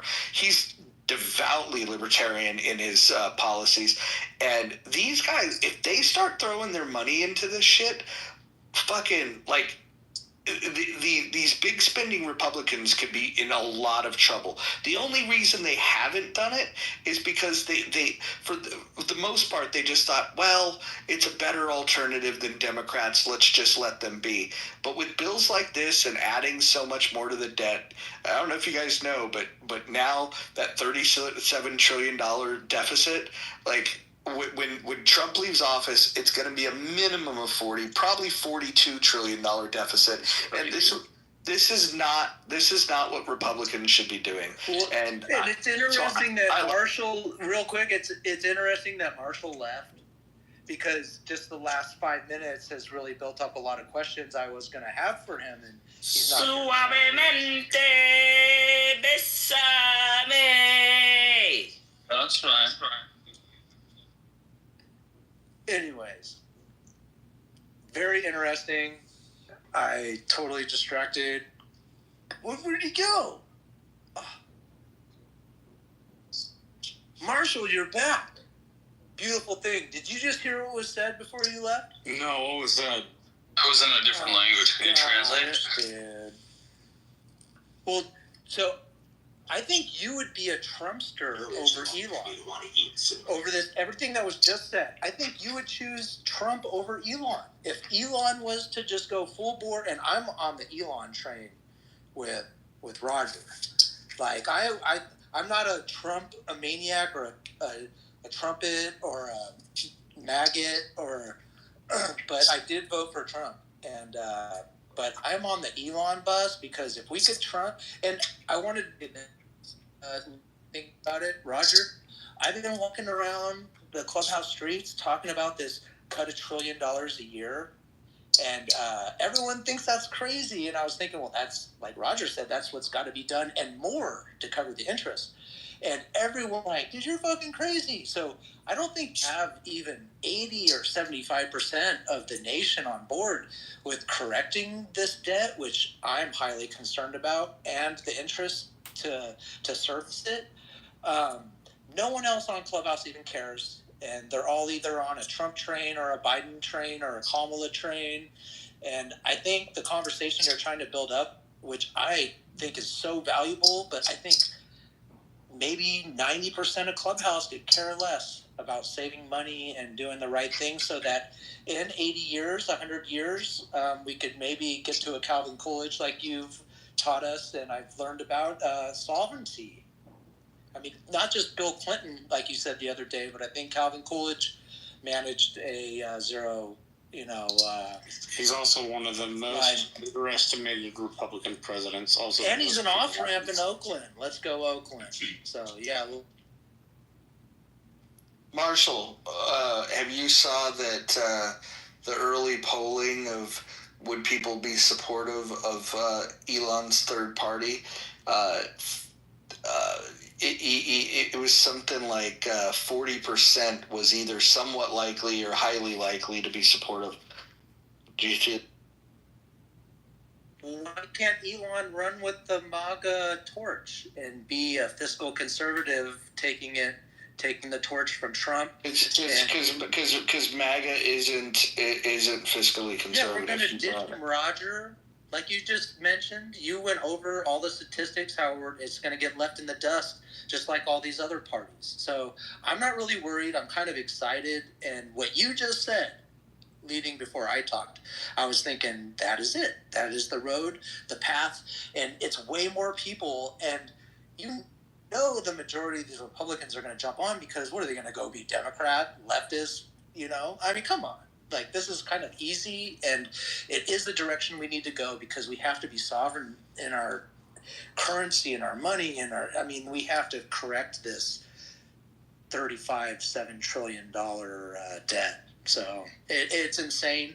I don't even talk to my kids about it, and it's probably time I do talk to my kids about it, but I'm scared because I don't know how to explain to them, so that I keep a positive head, because they have positive heads and they're doing great things, going to be great people. But if I was to even talk about this, I'm afraid that they'd be like, what am I going to do this for? And we got to fix it so we're not like boomers breaking shit down. Not too much on the boomers. Whatever. I make fun of my mom every day. My mom wished Trump was shot in the head and is sad that he wasn't. Yeah, you could thank your nearest boomer, because almost 90% of the boomers agree with my mom. Well, my dad worked for the union. He's part of like 10%. He's beautiful, great American. Well, no, I'm saying he worked for the union. If you know what that means, like he voted Democrat pretty much his whole life, and then 2020 he voted. Well, 2016 he didn't vote. Oh, but no, he's like one of those walkaways. Oh, what are you telling us again? What? I told you what? Yeah, no, he voted for Trump in 2020, and he didn't vote in 2016 because he didn't want to vote for Hillary. How about Elon? It's so exciting. I'm so excited for what Elon is, like, what he stands for, because it's something that Trump's missing, and we're gonna I don't trust anyone that doesn't believe in God. I don't trust anyone that doesn't believe in God.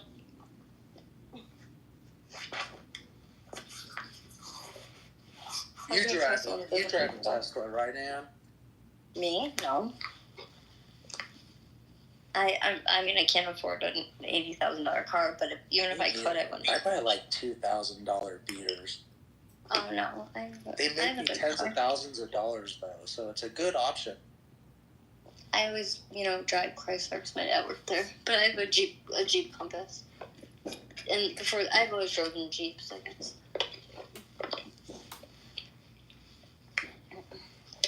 So can Elon really fix the debt and the budget and everything going on and go to Mars? Like, I don't know. Like, I wish an American do more.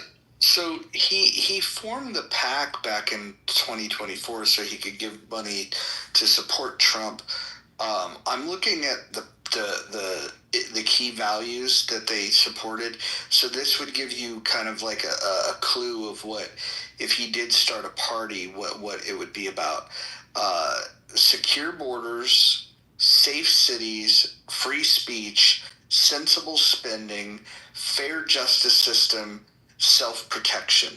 So if I could go through each of these, but that is what it's all about.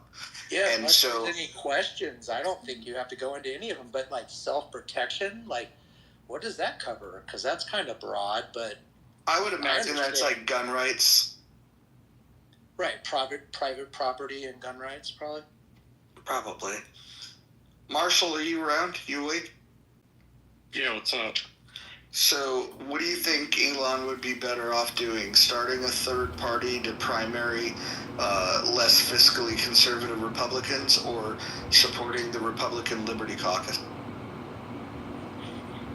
I think it should stay within the party so we don't split, so I'd go with the Liberty Caucus. I disagree. Don't get me wrong, we may be at a place where we need a new party, but I think you can still push internally and make a difference. In particular, if the Republican Liberty Caucus can successfully primary less fiscally conservative members. If it fails, then, the third party is probably the way to go, but barring that... Is that the 180-year plan? No, I was more thinking it probably happen within my lifetime. If he primaries people, that wing of the GOP can become more powerful and can balance out MAGA. But if for some reason the Liberty Caucus is unsuccessful in primarying, then starting a third party is probably a better move.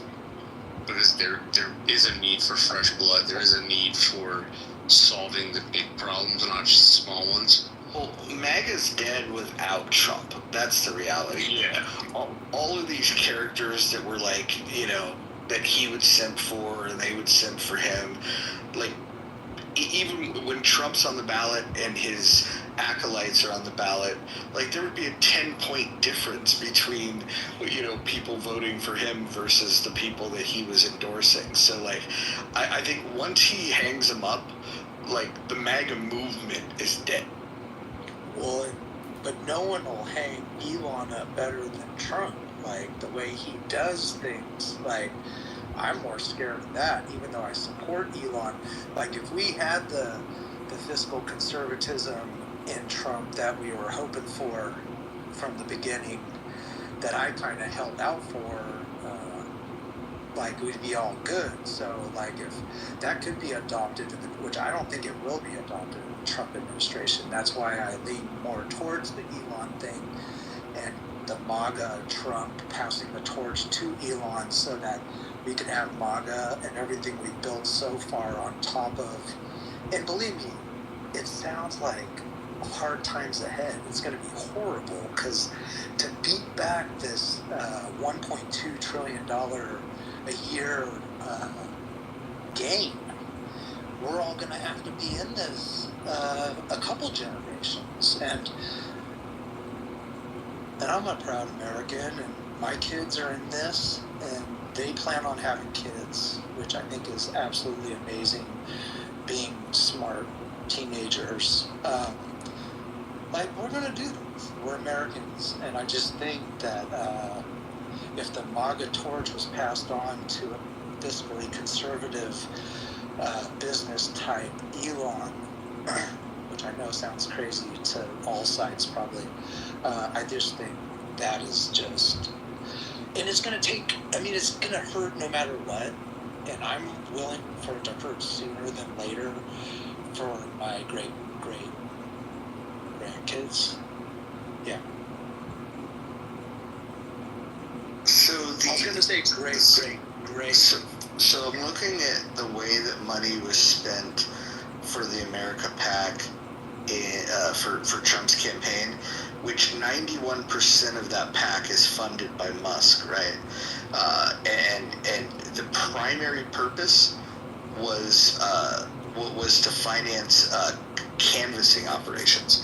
So that means literally going door to door and stumping for candidates.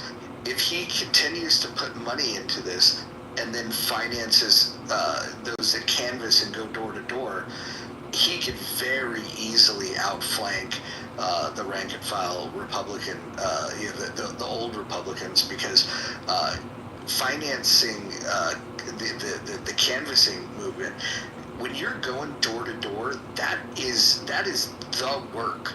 That is the real work of the party. Like, you can get on the commercials and you can watch the podcast, you can do all that shit, but the canvassing, that's the door to door. You're looking at data of who's likely to actually vote, that's going to go to the polls, and then you get to talk to them face to face, outside of all the bullshit. And in areas where you do successfully canvass, you can win. AOC, her rise to becoming a congresswoman was because she canvassed. She successfully canvassed in her neighborhood and in her district. And so if that's what Elon's going to put his money behind, I think traditional Republicans could be in a lot of fucking trouble. I don't get that. So what does he have to do with AOC? No, I'm using AOC as an example. I'm using AOC as an example of how canvassing is successful. If you don't know her story, I get it. No. She made the separation right there. Yeah. She primaried, a sitting Democrat. Dude, that's like hurting a bunch of. I don't even want to be insulting, but come on, we know the kinds of people that she's cheerleading. I bet she makes a good drink, though. Like, I don't want to be a partisan dick.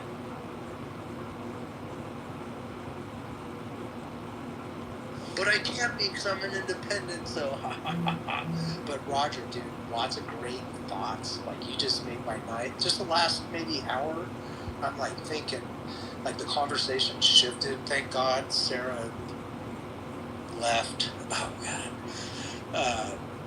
Dude, this is great. Have you ever heard Sarah? I will ask Marshall, though. Marshall, would you slide towards an Elon being a Republican? I know you could become a Democrat any day now. It could be a walk away. Aaron can give you some tips. But do you think you would go more fiscal conservative?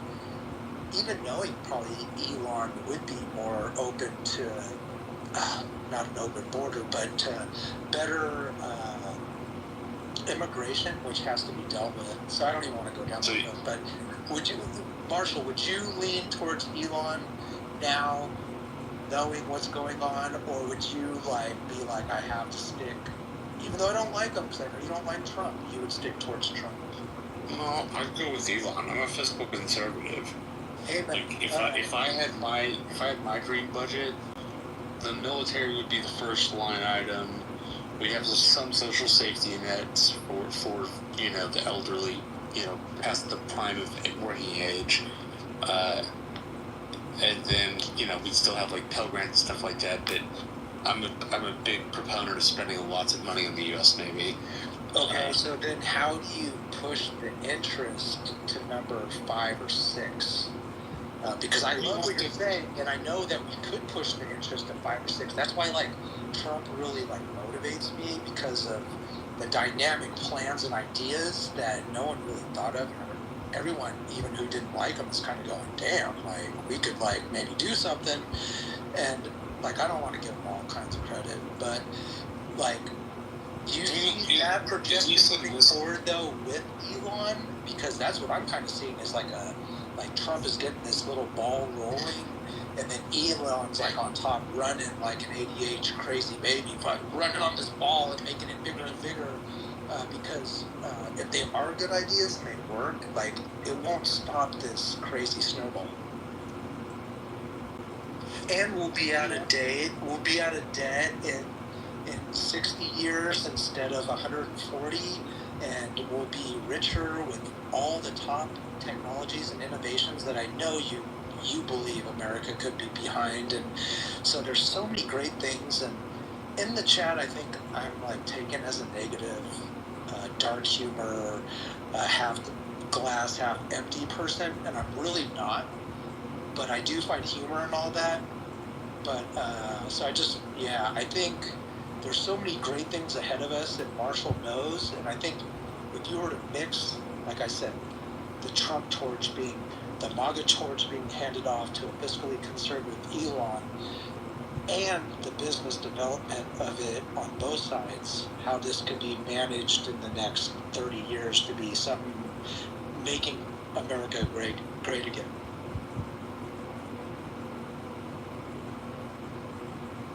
Interesting. And I apologize, that was a lot. No, dude, you're okay. No worries. You know what I'm excited about here is just the fact that he really is sticking to his guns. The only reason he supported Trump was because Harris was going to take us off of a cliff. And then Trump's now deciding that he wants to take us off a cliff with this irresponsible spending. So I like what I'm hearing. I hope that he puts his money out there. I hope that he it gives us an opportunity to have an alternative. This is great. It's like bumper bowl. It's what we fucking need in American politics. Like it's absolutely what we need. I'm sure we'll find some issues where Elon and I would break, but big picture, I think he's fucking right on, dude. We gotta start slashing this budget. And the other thing is he doesn't have to go after like every state. All he has to do is like he could just go into states that are ready for disruption, like Texas, where he lives. He could go into Florida, Nevada, Arizona. These are red states, but they're red states that do have fiscally conservative. No, not California. You got to go in places where there's fiscally conservative Republicans and that are waiting for. Northern state. No. Look at Roger still like no. You're dead. Look, the only reason why you even have a Republican Party or a Libertarian Party in California is because there's 40 million people to mail to and to call to and to email to say, hey, can you give us some money? Here's what's interesting. The money that you give to the Libertarian Party in California is a rev share with National, and over half their budget for National comes from California libertarians. And so the Libertarian Party of California, they can't do anything. They're pretty impotent, but they give that money to the National Party. So what state has a larger concentration of libertarians than California? No, the biggest concentration would be New Hampshire, the Free State.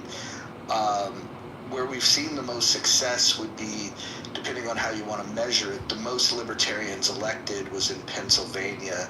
The highest office elected for a libertarian was in Wyoming. So you can measure this in different ways. The party was founded in Colorado.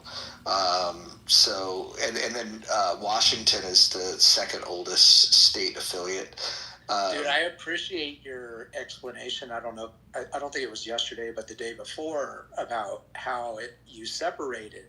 Because in the last 4 years, listening to you and meeting you, really opened my mind to not just being independent, but looking at the Libertarian Party. And so it's funny that, because in the last 2 years, 3 years, has come to the conclusion that you shared the other night.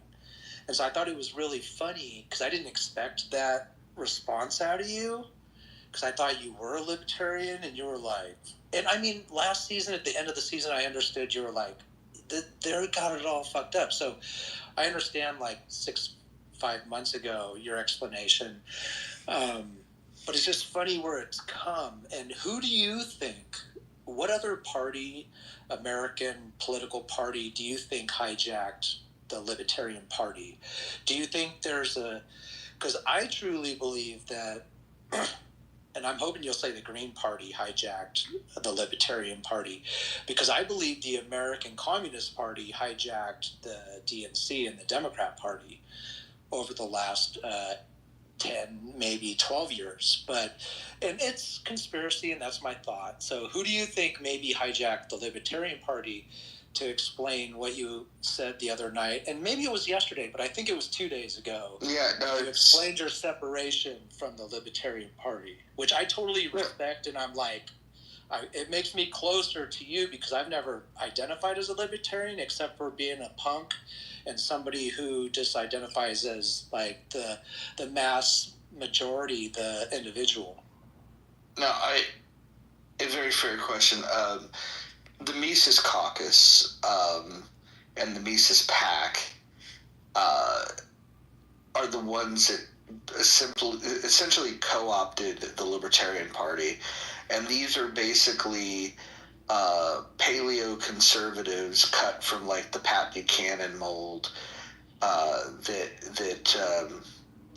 There's some overlap between paleo conservatism and right-leaning libertarianism, and what they wanted to do was throw all the lefties out. And what's interesting is like Joe Hero's a paleo conservative.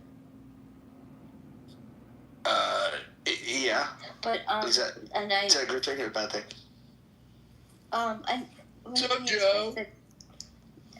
When he explains this to me, I guess I don't understand the difference.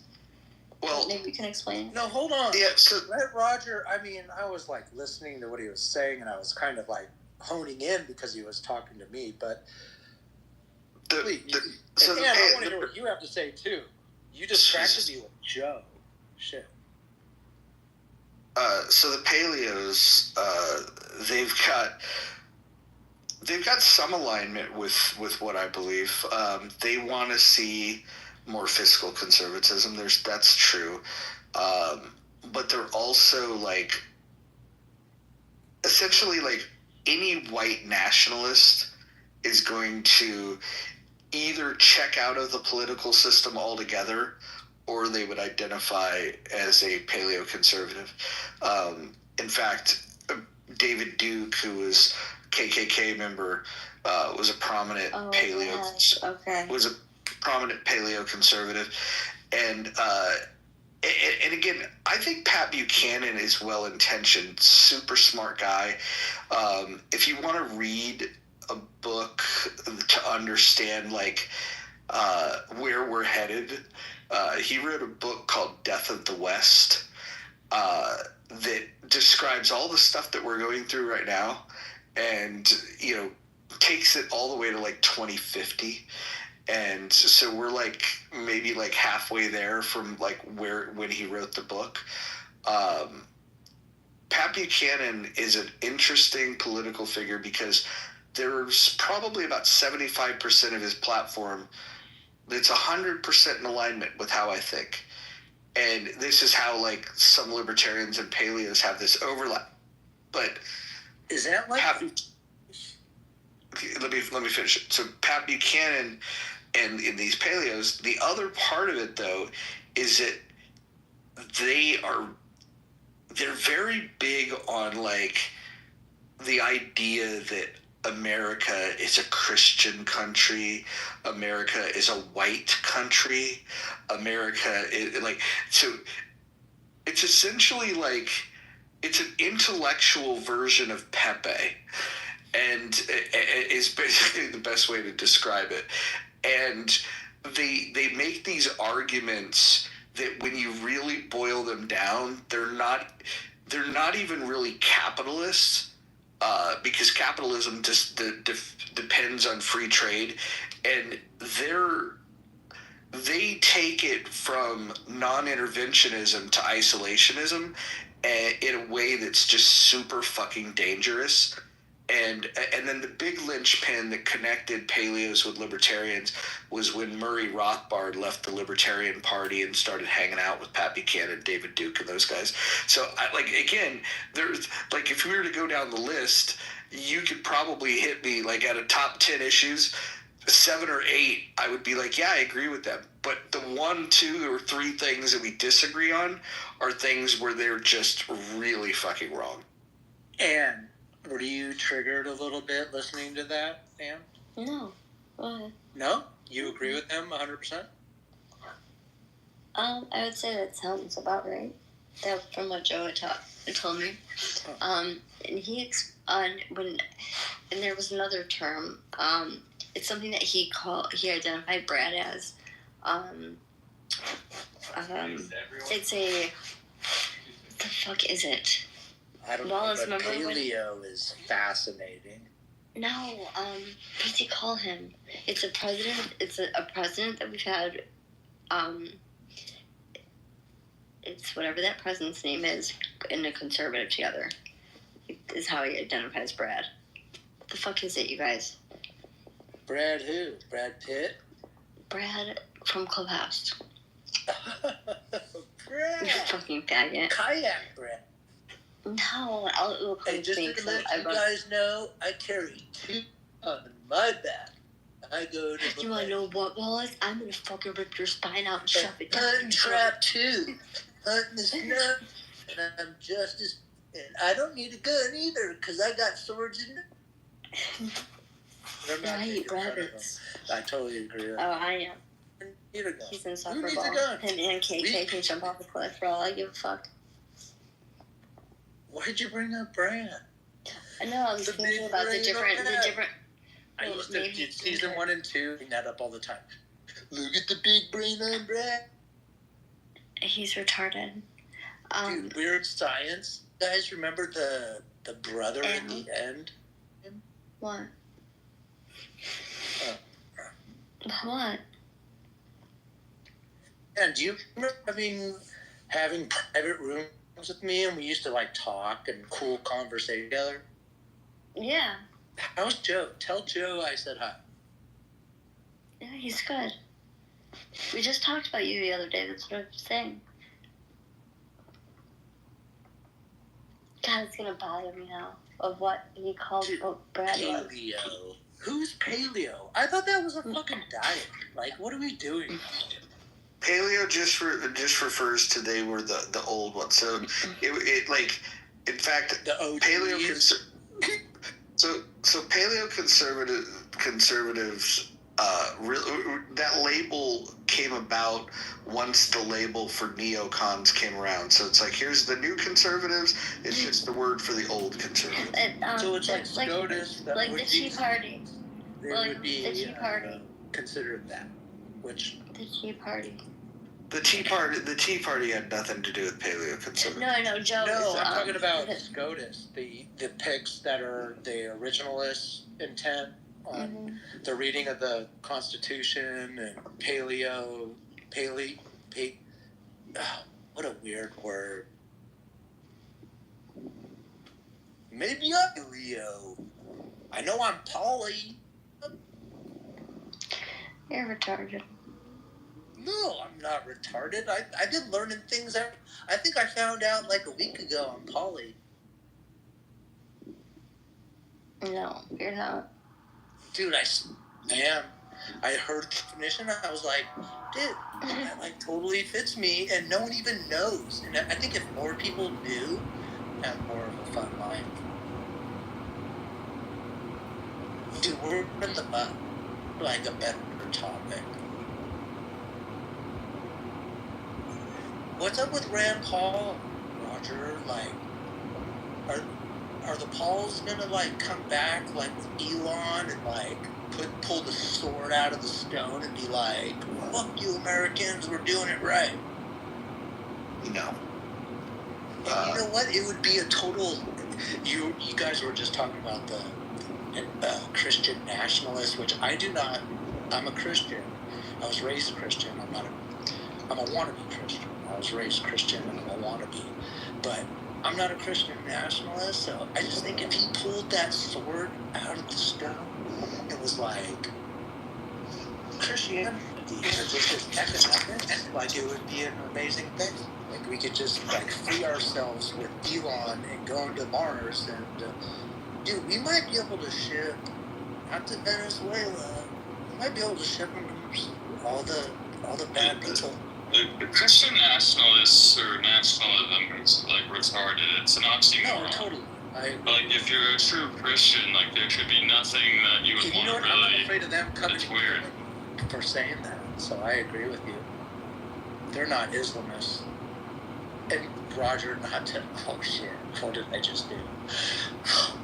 That was 4 days. We don't need that. Sorry. But who's scared of a Christian nationalist? You guys are all Muslims.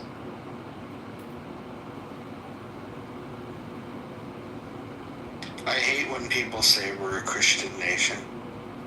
I say it all the time. Yeah, I agree because we're not. We're mixed. We're like a salad bowl. You know, we're like tossed salad. And look at my face. I tossed it. Ew. Pause. Hard pause. It was pause. You don't know what was on my face. It was just what it was. I didn't think about it. It just got tossed. No thanks. No thanks. What, you guys don't have your Red Wing? Who has their Red Wings on stage? Only you. And you just said when you go down on a woman and she's on her period. Yeah, dude, you gotta do it in a group or a bridesmaid's room on a wedding. Imagine. Sound like a Muslim. Oh, dude, leave the mess and everything, and then all the other bridesmaids come back and go, what happened here? Somebody died. I like that, Lou. That was good. Wasn't that a good story? That was good. No, but Lou said it was fun. Oh, you didn't hear it? No, I was laughing at what Lou said. You missed it. Do you think we've gone too hard on the Muslims over the last couple days? Yeah, and that's why I didn't want to drink that. Dude, I don't, and I appreciate it because there's nothing, it's all rational and logical, so the questions are very hard, and I just think we need a break, and we'll revisit it, because we revisit, you know, there's reformations in the future, and we're going to do it, and it's going to be done in peace. Love, like hugs. No, the Muslim thing is interesting. Like, they seem to be, like, the most, like, practicing of what their actual religion says. Like, all these people that say, like, you know, I was in the room earlier, like, they know it's wrong that, like, a grown man shouldn't be fucking a 12-year. They just can't, they're not allowed to say that it's wrong. I mean, it literally goes against... How did you do? Like, some of us... But anyways, the point we made is, like, this isn't... I think, Roger, you made a good point today when it's, like, it's one thing to, like, understand times are different, it's another thing to, like, condone it in 2025. But, like, all these religions, the people that say, like, Judaism doesn't allow for this, Christianity, like, it absolutely did. It absolutely does. But it's just today they've modernized. But, like, you look at, for example, like... From Judaism and Christianity. If you look at, like, Delaware, I think it is, this isn't to, like, condone the Muslims at all. But, like, it wasn't that long ago in the U.S. where fucking, most of us agree that it's wrong, like, this is absolutely wrong, but the age of consent in, like, Maryland was, like, fucking, like, 9 until, like, 18. I couldn't believe this when I saw this the other day. Yeah, the history it's wild. Huh? Said the history was crazy. The days Abby was, like, reading them, and I was like, holy shit. Yeah, it's wild. It's wild to think, like, we're not... so the people that, like, look at... It's like, yes, it's absolutely appropriate to look at them in 2025 and say, like, hey, like, you're fucking radical and crazy, like, to still hold this opinion. But from a religious standpoint, a text from 2,000 years ago, like, it wasn't that crazy. Yeah, my grandma... I mean, it's still crazy. It's hard for me to wrap my head around. So, I guess I can't speak much. I think even for that context, it was...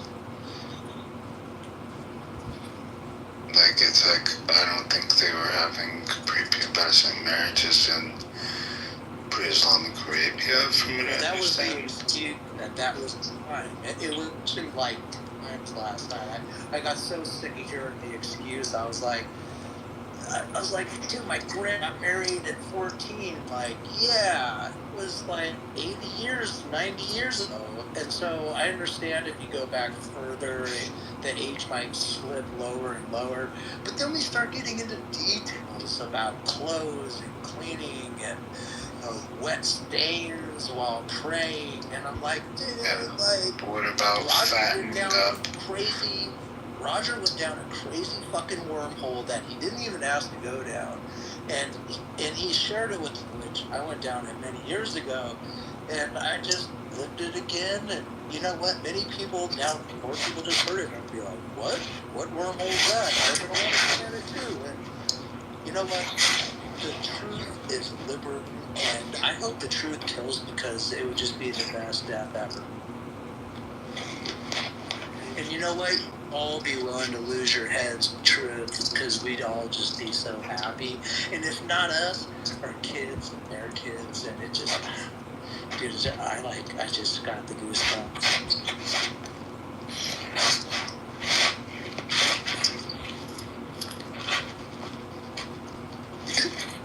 No? Dude, how much mic drop. That was so great. No, you got the goosebumps too. It's Independence Day. And before did it for you. And they had the goosebumps too, and they just like, oh, how do you think Iran feels? I hope, like, just the goosebumps, like, we're fucking doing it. And no one knows who's ready. What's up, Ron? Nothing's up, man. Look at this, dude.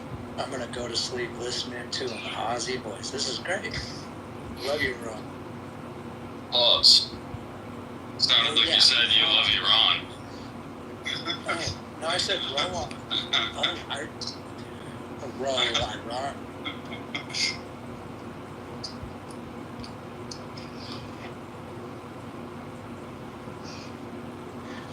I don't know. I guess before I go brush my teeth and settle in, I think because I'm not a war person, and I thought Trump wasn't going to bring war, but the only exception I would have had over the last 20 years, or maybe I'll even say my whole 46 year of life since 1979, is that we would neutralize Iran. So if nothing else happens except for neutralizing Iran in my 49 years, I think I'm pretty satisfied. Being a non-war, kind of peaceful, classical liberal person, I'm pretty satisfied. And other people on here, and what they have said, have comforted me in thinking that I'm not the only one who makes the exception for neutralizing Iran and not spreading democracy, because I know the damage that's done, but at the same time neutralizing Iran so that maybe we get another 20 years not worrying about a nuclear, bomb.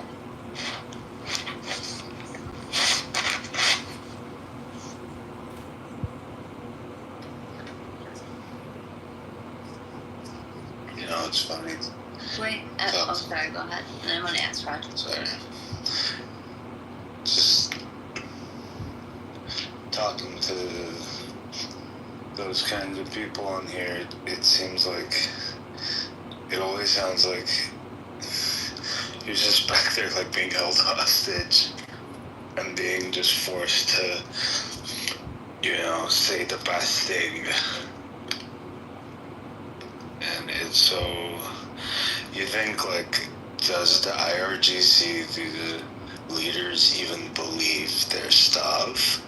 And do they even wish, if they could press a button, a blind vote, if everybody in the country and in the leadership wouldn't vote for a secular democracy, but nobody can say it, and that's the nature of orthodoxies throughout history, represented in the Bible by Pharaoh, who was forced after 10 plagues to do the right thing, roughly speaking. So I wonder if they're even rooting for their own team to, those days.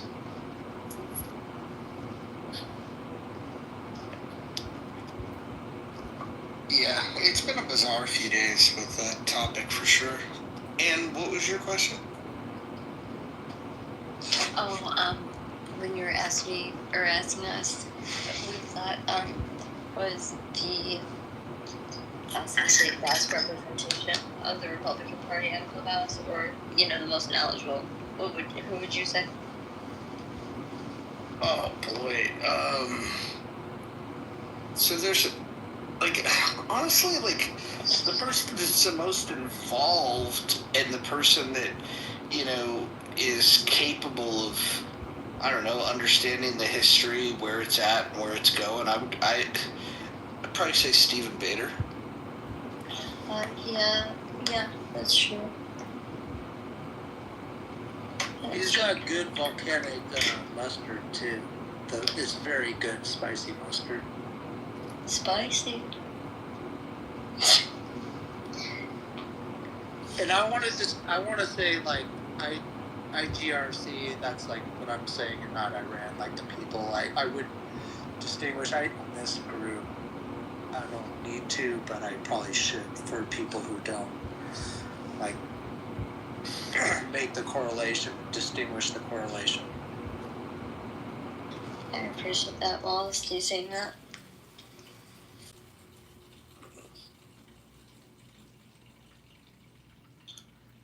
And what do you think's the weirdest part of the Christian Bible that people ask you questions about that's hard for you to try to defend? I had a hard time I'll just say me for a second. I had a hard time for a long time accepting Immaculate Conception. But now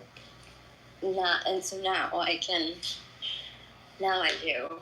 And now I can answer when people, talk about, well, Mary, how old was Mary, blah, blah, blah, Wait, blah. so you think Mary never had sex? No. That was one for me, otherwise I couldn't go forward. It was a miracle. And Mary was, 14, and I think Joseph was, how old was he? 40-something? So it was Immaculate Conception. And so I had a hard time. You genuinely believe that she never had sex? I do. The Virgin Mother. I think he was a miracle. Trusting people who said, well, what if she got raped? God, what the? Yeah. And then they said, oh my, yeah. And then they said, oh, so she had. How disgusting. Why would your mind even go there? Right. Because Roger made the point. Immaculate Conception. That puts your whole, and good. Was that yesterday or today? Yeah, well, but that's what the Bible claim is. But if you ask me, clear. Yeah. Well, that's what the Bible says. But if you were to ask me, what's a more realistic scenario? Let's just put it this way, Wallace. Imagine you were married, right? Imagine you had a wife, and she the baby came out black. Hold on. Imagine you were married. And you still hadn't had sex, which is weird that you're married and you're not having sex with your wife. And you hadn't had sex with her. And then she said, Wallace, we got to talk. And you're like, what's up, babe? And she goes, I'm pregnant. And then you're like, what? You son of a bitch. And then you jump on her head about it. And then she tells you, no, don't be jealous. I didn't sleep with anybody. It was a spirit that got me pregnant. You'd find that a little weird, wouldn't it? Yeah, no, totally. I'm thinking though, I was like, dude, totally, yeah. I'm questioning everything. I'm but then I thought about my age, and I was 33, and I remember thinking, this is weird. I remember thinking before we decided to have kids, and which was quickly after we got married, because we kind of decided before we got married, being together for 12 years and getting married, that right after, literally right after we were going to try, and I prayed to make sure that it's the right time. If not, it's okay. Just the comfort level of, and I truly believe in the conception of my first child, that I knew it. I knew it. I knew just shot a rocket to the stars and exploded life form, and I knew it. Like, it's weird after and then witnessing it, watching it, and birthing my child, both my children. But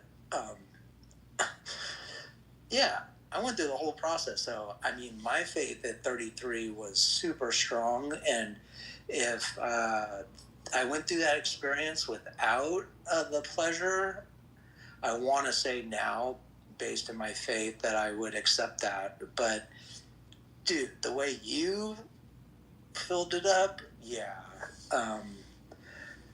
Before I felt the way I did when I had my children and got married, be totally like, you fucking whore, and you're dancing around and playing games.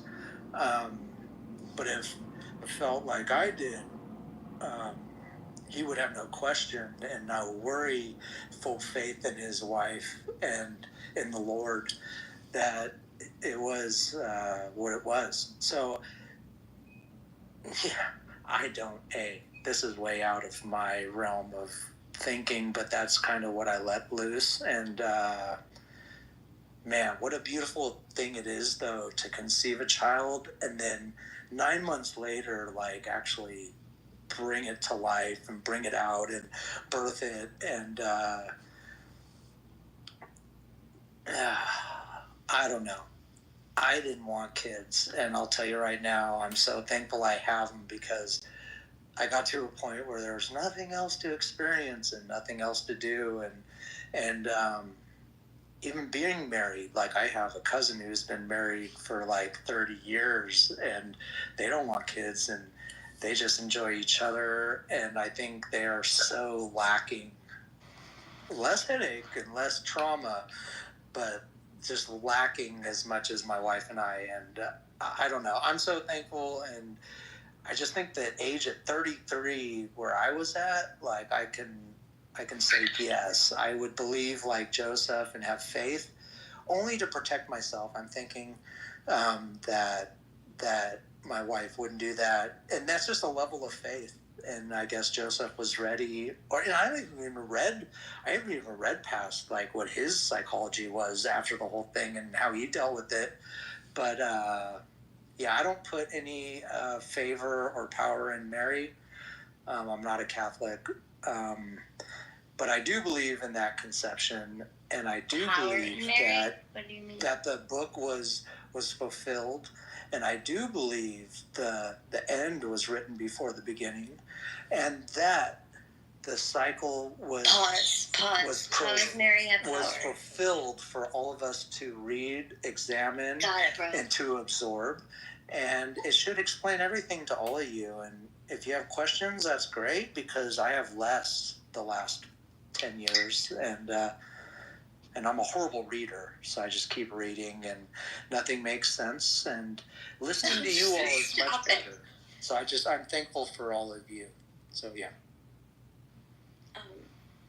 Especially Darren down there. Darren's pretty cool. If he came up and talked more like me. Darren used to come up and talk in the beginning of Clubhouse, and now he's just like a really divisive chat warrior. And he's just trying to be. Hold on.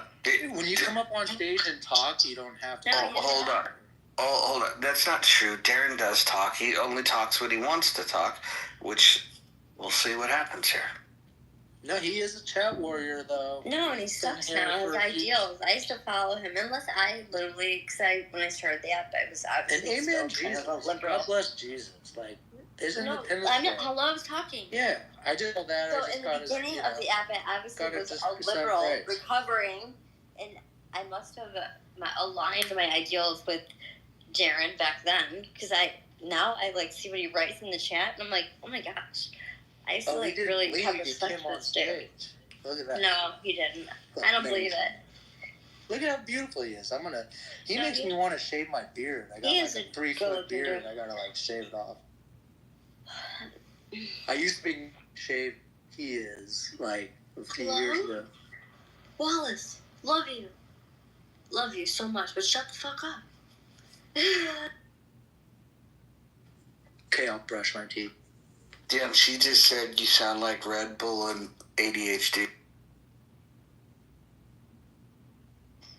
Hi, Darren. Hey, Red Bull's a good beer replacement. Shut the fuck up. I love you. Good evening. What's happening, everybody? Hi, Darren. How come you suck now?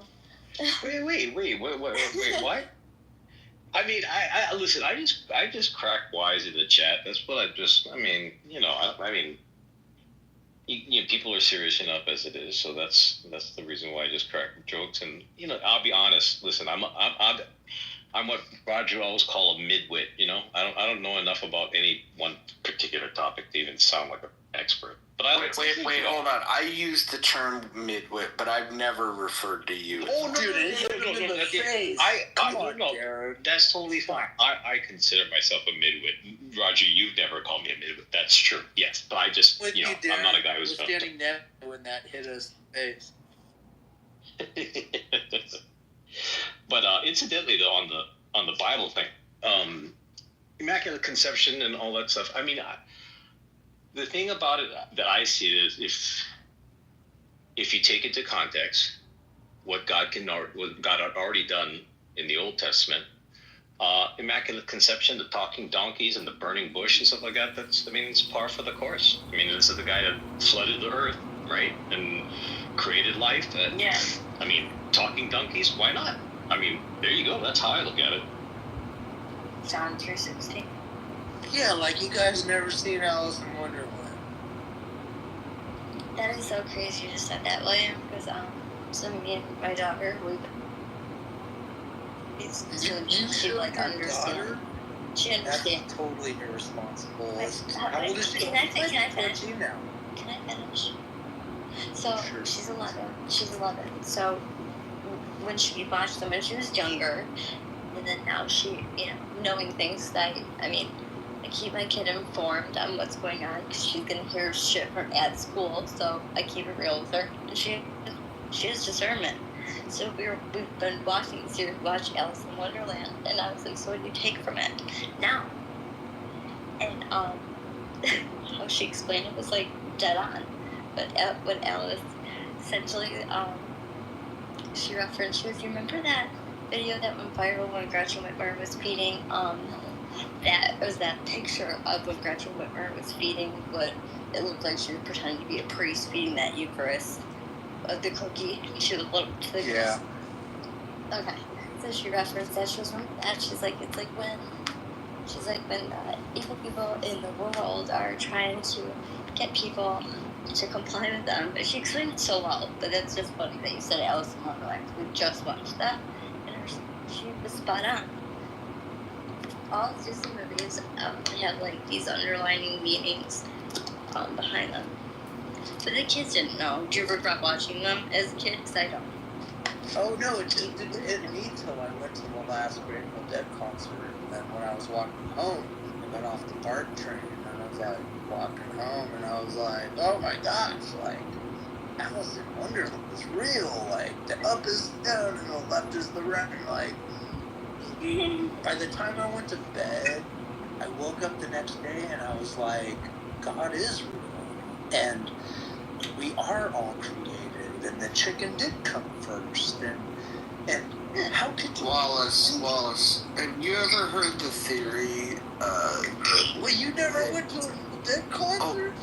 Hold on, yeah, I used to go to the park a lot, I never went in. He died 2 weeks later, by the way. Yeah, hold on, let me get some words out of my mouth, if I can. Have you guys heard the theory that that apes eat mushrooms, and that's where the jump came from apes to humans, was this when their brains got exposed to mushrooms. Have you heard this theory? Yeah, that was me.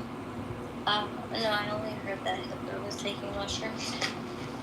He was taking meth for sure. There's videos of that. This is the first time I'm hearing it, Raj. Okay, Hitler taking meth or the monkey? The monkey one. Yeah. Okay. So hold on. Let me go get it. Fucking. article. Those take nothing to barbiturates too. I bet you he smoked it. What are barbiturates? Like Demerol. Demerol is a barbiturate. What's So you guys do drugs? What's Demerol? So I smoke pot or like could do an occasional shrimp, but that's about it. When I go into the emergency, they give you the strongest thing they have. I don't know why. They give me a test and they go, "Oh, you need this." And they always give me like even the Norco no longer is like on the platter. I mean, what's Demerol? Marshall. So heavy. I've got a link for you guys for those of you that read. Ooh, this looks good. Yeah, my teeth are brushed. I can read. Got my fluoride.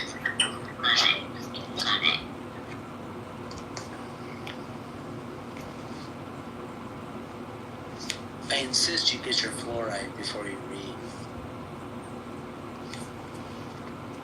Zip your lips.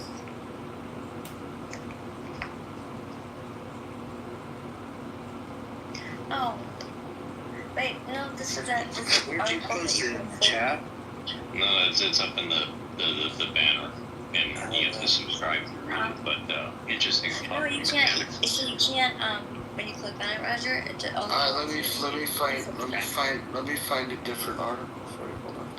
Yeah, and I trust you, so I don't give a fuck, to be honest. Roger's. Oh, that's not nice. What do you mean? Roger's That's not nice. My VPN's really from Canada. It's like A Street material.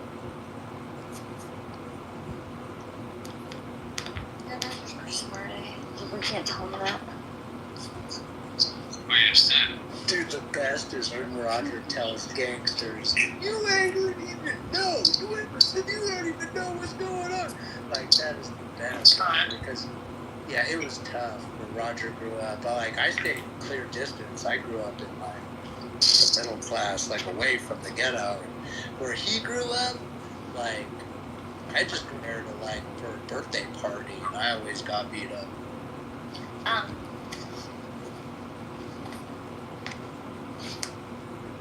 Oh, right. But it's only 2 minutes. Can I play it? Were you down there on Tennyson, Roger? Down Tennyson area? Interestingly enough, I went to Tennyson at my sophomore year. Before Pittsburgh, that's rough. Pittsburgh. You brought up Pittsburgh? No, I didn't. I brought up Fitchburg, which is a neighborhood in Oakland that I lived in when I was Fitchburg. Yeah, but no, when I lived in Hayward, I lived right off of A Street. But then sophomore year, I went to Tennyson. Then I went to Brinkwitz. I don't know if you know about Brinkwitz. That was a continuation school that was in Hayward. No, I just knew girls that went there. Were they black? No, they're all white. They all moved to Castro Valley. Oh, okay. They must have. They were running away. They all got abortions and moved to Valley. Yeah, that makes sense. So Roger's only 2 minutes. Can I play it? Yep, please do it. Okay. Sorry. In the late 1970s, Terrence McKenna and his brother Dennis McKenna were the first that proposed a stone-dating hypothesis. It is known now that 22 primates, 23 including us, consume mushrooms. And the idea is It's hard to hear. You can't hear it? No, I can, but if I knew what I was listening to, make it easier. The link at the top. ancestors that came out of the trees and went across the savannah tracking animals or pooping. Well, and if tropics, the most common mushroom inheritance cow patties, just lost with humasis. They put magic mushrooms. One thing that mushrooms and other substances do rely on is they produce synesthesia. Synesthesia is the perception of one sensory modality and another, hearing colors, for example, or seeing music.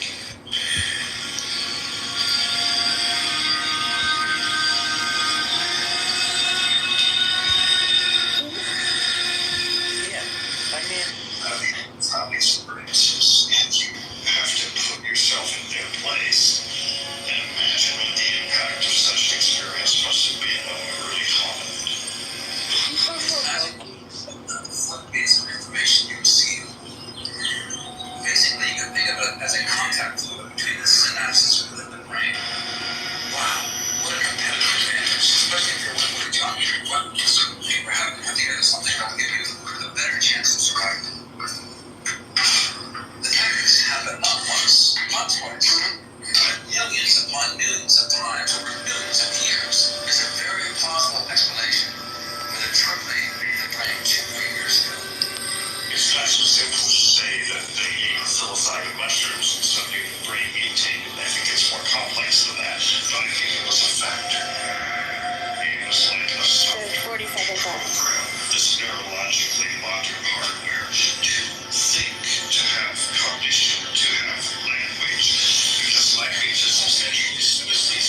I believe it's totally true.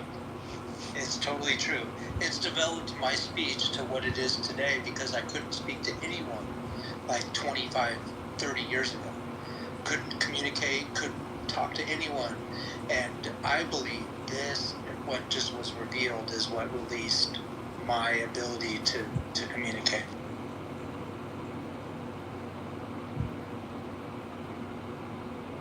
I mean, it's an interesting theory. I mean, I like what he said. Can you imagine what it must have been like, to have that effect or whatever? And I was like thinking, so it's like giving magic mushrooms to a retard then? I mean, like, Well, he was talking about monkeys, right? I know. Well, yeah, but that's what I didn't understand is making that jump from monkeys to humans, but unless you've personally experienced it, you wouldn't understand what was just spoken. That's why it's amazing that the human can analyze the monkey and get that analysis. I am like shocked, but I believe that the human experienced it and projected it onto the monkey. I mean, but how much of this theory though is, like I used to think, back in whatever it was in the 90s when California was trying to push for legalizing hemp or whatever, and they made this excuse like, oh, you can make oils and clothing out of it. That LSD couple in Moraga. Right, but in reality, what they wanted was just to smoke. They wanted to get high and smoke weed. Just be honest about it. Like, so I'm just wondering, in this case, with these guys with the magic mushrooms, are they just chirping on their own stuff or just theorizing? No, it's making neurological reconnections in the brain that have been disconnected because of trauma or other things.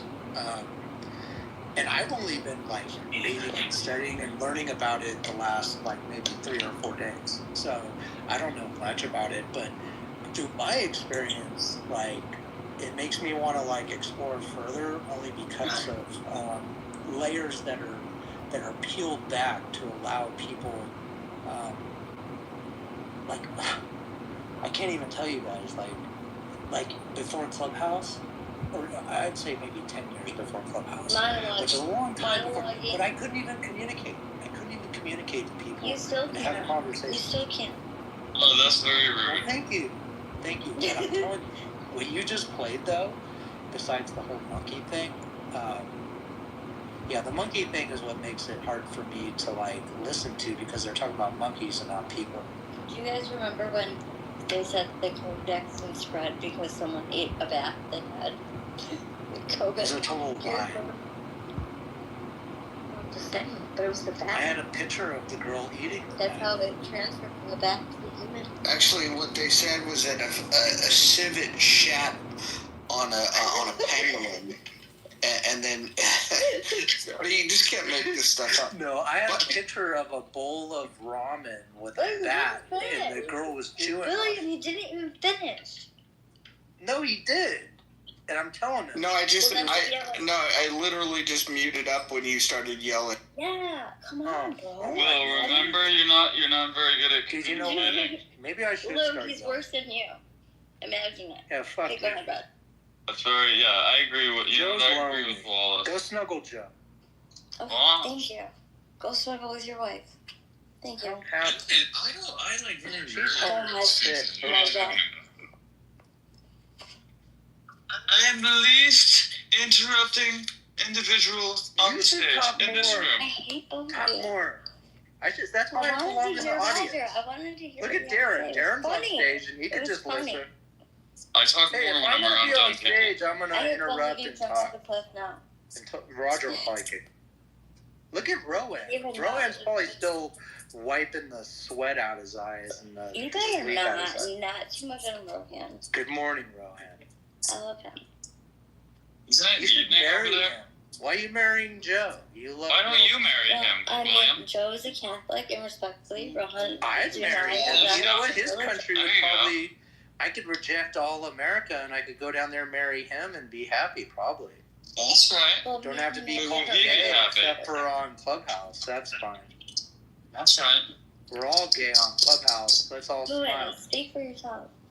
Rowan, he didn't take you for half the money. Don't Because marry Ann doesn't smile. No. Never. Who's this? Who are you? Dude, that's a black Trump, dude. That's a hot, sexy bitch. I hate both of you. But you sound You hate black Trump? Don't use the T word. That's racist. He's gonna Trump you. You already got Trump. Do you think Trump's name was like built from the beginning to be a master troll on all of us today? No, he was sent to boarding school because I guess he was like a troublemaker. The most militant boarding school. So you're programmed like me. You watch TV? Huh? No, I learned the history of Donald Trump. Darren, do you watch TV? Television? No, you don't have to answer that, Darren. Shut up, Davis. Don't listen to him. Well, That's Lou. Lou got he's the a joke. programmer. You didn't get it. He's one of those programmers. No, he's not a programmer. Well, he's programmed me. That's why I had to He's come an on average stage. Joe. I had to put up an interference, a little force field. What did I program you into? Coming on stage, I belong in the audience with Darren. I programmed you to mute up. Too. You programmed Darren too. Look. Wallace, you are a better audience member. Yes. He's one of the best audience Now you members. know him, Beaver, and Matt Poole are the best. Like in chat, they know how to. Look, relative to his presence on stage, I mean, the guy's a Hall of Fame audience member. Yeah, 100%. Matt is. Matt Poole. When I host a room and I know that you, Matt, and Beaver are in the room, I know that I don't even have to look at the chat, that you guys will take care and clean it up. I think Matt should go back to the albino dude. What was his name? Prime White. Prime White. And he had the albino picture. That was cool. He's done a really good job of keeping himself completely anonymous. I know, he lives in California, but as far as, You just compliment him on doing a good job at remaining unknown, and then you just revealed everything that you know about him. Yeah, and Rohan should be bouncer, and he should be bouncer with a kangaroo, with his feet out. Let him flirt with who he wants to. Oh, look at that. See, you've been hanging out with Brandy too much. Bag it. That's right. Rohan gets the ladies. No one's blocking Rohan. Listen, Rohan is safe. They get eaten by sharks. We don't even have to worry about the Australians. Oh my. Did you hear about that new language in New Zealand? Shut up. It's not Oh new. my God. Let's talk. Sorry, I was an ancient language in New Zealand. Sorry. Wallace, go talk in the chat. That's the funniest thing I've ever heard you say, Em. Pretty good. Look, we both laughed at each other's jokes today. We're doing better. Yeah. You always laugh at my jokes. I don't really laugh at yours. But I got you to laugh at one of mine. I remember this, Martin. Good. God. Roger, why don't you make it better, Roger? Dude, are you drunk? You must be drunk. No. Oh, come on. Me? Yeah, you. Oh. No, all the other people that are constantly talking. I was actually thinking when we were talking a little bit. Talk. This is what happens. Let someone else talk. You get to talk. So I'm gonna take full advantage because tomorrow. I learned my lesson. I would always tell William, "Please come up. You never come up anymore." And then he did this, and I was like, "Oh, this is why I don't do it." So I was just going to go back to the whole thing about the COVID. Just how you remember how crazy the rooms were? There was every day there were doctors and everybody arguing left and right. Oh my god, it was so wild. Bro, they made so much money on this app. Don't forget your booster betas. Dude, and what's his name? Dr. Copeland and Priya, did you know that Dr. piece Copeland of shit is he's a chiropractor and a genealogist. So Wait, he's done what? Yeah. He's Did they lock him up yet for all his lies? So yes, and when you can ask him about it. he does rooms on here every once in a while. He does X Spaces now because he lost his traction. Then you can look him up. He's public. He's a chiropractor and a genealogist. So, like, that was paid acting on this, for sure. No, these people, there's other people on this app that are chiropractors that like to act like they're, just as much of a knowledge source on all things, everything, because they're technically a doctor somehow. Yeah, acupuncture is like really great. One of them was in the room earlier. How about Isaiah being a paid actor? What you say that? How about Aram being a paid actor? I've heard that, but I didn't see those feeds. But you know what? I'm in the area, so I totally believe it, because the organizations that were mentioned, I'm like, yeah, Indivisible. Look up Indivisible. He shut down after, like, funding was cut, so I was like, dude, it's totally BS. I think you're right, Ann. Yeah. Doug Urkel. More power to him. Election's over. Like, you never walked around the streets of Oakland? Like, dude, you're a sissy. Like, these people, that's like the total beta move. Get somebody on Clubhouse. Normally, you just walk around and punch people out. Gets all forced. Well, I mean, remember in the beginning of the app where Clubhouse, they did pay, like, high-profile celebrities and stuff to create rooms, essentially to grow their app. I wouldn't be shocked if they had, professionals like lawyers, doctors, psychologists, lawyers, to come on and do the same. Some that were LARPing, some that, No, but that totally did happen. Like, we just brought up that doctor. Like, that's all, like... Yeah. Dr. Hopeland, literally, said so many times that he wished that, all of us MAGA supporters would be unalived. Let's just say that. Well, good morning, y'all. Hope you had a good 4th of July, you Americans. Yeah, how was yours? Hey, Beth, it was good. That was yesterday. Oh, no, that was yesterday. I already slept and woke up. That's okay. Yeah. Do yourself a favor.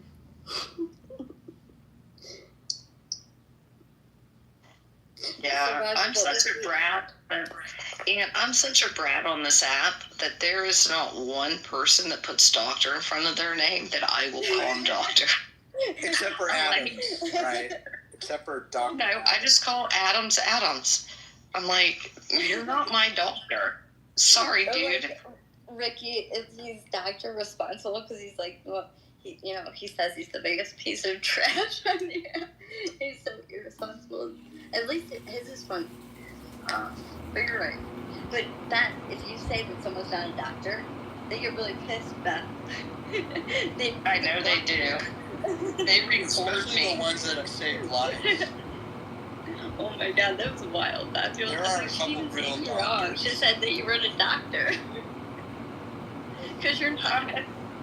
I know. I got reported stating that somebody wasn't a doctor, and I said, well, they're not my fucking doctor. Exactly. So why am I going to call him doctor? That was a good one. And then you became a racist for that person. Yeah, I did. Every time for months prior to that. But in that moment, because you said they weren't a real doctor, you became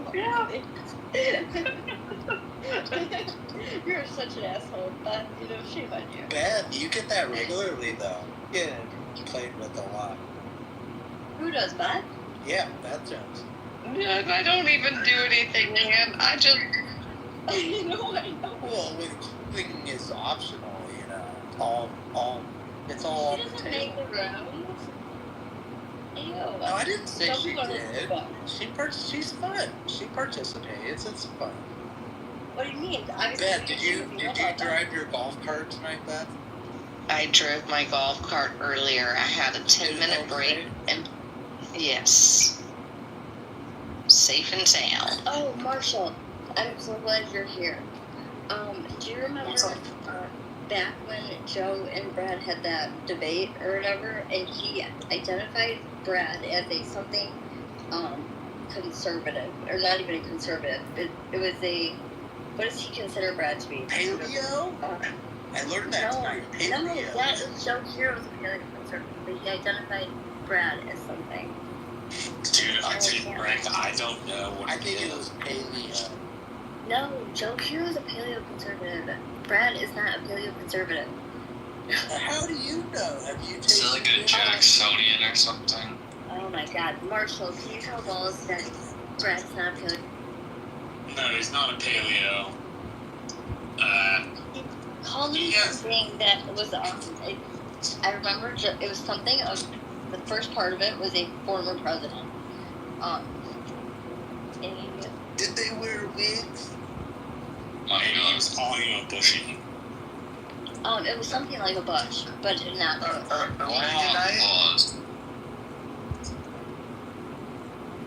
It was like a bush, but. It's something having to do with Bush. I don't remember the exact title, but if you were a fan of Bush, they would call you a neocon. That must have been the 1970s. I don't even believe that Brad voted for Trump. I don't think he voted for Trump. I don't think he voted for Trump. No, nothing wrong with that. I would be willing to spend a lot of money if he did vote for Trump.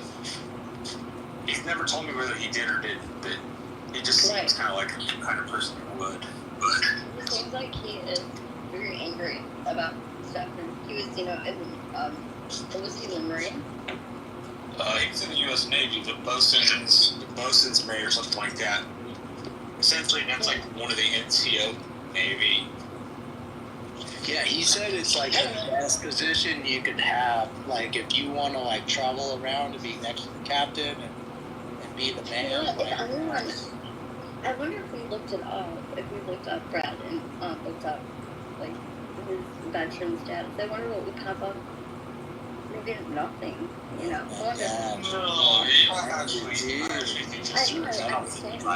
want to sleep tonight?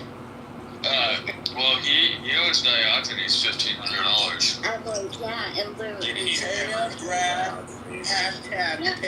I get it. I just think it's gay. Like, if you're gonna say someone didn't serve, and then they show you your whatever it is, like DD 214 or something, and you bet on it. Yeah, I'm with Diogenes, man.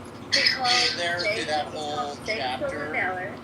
Yeah, Brad. Fake Stolen Valor, and then fake Lily got on FaceTime to my Telegram to show Brad everything.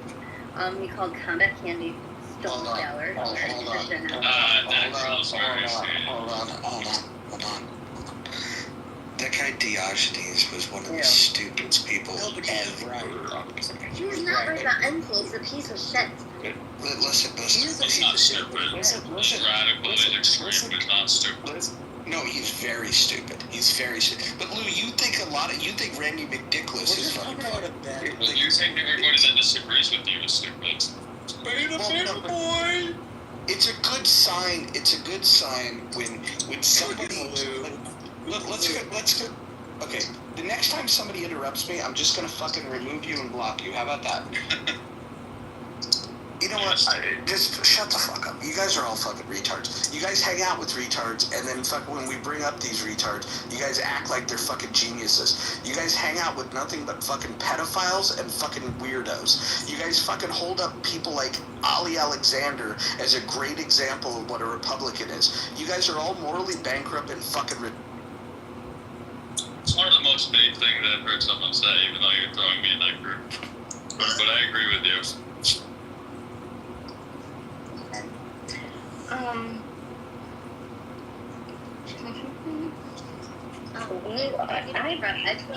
don't know if it was clear enough, but when you asked the question earlier, it was on the app, the representation, who was the best, like, voice.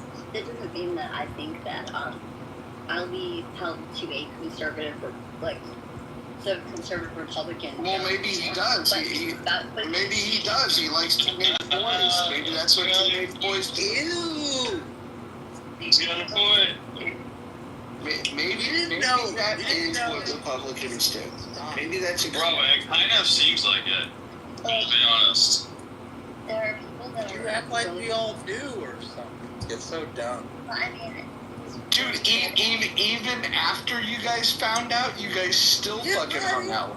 Hit them in the balls. What are you talking about? Yeah.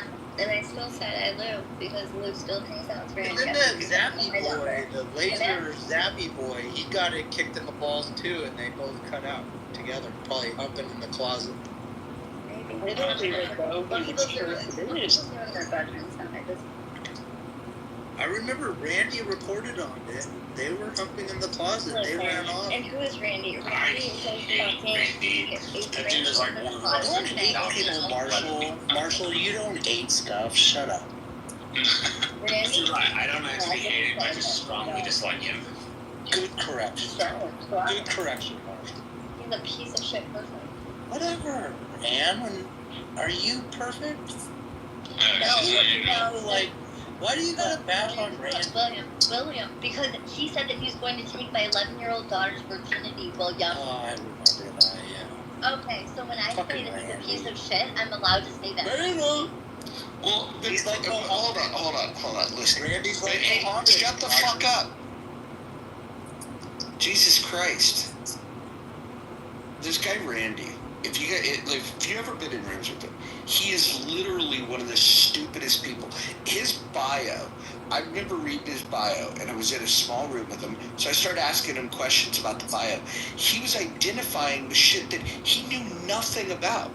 And I remember being in the room. It was one of Issa's rooms. Like, Issa has this fucking magnet for fucking retards, and so so you go in these fucking rooms, and I was asking this guy all these questions, just shit that he put in his bio. These weren't things these weren't gotcha questions. They were just hey, your bio says this, your bio says that, and he knew nothing about what he wrote. It's almost as if he just went online, stole somebody's persona, and then pretended that that's what he was all about. He literally is one of the dumbest people I've ever encountered on this app or off this app. But it doesn't shock me that there's people in this room that think Randy McNicholas is one of the stupidest people. No, isn't he a rabbi? He's a rabbi this week. I don't know who he is. He's a troll. Dude. He's a huge troll. Dude, he was like the building block of a master. I'm telling you, dude. You're all badass. No, when I think of a good troll, I think KB is a good troll. Randy. Yeah, she is. Yeah, he is. He triggers the shit out of the conservatives. It's hilarious. Randy is a closet faggot who needs to forgive his mother. I don't know him now, because I don't. Yeah, hold on. Let me just tell you this.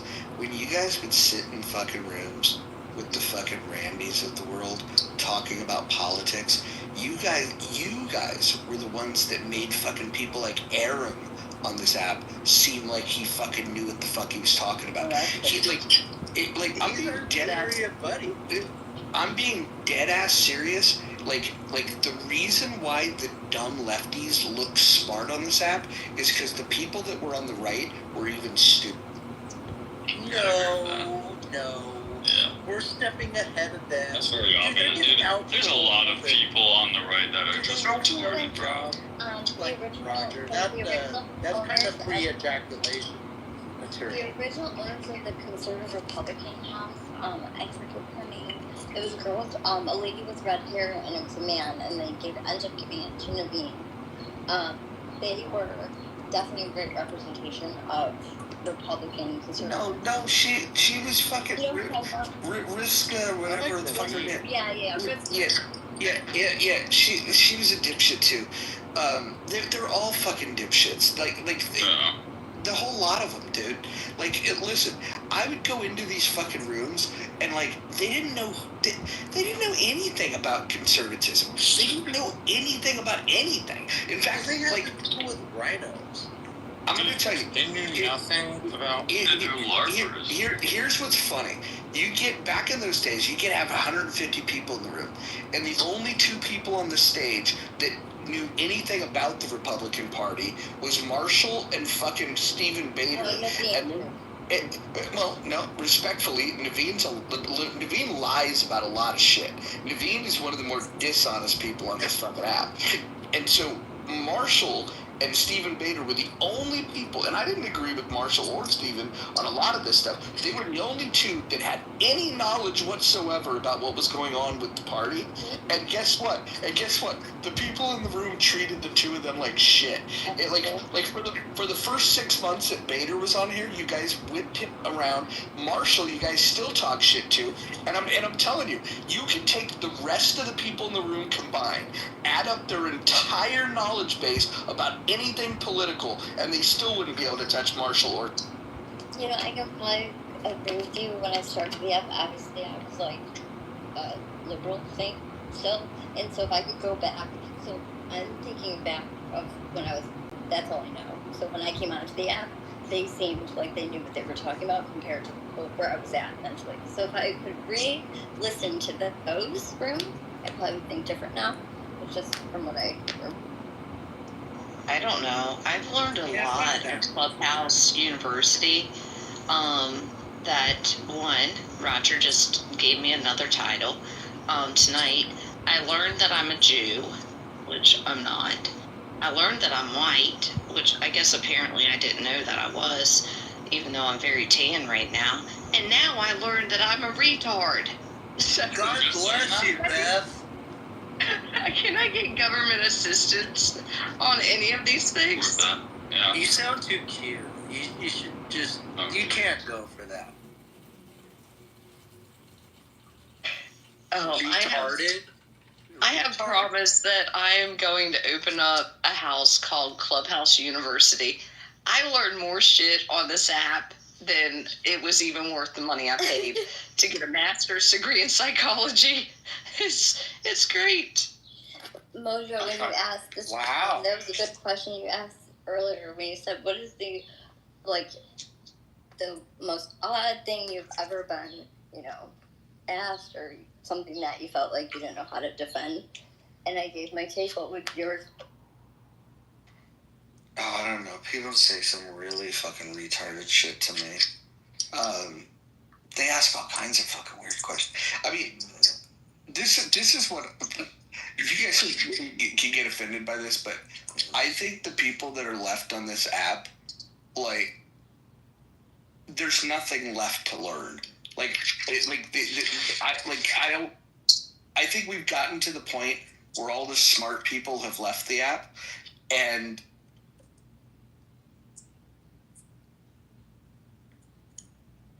Where did he go?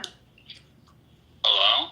He must have clicked out. No, did he just do a mic drop and say all the smart people left and then left? Yeah, he would have done that. Yeah, he would do that. What an asshole. What an asshole. What a jerk. He knew it was a time management problem. That's why he left. Cool. He's so funny. It's like a social experiment. I hate him. It's interesting. He's funny as fuck. That's the best. That was good. My mind never sweats unless I'm with him.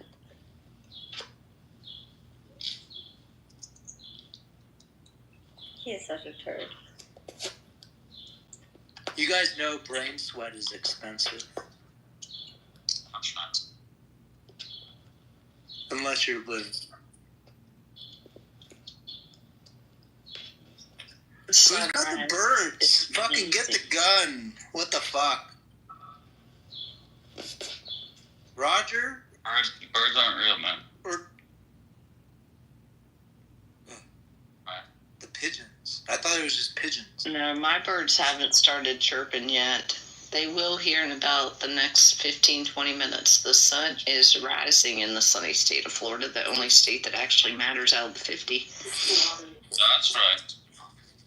I filled my bird feeders today. Said the person trying to convince themselves that the great state of Texas is not the greatest state in the union. Yes, Marshall, you and I, that's our thing. It's a new border. The whole state is like the new border. It's great.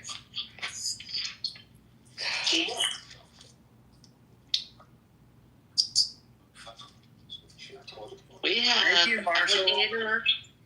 You're welcome. We have alligator Alcatraz already filled up. I think they have 2 more buses going in today. Yeah, they've got JAG judges doing the hearings. so people get a timely hearing and an address to their issues. So it should be only staying at the property for between 2 and 3 days. Yeah. We're moving on. Dude, ramp it up. That's awesome. Well, I mean, like, the people who say that it's alligator Alcatraz and that's just so fucking inhumane, it's an old Air Force base. If it was good enough for the Air Force, it's good enough for anybody else, right? That's number one. Number two, there's surplus tents from Iraq, which have air conditioner, there is running water, there is food, there is electricity. All the things that you're legally required to provide. The part that I don't get about this is if you didn't overstay your visa, it probably meant you crossed the river. And if you crossed the Rio Grande, there have been alligators in that bitch for thousands of years, right? And nobody was crying before about immigrants coming out of the country illegally swimming through alligators. Nobody was complaining about that shit. But all of a sudden, if Donald Trump decides he wants to construct something in the Everglades where the Air Force used to be, oh my God, it's Auschwitz. Which I just personally cannot fucking stand. Agree. If you look up pictures, conversations on that bullshit, because you know what? Well, dude, if you look, sharks. They don't look anything alike. Like, their bunk beds in these tents, they look like halfway decent bunk beds. They're not just like wooden slabs, but you crammed like 200 people into a tiny building. No, they just bought all brand new mattresses. Got dropped off by Sealy or something like that. Look at Marshall's used to sleeping on the ranch. He's like, these people got it made. Well, if you ever had to sleep on a hay bale, ranch, and the beds are probably not as good as what they got, and so it's probably really nice what they got because you're used to sleeping on the ranch. It's pretty rough. Well, yeah, but more my point was, like, people who are hyperbolically comparing it to a concentration camp, they just don't know what concentration camps used to look like. They don't know about the conditions. They don't know how. Did you say concentration camp? Yeah, because that's what people are comparing it to. They're comparing it to they're a not staying there. They're going to get deported. Doesn't matter. They're still saying it's like a little Auschwitz, which, like, aside from the fact that with that though, Roger? Or sorry, do I agree, Marshall? Did it's Hitler-like? No. I think. But you called it a concentration camp. No. I said they said it was a concentration camp. I don't think it's a concentration camp. Used to belong to the U.S. Air Force, right? So I think any place that is fit for our men and women in service is fit to store other people. Like, yeah, that's my first concentration camps had gas chambers, right? Well, depending on whether they were work camps or death camps. But say, for example, like Auschwitz-Birkenau was both a work camp and a death camp. Like Sobibor was just a death camp. Yeah, but if you talk to environmentalists now, like, just walking around outside is like those conditions. Yeah, I mean, they were right next to towns. People, like, knew what was going on. They just didn't say it. I'm sorry, Marshall. Dude, you don't have anything to apologize for. Well, I'm joking, but the whole concentration camp thing just makes you think, like, okay, this is stupid and fake. Like, why would you even compare it to that? And you're trying to make the distinguishing between it, but how could you even go there? I don't understand. Like, what minds are being changed by using those words? I don't think any minds are changing. There are probably two types of people there. People who genuinely believe it's an injustice, and then people who want political advantage. It's hard to separate between the people who actually want justice and those who want political advantage. Do you think citizens are being sent there? I think in the ICE raids in the last 3 months, we have rounded up U.S. citizens, but no, I don't think we're sending U.S. citizens to the camp in the Everglades. If we do, it's a gross violation of their civil rights. And was there a single incident where we deported somebody out of the country that was a United States citizen, or was he like a green card holder who violated his status? His status? I am not entirely sure on that one. Because we did know there deport was an a U.S. American citizen, right? I know there was a U.S. citizen, for example, who was held in custody for 50 days. And it took them 50 days to figure out that this person was a United States citizen, even though all they really needed to do was call the Social Security Administration and look up their Social Security number. And they could have told you they were not immigrants, but some of that stuff has happened. It's not like it makes a bad name for Trump, if that makes any sense. Well, I mean, how long did it take us, Marshall, to figure out if Obama was actually a U.S. citizen? It took a long fucking time. I mean, it took a long time, but I think, for example, that was like blown way out of proportion.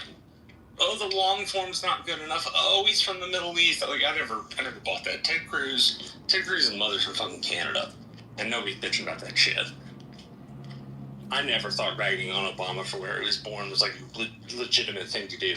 Well, it always struck me as politically stupid. I mean, I have a friend on this app. Keep calling you Marshall, what is the difference between Ted Cruz's birth certificate?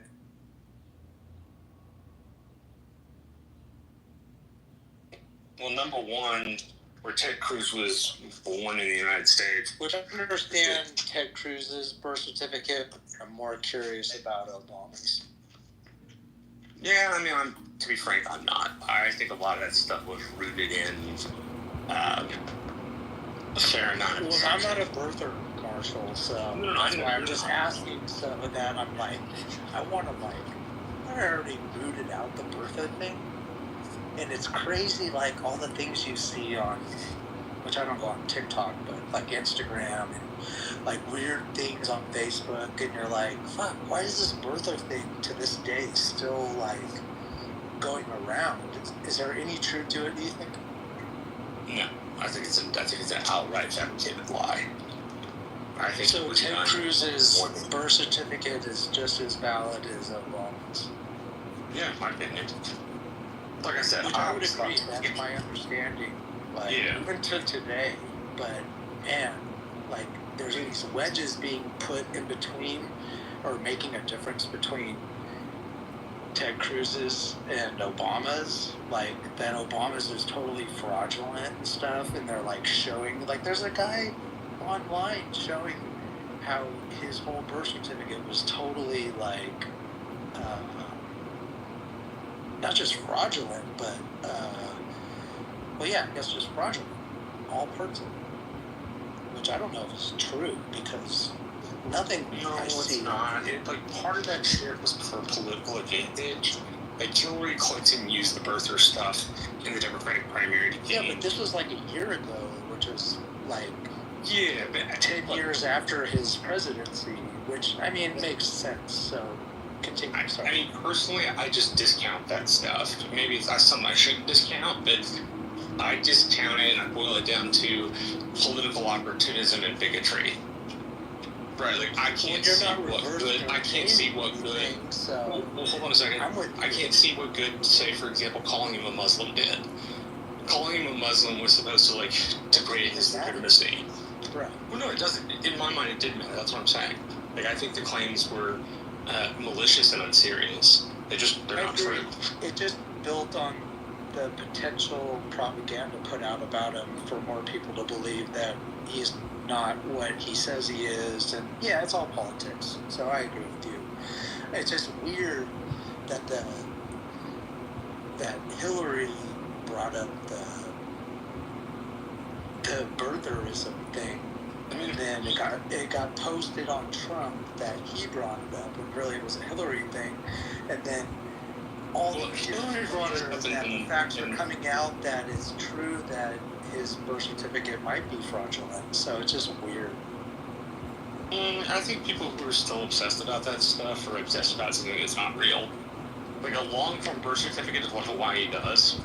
Like no need to, if you lived in Hawaii, no need to look at that and go, it's all fake.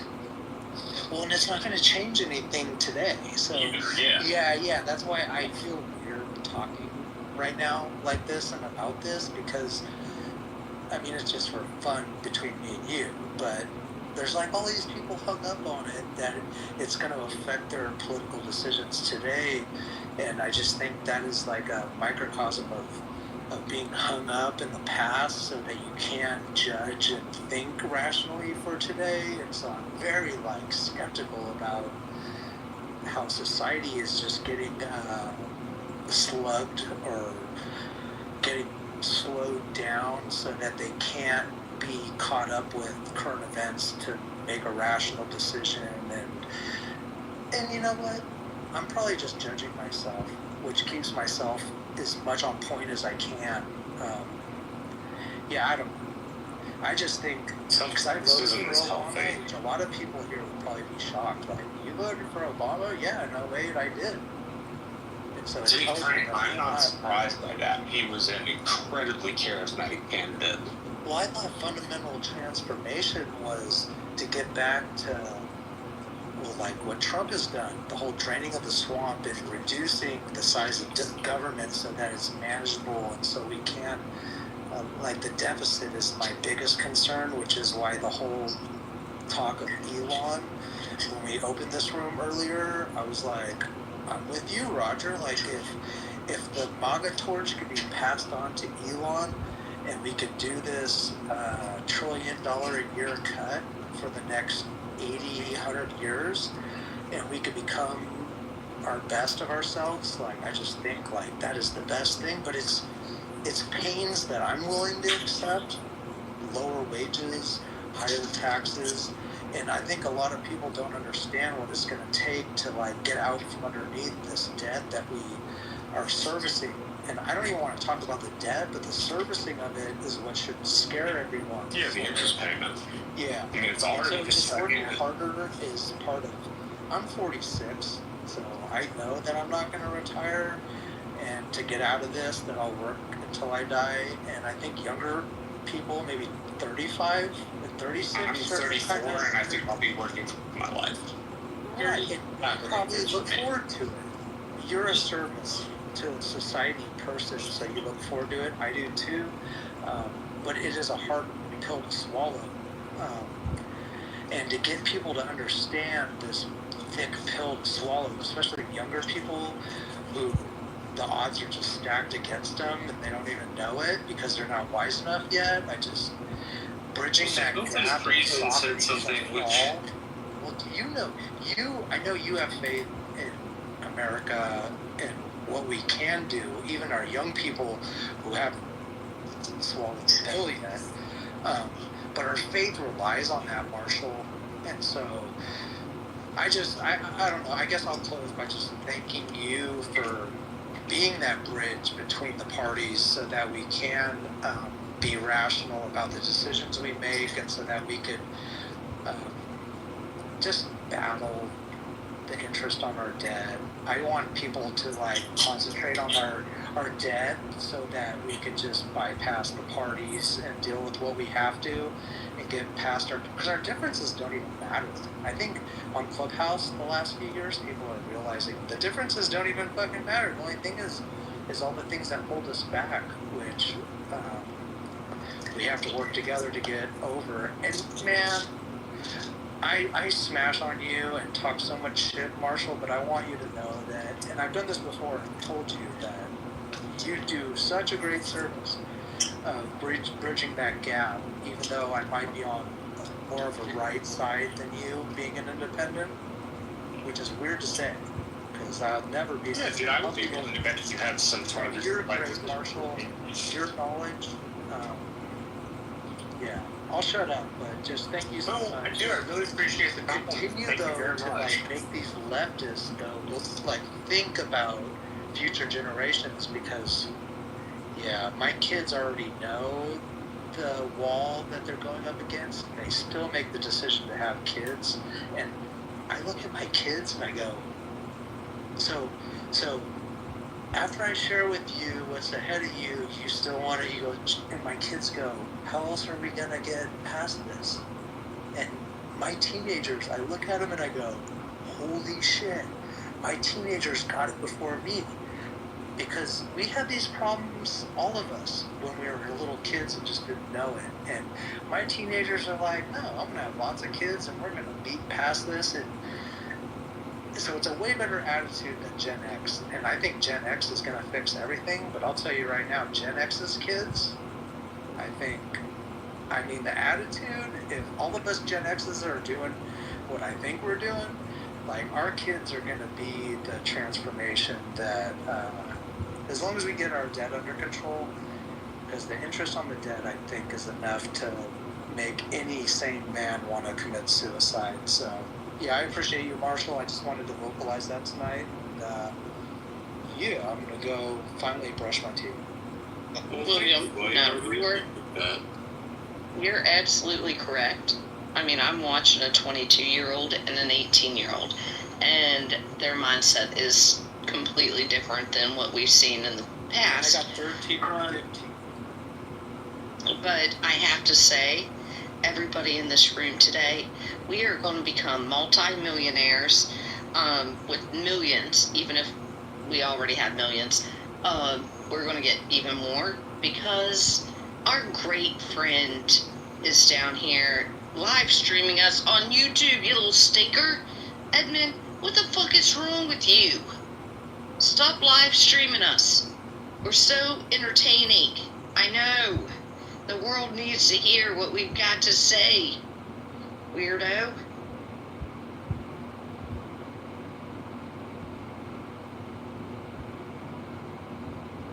The only comfort I have about Edmund is he'll never win a political election. If anyone's going to make Clubhouse really cool, it's going to be Edmund. Yeah, I actually agree with that from an advertising perspective. The Clubhouse has got so much free advertising out of Edmund. Where is he streaming that? Wait, hold on. I wasn't willing to hold on.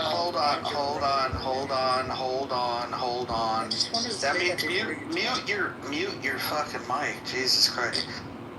This idea around getting free advertising, just because he posts something doesn't mean that it's getting a lot of eyeballs.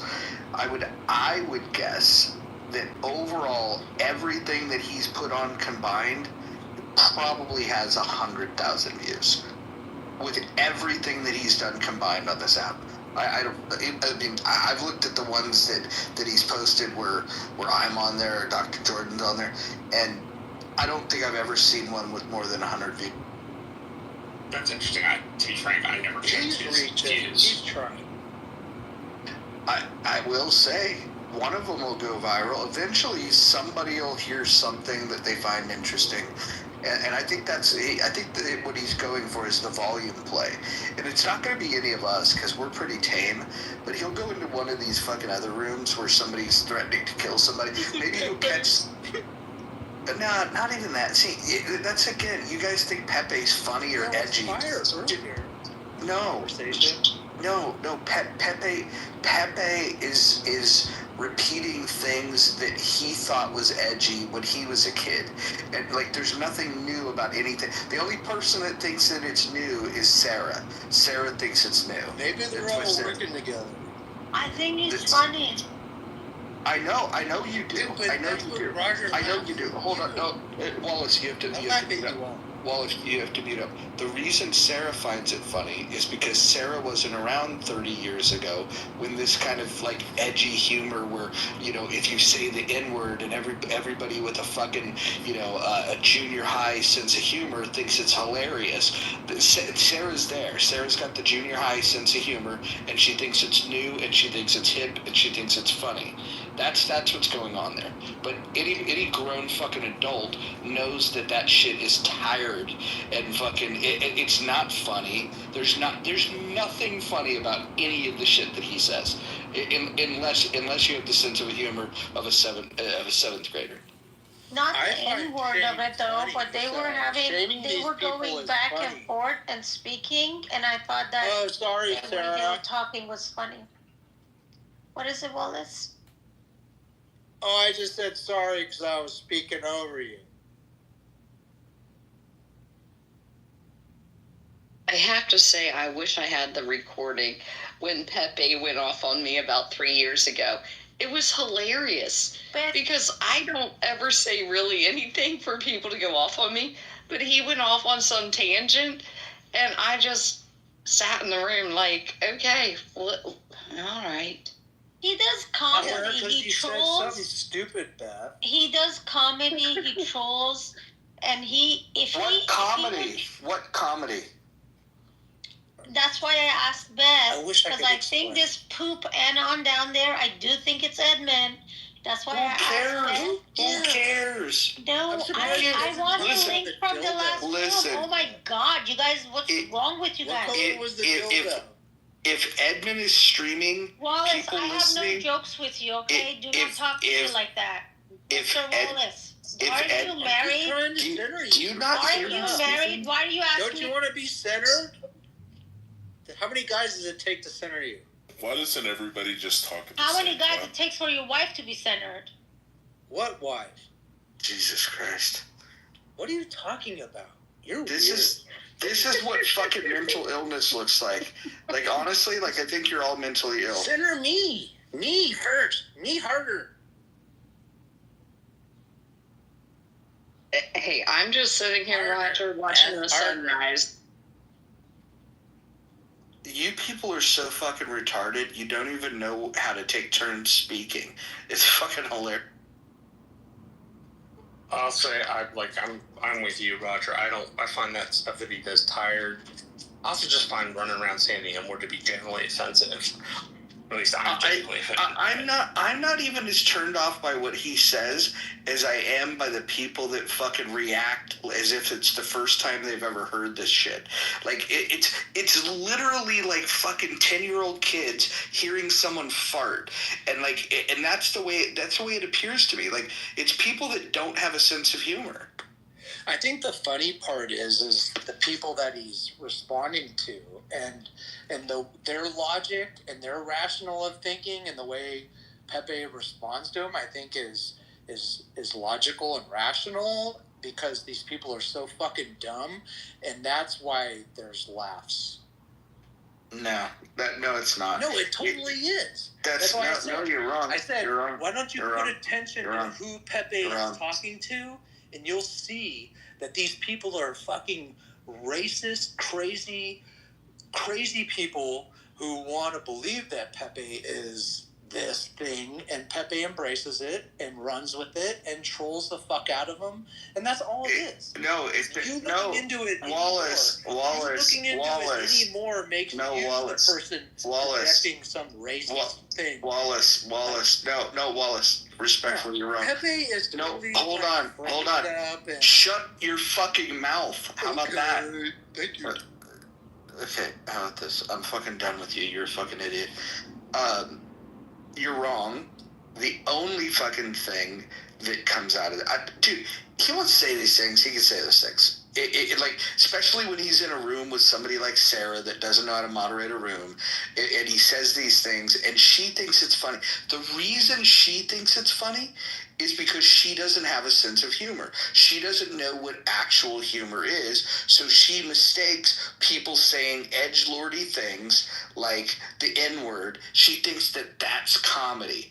That's where her maturity level is that a person doesn't have to say anything funny. They just have to say a word that you're not supposed to say in polite society, and because she thinks like a 7th grader, that's what she laughs at. She said it herself. She thinks she likes him. She thinks he's fun. I agree. And I did get tossed out of a room one night because I was in a room with a bunch of my black friends that were in the room, but a lot of the other people, the mods, didn't know who I was. And I was like, I would never hire you. If you're going to walk around and talk like this, to me, you sound stupid. And I would never hire you. And then I got thrown out of the room because they said the N-word over and over again. But again, to me, it's not the N-word. It's the fucking retards that don't have a good sense of humor that think that covers for humor. Like their lives are so lame and so boring that they think that's fun and funny.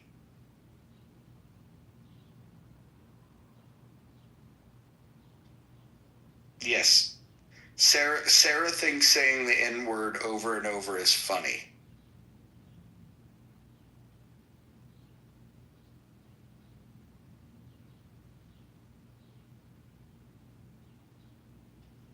But she doesn't like people mentioning big black cocks.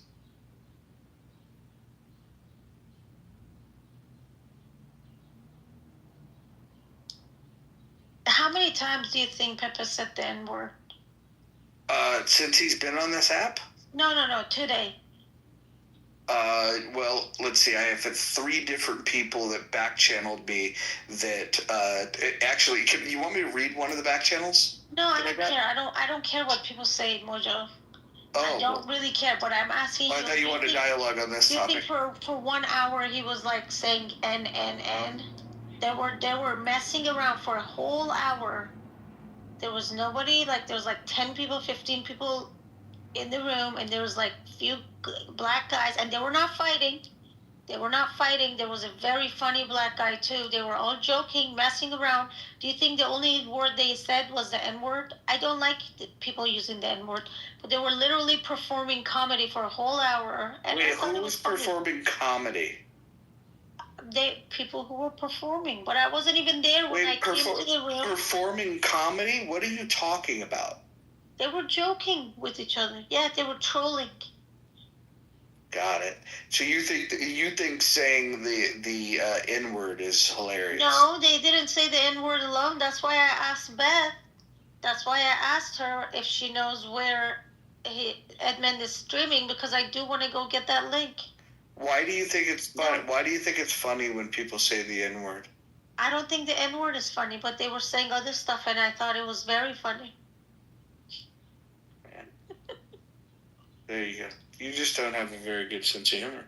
That's fun. I mean, Mojo, what do you want me to do? Do you want me to jump off a cliff? You don't like my sense of humor. What do you want me to do? You don't have to do anything. I just now that I know that you have the sense of humor of a 7-year-old boy, I can act accordingly. I used to think, oh man, this person likes to have mature conversations. I now know that that's not the way that you like to communicate. I don't know. I mean, somebody just 10 minutes ago in this room was asking me what color my dildo is. So, I mean, you can keep saying the N-word is very offensive, but other things are not offensive. When did they Come on, Roger. You know it's black. I'm pretty sure it's purple. Probably a deep purple.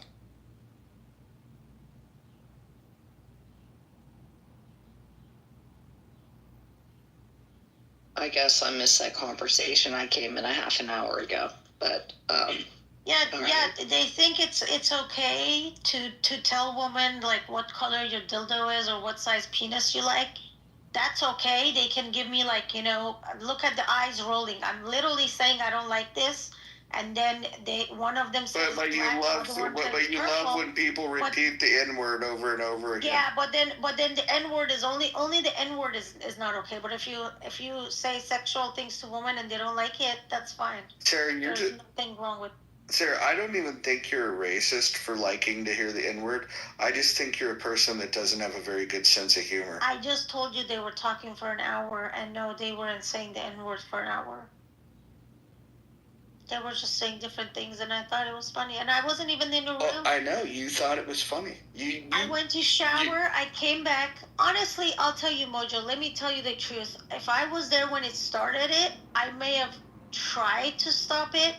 Maybe. But it wasn't even my room. If that was my room, it would never happen. Let's be clear about that. That was not my room. Let me ask you a question. Rich, do you think Pepe's... It doesn't matter what Rich sorry, I was reading something. No.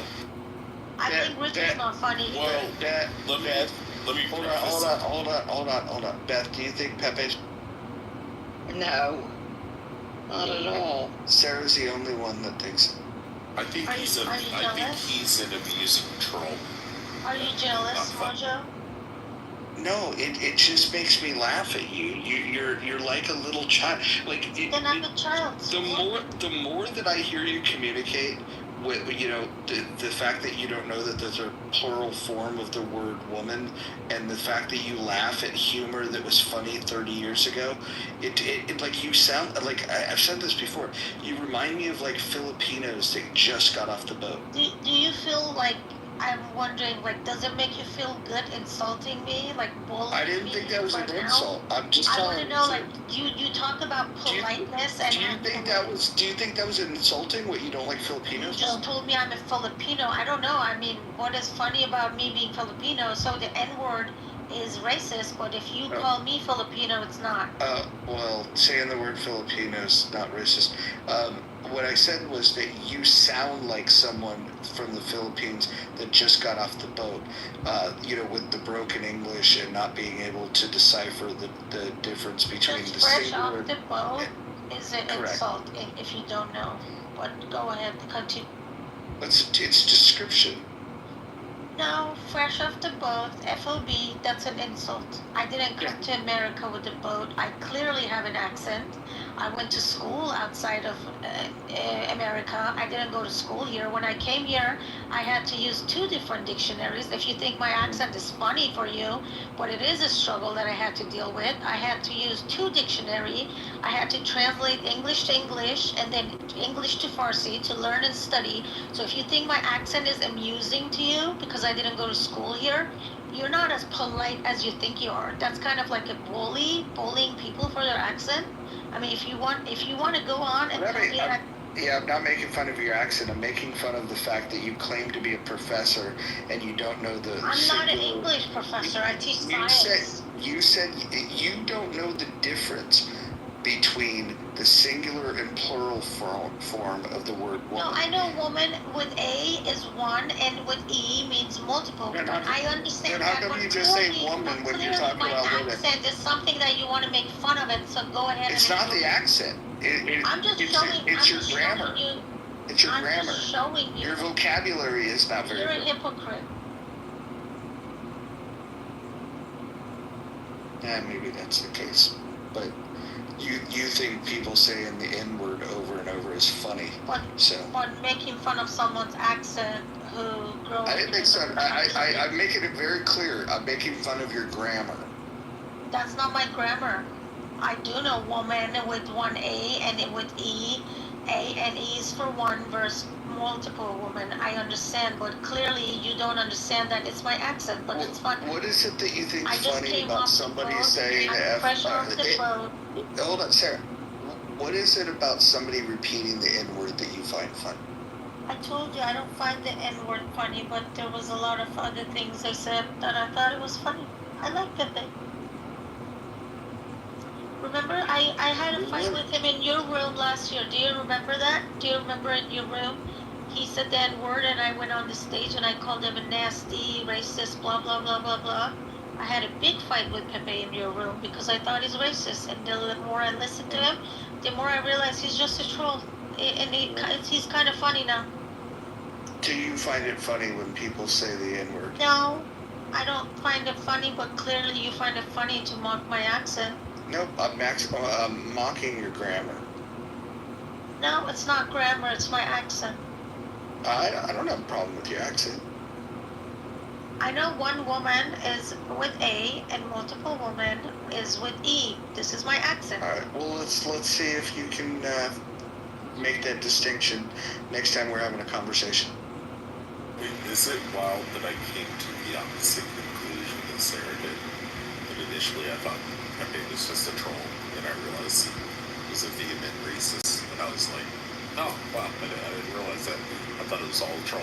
I don't even want to focus on the fact that if he is or isn't a racist, what he's doing is he's doing this thing that started about 30 years ago, where people thought that it would be funny to use words that would shock people. And like at first people were like stunned and they didn't know what to make of it. But now in 2025, the only people that laugh at that type of humor are in junior high school. Yeah, it's like shock comedy. Yeah, or on Clubhouse and Name Set. I'm with you. I just don't think it's funny. I love you too much. Yeah, I don't find it funny either, Marshall. I find it to make people the value that I put on them as far as being good humans. The minute I hear it come out of their mouth, they just devalued themselves to me. Yep, I can't stand the word. Definition of white trash. Oh, wow. And walked in with a Nixon moment, Marshall. Dude, Ann walks in and Marshall goes, definition of white trash. Yeah, No, totally say not the talking about N-word. her. Totally not talking about her.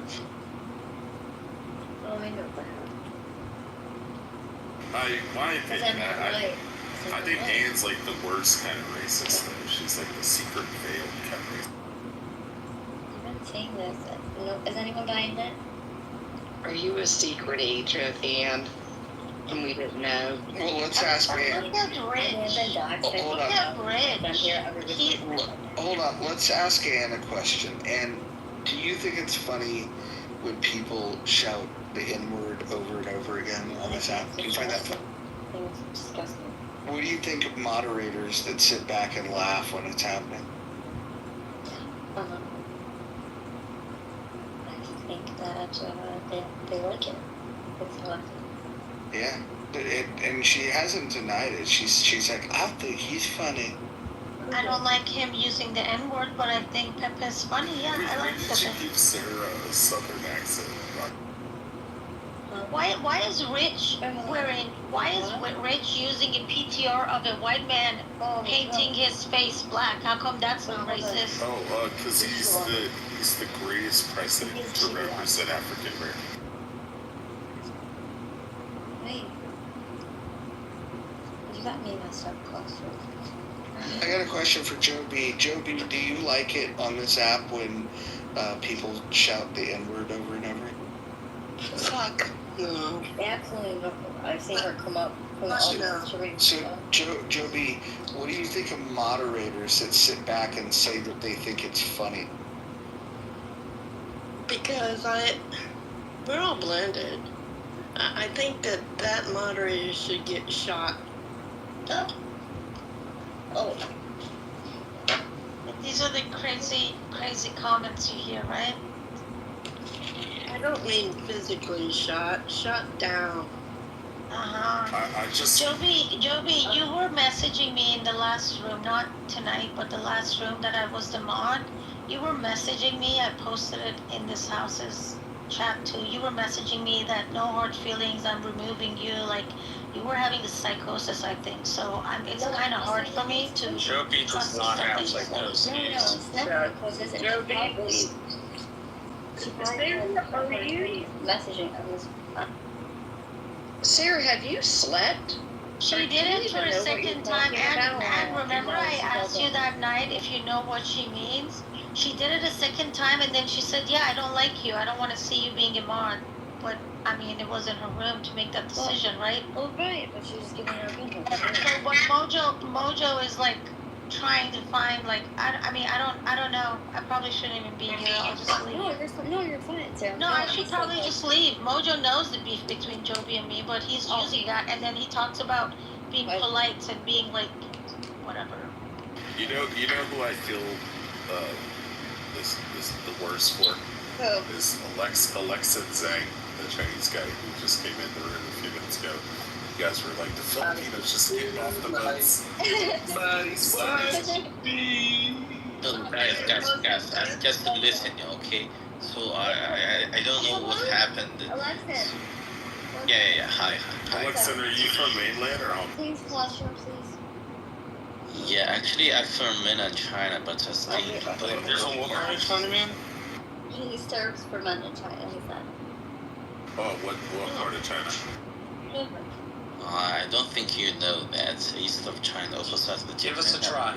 Wait, I Like thought you guys Shenzhen. were allowed to have the app. Guangzhou.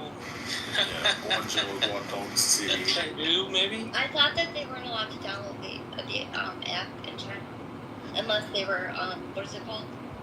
It shows United States in Dubai, so I'm guessing he's probably in the United States No, or in Dubai. CCP. He works for the CCP. It's fine. No, I'm not CCP. Sorry. Wait. Wait. Song. How do you feel about Xi Jinping? No, I know maybe he's the current president. Do you agree that he's a piece of shit? No, I don't care about the politics. No. Just asking, like, would you agree that he's a piece of shit, though? No, I have no idea. I think what's interesting about Rich is that he seems to be ruthlessly pursuing China's interest. Granted, I had somebody from China tell me that she has had the worst crackdowns on expression since Mao. Oh, dude, he's abhorrent. I mean, he came to Iowa State in his study abroad program.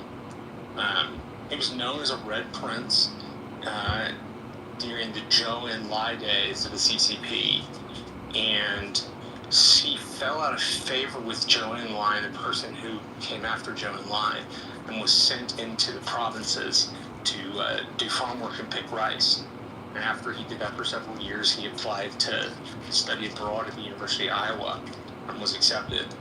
Like I said, I think the most interesting thing about him is that he's ruthlessly pursuing his country's interests. He just doesn't seem to give two shits what other people think about what China needs. I think... He's about to be out of power, so it doesn't matter. Is he stepping down? He's about to be ousted, right, Roger? Yeah, the rumors are that he's essentially not in power anymore right now. Which makes the whole conversation about economics between China and America, like, it's a huge topic, and we should be talking more about it, I think. So, some people think that he's going to be replaced with a more Western-friendly leader.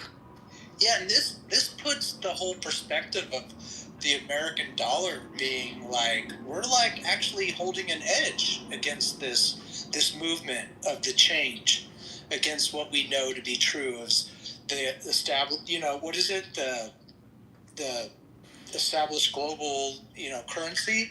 Like, this is a big deal, I think, and I think America's got an edge.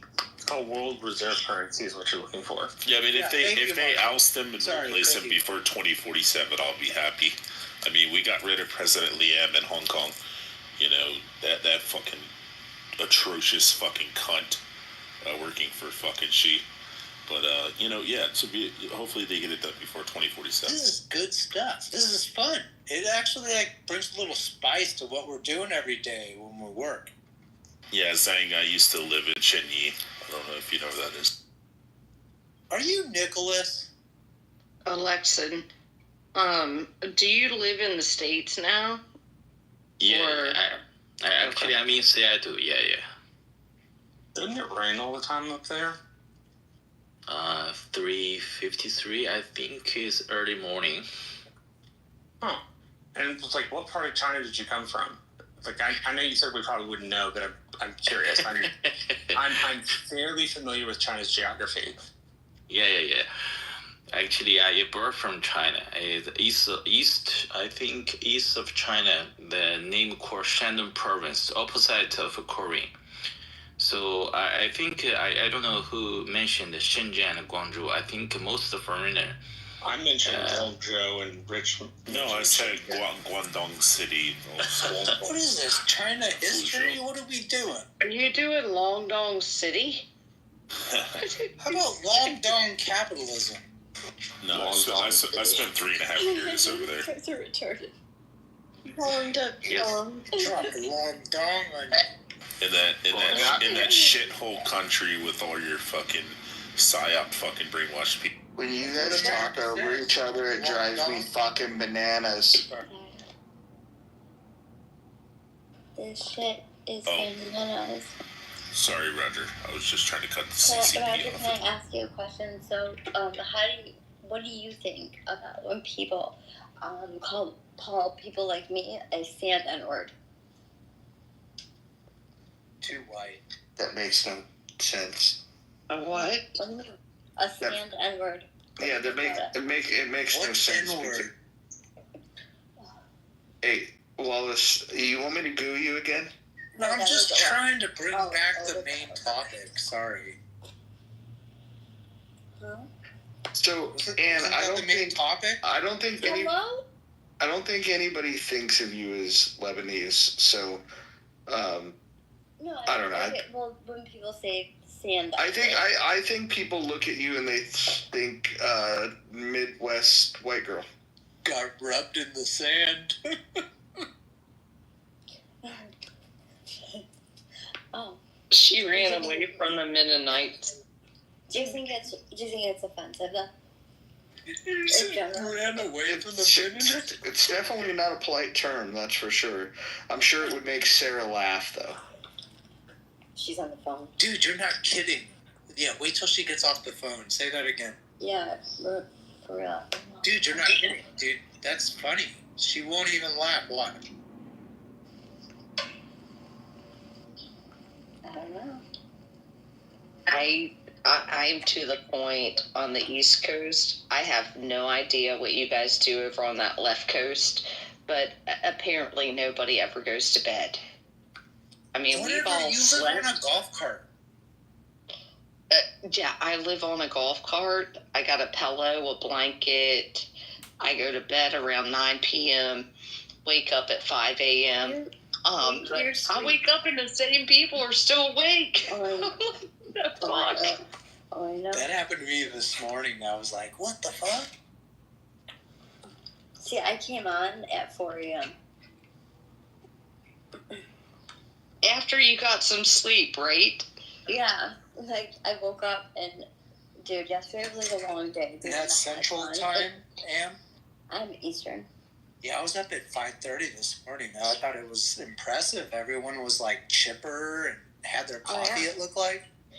Yeah, like 4 in the morning was a little bit early for me, but now I'm gonna be fucked today, but yeah. Yeah, I got up it's about almost 5 4:30, so what time? You guys already slept? Hold on. You guys look in the goo. There's a woman by the name of Raquel. She's got like bedazzled jewels on her titties. She's hot? Not just, I mean, you can make your own decision, but she's like got like beads on her titties. You saw titty? They're piercings. Dude, I still see Randy. He still hasn't come up, huh? Or implants, whatever you call them. I see Raquel, but I see her in a black tank top. Yeah, zoom in on her titties. They're implants. I see Kelly. Hey, Kelly. Wallace, are you retarded? I'm trying to be tonight, just because I'm on stage. He's a better audience member. Hi, Raquel. She waved at us. Good morning. Isn't that a solid movie, Raquel? That's a movie, I think. Roger, she's also got one on her neck, too, on her throat. No, I've never seen anything like this. Like, she's literally got beads, like, glued to her titties. So they're kind of like earrings, but they make, like, a little incision, and then they implant them in, and then it just heals back over. Oh, it kind of looks like when people put them in their, like, to have the dimples in their cheeks. Yeah, it's the same thing. Yeah, kind of like studs in the skin. Indian people put that red thing on their forehead. I think it's the same concept. I'm done with you. Dots. It's just it's the same concept. But this is crazy. I've never seen this before. Raquel, I'm not making fun. I've just never seen this before. It's wild. She's kind of cute. She started explaining in the chat what it is, Roger.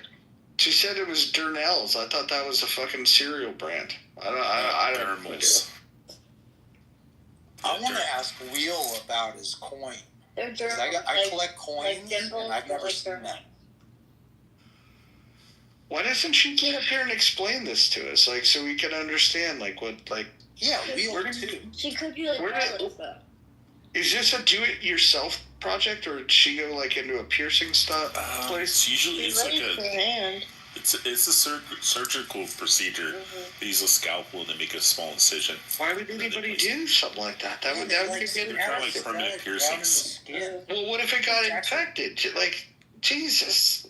No, it heals around it. I mean, you'd say the same thing about tattoos, Roger. Roger, you know. Roger knows. It might be a business expense. She might be an entrepreneur. She may dance or something. I don't know. Dude, But that is so it could be a genius. business expense. You're so Dude, you kind. could do that for a living. You can get and write it up. Dude, I can also sell pictures of my feet and meat sauce on OnlyFans and probably make good money. They do good stuff with pockets. Wait, hold on. And your feet? Yeah, any feet. I have nice feet. She's got Persian feet. I bet they're like hobbit feet. What do you think Sarah's feet look like? Sarah Fox? Well, Sarah Fox Scooter has girl? fat, chubby feet. Can you imagine? I got a fetish Sarah with Scooter Fox's girl. feet, man. They gotta carry all that fat. Oh, hey, Marshall. If you click on the link I posted in the chat, that's where I used to live. Dude, I did click on it. Bradley had a question. Yeah, it's an amazing place. Sarah, are you there? Dude, is Rich Yes, Nicholas? William, shut up. Rich, are you Nicholas? Or Nicholas, are you? I don't know who the fuck Nicholas is. Y'all keep talking fucking about. confused. I hate you, Wallace, right now. I hate you. Rich Nicholas is the other gay guy. Oh, you mean like Are you gay? What the fuck's his other name that he goes by? I don't remember what he goes by. You like He's got a different- boners and buttholes? No, Why not are gay. you even talking about so much faggotry tonight? Stop it. I'm just trying to make sure if it's Nicholas or Rich. Pause. Can we hear like one person after another? No, they don't know how to do that, Beth. They're fucking all absolutely fucking retarded. William, you've been following me around fucking rooms for 3 fucking years. Every time I look in the audience, there's William, Matt, and fucking Beaver in the audience just following me around. That's right. Like puppies. We're the chat warriors. Yeah, see? That's right. Right, so what Dude, do that you is do, just William? genius. That's what you found. 5 years on Clubhouse. Hey, I will say, out of all the people that spend a lot of time in the goo, Beaver's the most worthless one. Like the others, like, have things to contribute. Okay, I'll shut up now. You piss me off, you see? I don't want to lose my stance as number 2 or Dude, I've heard so many funny things from women on this app about Beaver. No, hold on. I've heard hilarious shit about how, like, he would back channel chicks and be like, hey, what's up?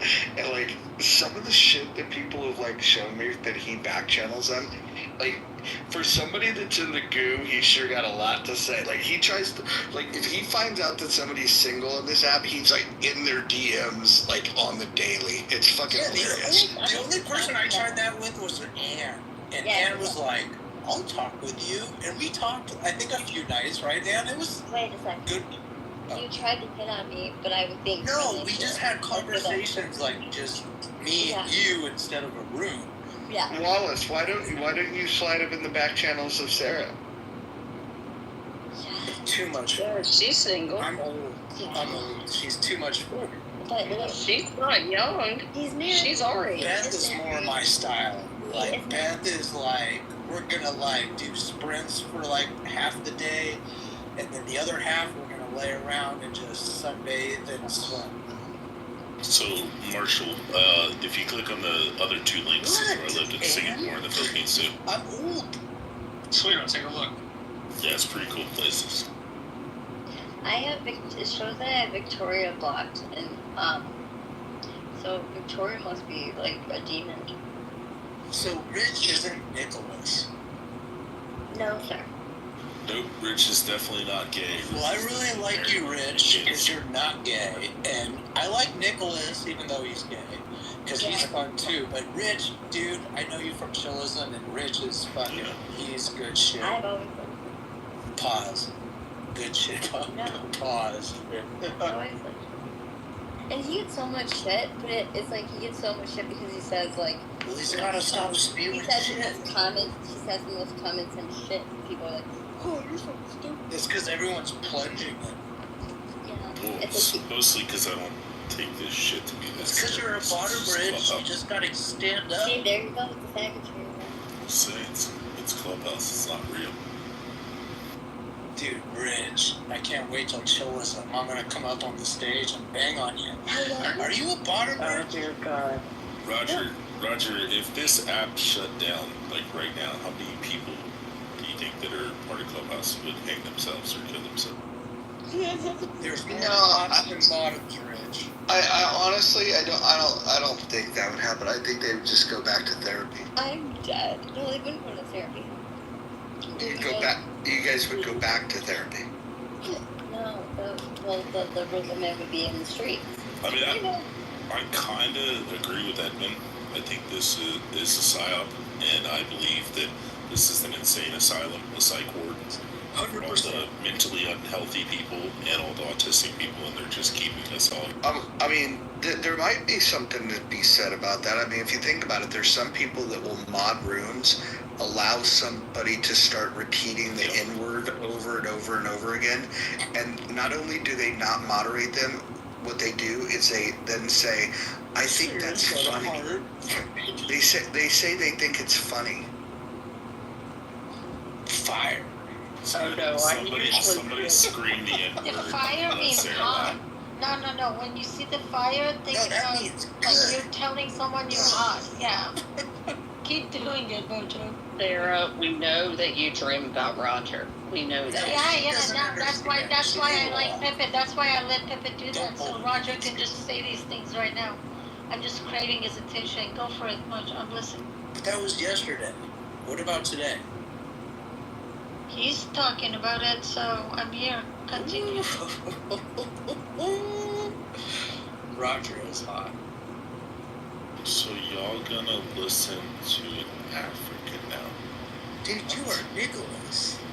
No, he's not. I'm reading Lasanda's fucking comment. Nicholas goes. Where's Nicholas? He's not. His username is something. It's a woman's name. What is it? That's hella funny, Rich. Because when I heard you like weeks ago, Rich, because I've been listening to you for a month or two, I was like, dude, is that Nicholas, the new name? I was like, William, I got a question.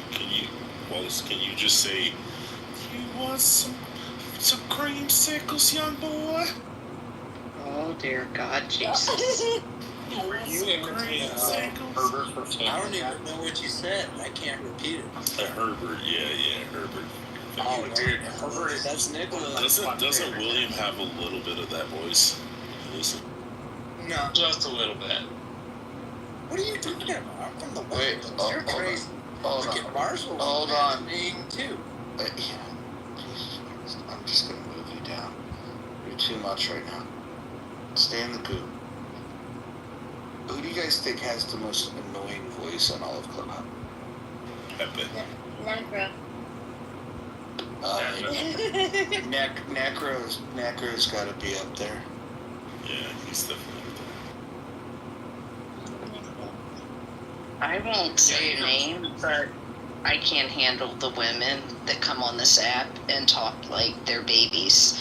Because they think this is like a dating app or something, and that men are attracted to their stupidness. No. What do you guys? You just sound. What do you guys think when Sarah starts yelling? I think that she sounds like a feminist. Mojo, I have She's a question. screaming that everyone's an If I hold the rooms and let Pepe just, perform, are you gonna promise to give me this much attention daily? No, what I'll probably do is just mass report you and get you thrown off the app. Oh. I've done that. Yeah, he got, Sean Coleman off the app. Hold on. I'd love to take credit for that, but I didn't get Sean Coleman thrown off the app. No, I wish I could take credit for that. That guy. Hey, well, let me. This is a basic intelligence test.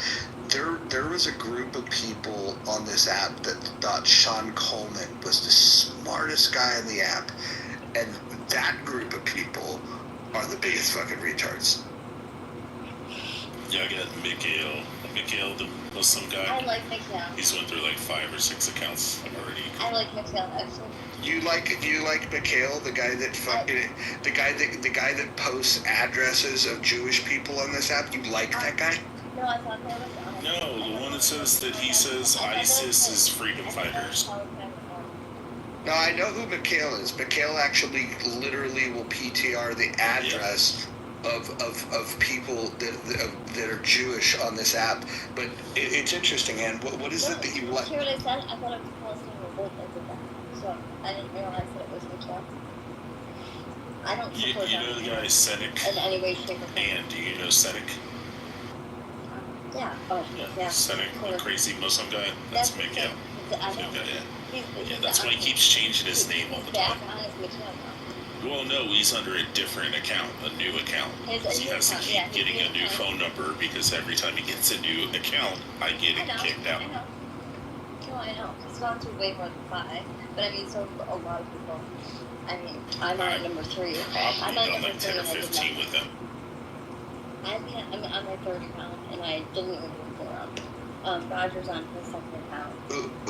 Who do you think would have the biggest fucking, like, conniption if they got mass reported and kicked off the app? Monica. Yeah, probably Monica. I agree with you, Ian. Yeah, she would. 100%. Well, and I know that she was banned too. At one point. Yeah, and scene, I have 800 burners. You? Yeah. Remember when I used to go into Andrew's room? Yeah. Andrew Arn? And he would kick me off stage, and then like 2 seconds later, I'd come off mic. And he's like, who the fuck is this? And I was like, this is Rich. And he's like, how are you doing this? I'm like, I have 800 burners. Dude, I went up there, and I rarely go up there because normally it's just atheists screaming and yelling, and Andrew not modding. And they said something that really got me, and I went up there, and I didn't yell or anything, but I pushed back on these atheists. 3. It was 3 on 1. Andrew fucking moved me to the audience, and I was so shocked because I was like, wait a second, why would I be moved when 3 atheists that are saying the most disgusting, vile things? What are you doing? And I messaged him in the back channel, he never wrote me back. I don't know. He wants to run Christian rooms, but I don't know. They're that's never the topic.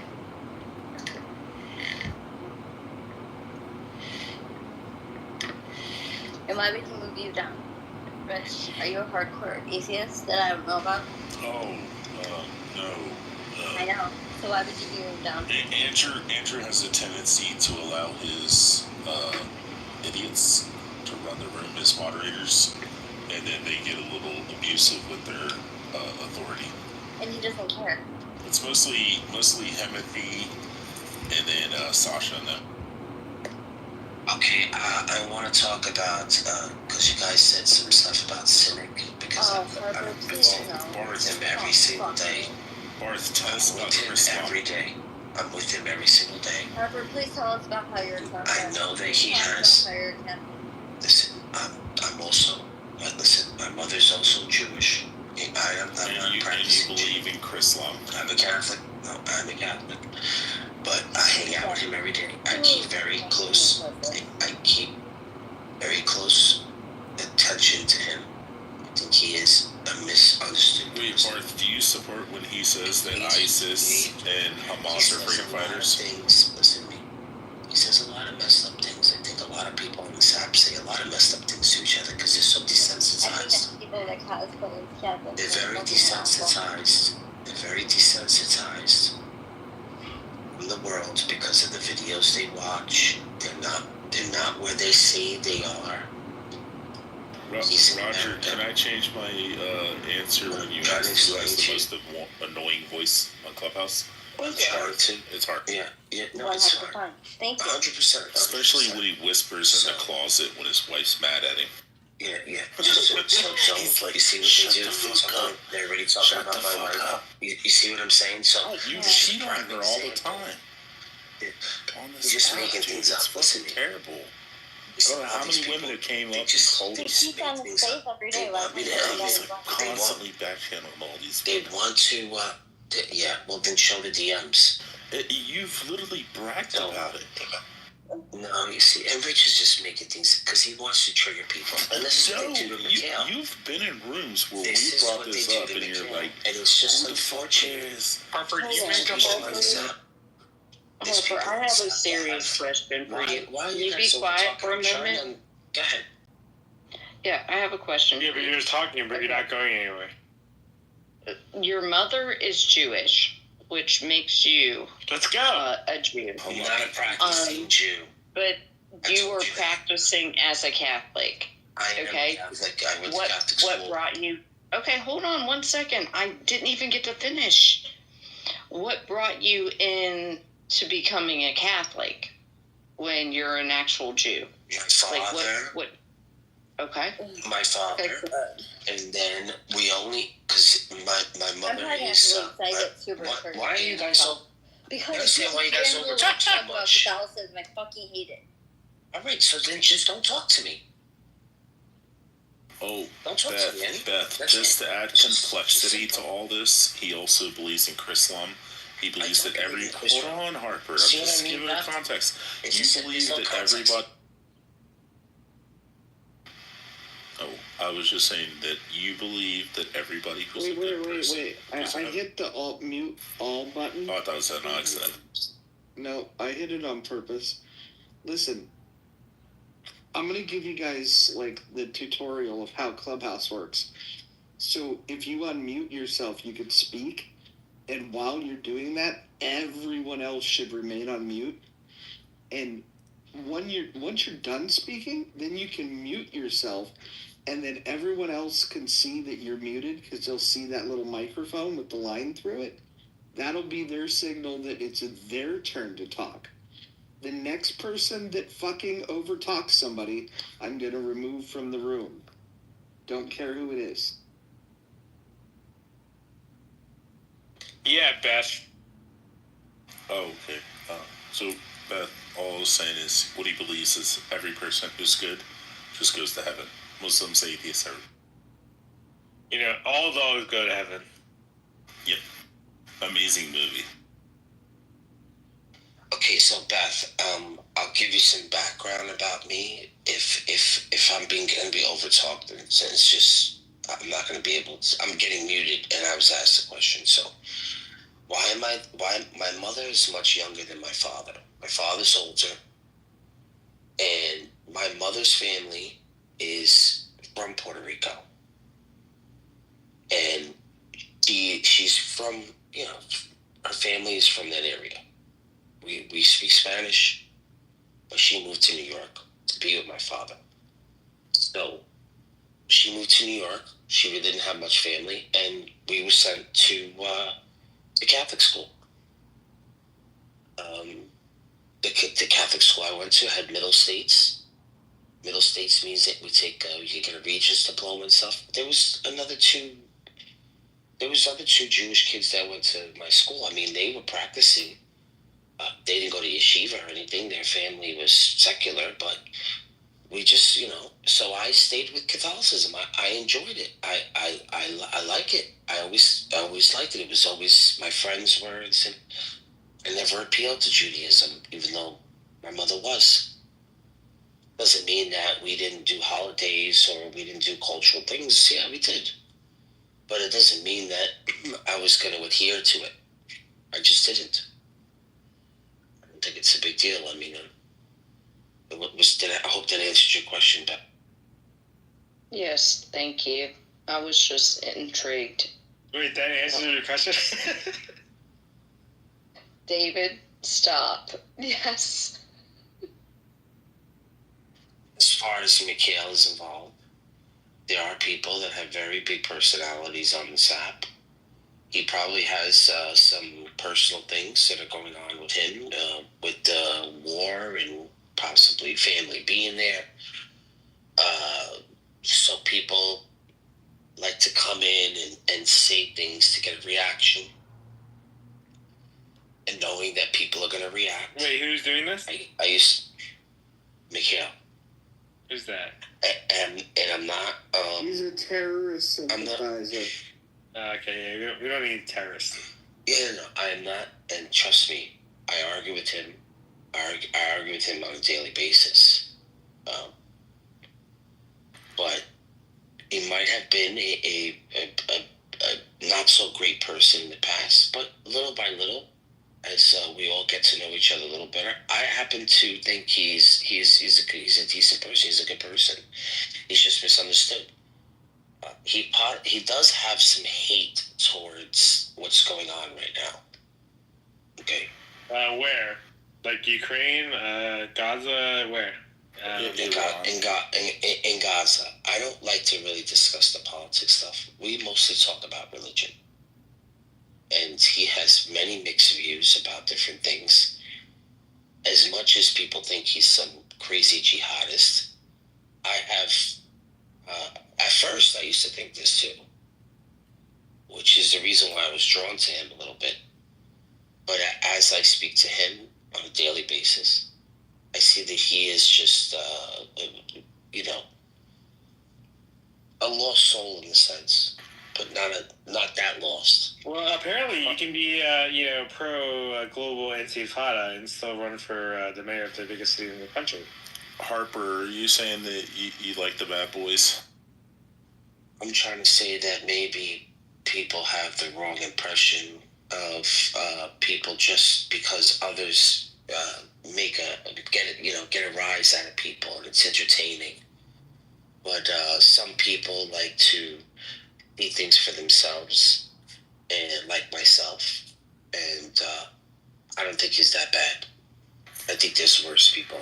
Should we take him at his word when he said that he hopes that there's another Holocaust and every Jew will be killed? Well, when he says things like this... Wow, that came out of his mouth? Yep. So when he says things like this, right, it just triggered me that you said that. Joking around, Rich. No, I'm being serious. That's what he said. All right. I'm just telling you to watch your mouth. And what I'm trying to explain to you is that... If he actually said that... Oh, my God. Yep. Maybe he said that. Yeah. Or whatever, yeah. Well, Rich just said it, and I'm not sure why Rich repeated it. Harper, there's a reason I get his accounts banned. Okay. I'm just gonna wait until Rich... Oh, sorry, I was just responding to you. Go ahead.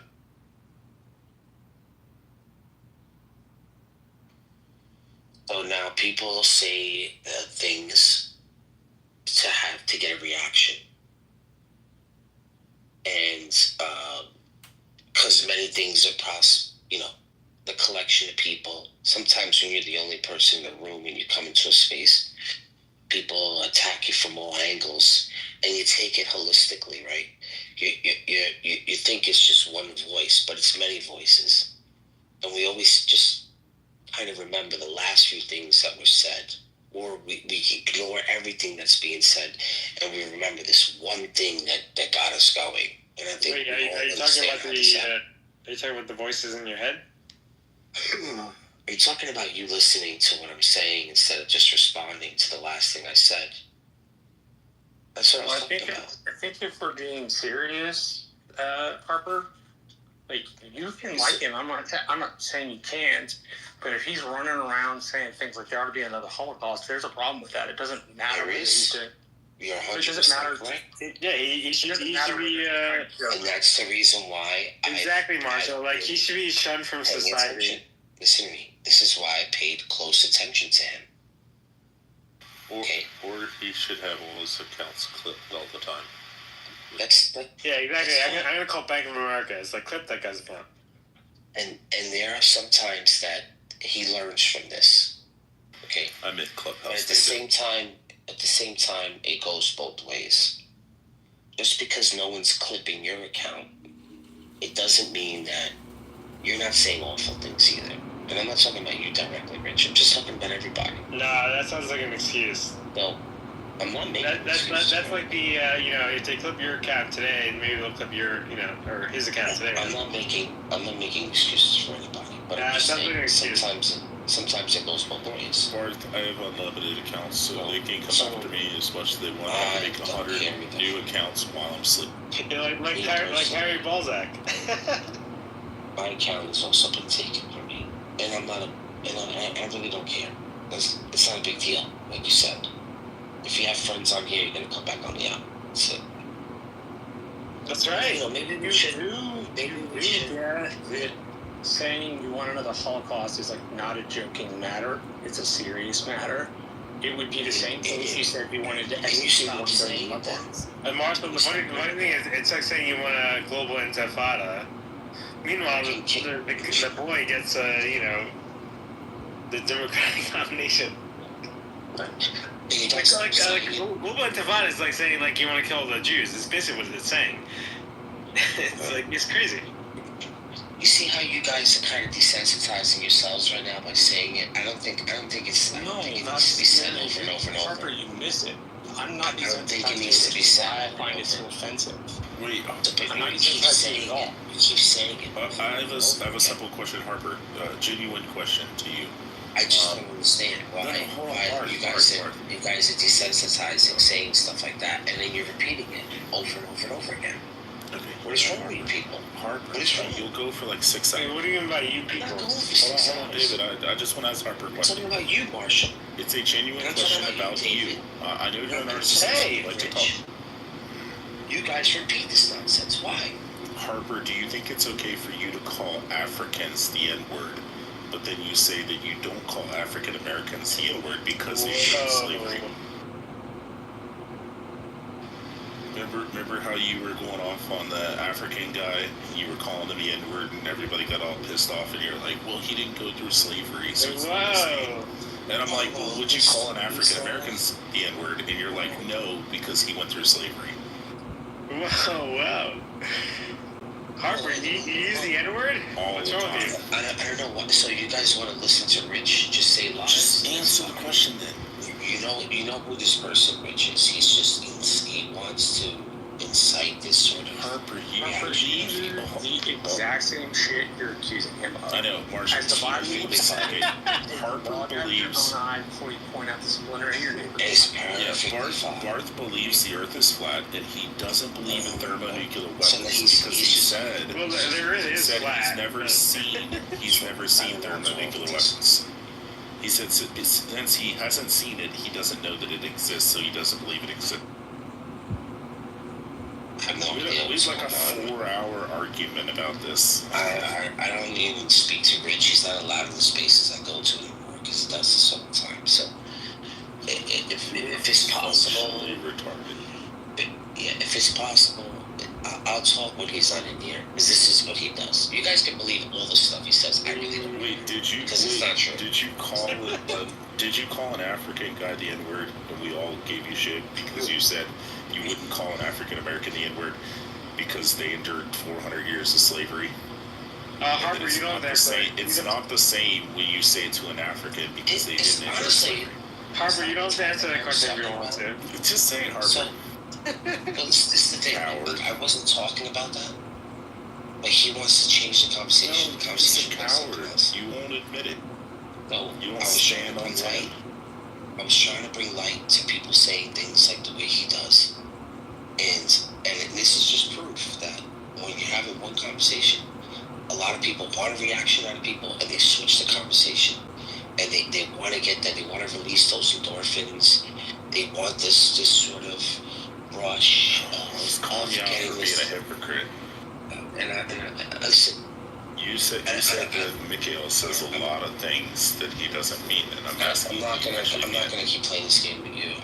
My kids are still sleeping. You keep over talking me. I'm not gonna over talk you. So just Rich, go ahead, run the show. Go ahead, Mark. Go ahead, Marshall. Go ahead, David. Go ahead, Ann. I reserve the balance of my time.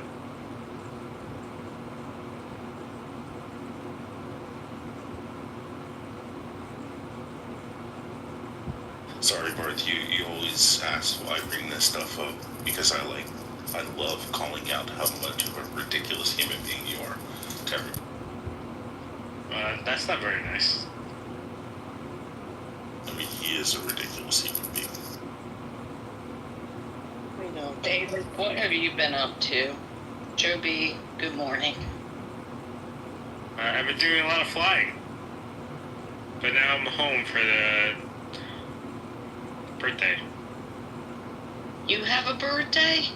No, not my birthday. The America's birthday. Vote for America. I gotcha. Our 249th birthday. Next year's going to be off the chain for the 250th. Yeah, we have like the Olympics, the World Cup, the birthday. We have everything coming, and Trump is president. So I like to look up Encyclopedia Britannica, this day in history. So apparently on July the 5th, 1950, the Knesset passed a law. The law of return was passed. Cecil Rhodes, the Prime Minister of Cape Colony, which would, I believe, later become South Africa, was born today. Let's see. Keir Starmer, the Labour Party, became Prime Minister today in 2024. Let's see what else. Yeah, American baseball player. Have you seen what's going on over there? Hold on a second. American baseball player Ted Williams, who was the last player to hit 400 in a Major League Baseball game, 406 in 1941, died in Inverness, Florida today.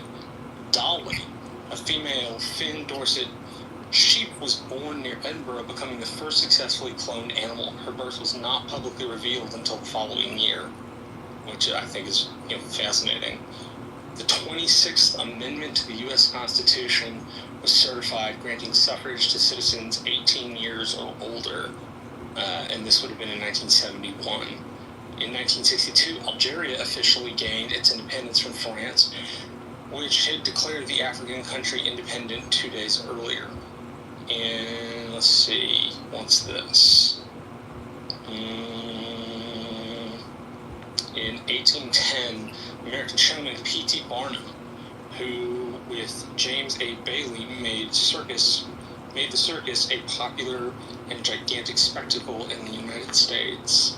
And then lastly, Captain N.C. Brooks discovered the Midway Islands in the Central Pacific and claimed the territory for the United States in 1859. So those are just some interesting tidbits that happened today. Did you see that movie, speaking of Barnum and Bailey, The Showman with, what's his name, with the... No, I never watched it. I hear it is good, though. Yeah, it's good. Like, I watched it. Like, I'm not really big on musicals. Like, I saw Wicked, and I didn't like it because, it's so much music. See, the musical I still have yet to see, which I really want to see, is Hamilton. Hamilton did... Well, if you can. Like, I know they're doing, they're mixing around the country, like, doing touring, but it's not the original cast. But, yeah, they have through Hulu the original cast. Yeah, but I wouldn't watch it. No, you gotta see the person, though. Because it's made for that, Oh, no. I know it's made in person, but the reason I want to watch it through the TV is it was a boon to people being interested in history. It was a boon to people being interested specifically in American history. It just grabbed people and drew them in. It was like a very, very good play. Something like the best play in 35 or 40 years, I read. I mean, people were overblowing it. It's good, but it's not, like, amazing or anything like that. But, yeah. It's good. You gotta watch it this once. Yeah, I think people like overblow. Good morning, it's like people are reacting that way now about what's his name? Who's the guy in Ocean 11? Brad Pitt. The other guy. George Clooney. Yeah, like he has his he has his play right now, but the Panama paper, or not Panama, the Watergate thing. What is it called? Yeah, he has his own show like on Broadway now, but everyone's like, oh my god, it's amazing. Like, I think it's okay. It's not that great. But George Clooney's from Kentucky. What does it take you about 45 minutes to get into the city? Train? Yeah, about 30 minutes. Yeah, 35, 40 minutes. Yeah. Yeah, my dad went to the same school as George Clooney, same year. Flex. Northern Kentucky. Wait, George Clooney's from Kentucky? I don't think he's like originally, but he grew up like most of his adolescent life again. I didn't realize that. Yeah, it's like holy something, saint something up in Northern Kentucky. It's like an Ivy League school. I'm just showing Dad was if like you a have senator Peter. or governor. Wait, he's Catholic? He went to a holy, like... I don't know if what his religious beliefs, but it's one of those schools. My dad got in for free because of his grades and stuff, and, his test scores and stuff. But I did the school is, like, ridiculous expensive. Yeah, I don't think most people send their kids there because they're Catholic. If you have any fears of walking under ladders, don't go down to the Broadway district of New York City because you're going to walk under ladders. It's quite scary.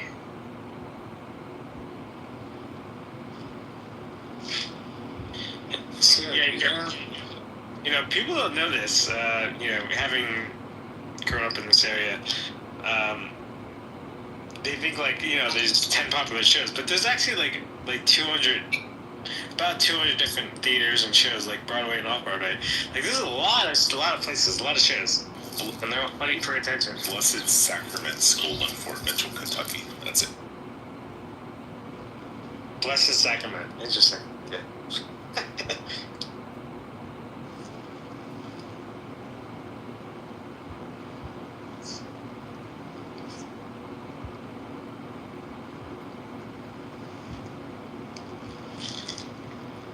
Joe, what are you doing this morning?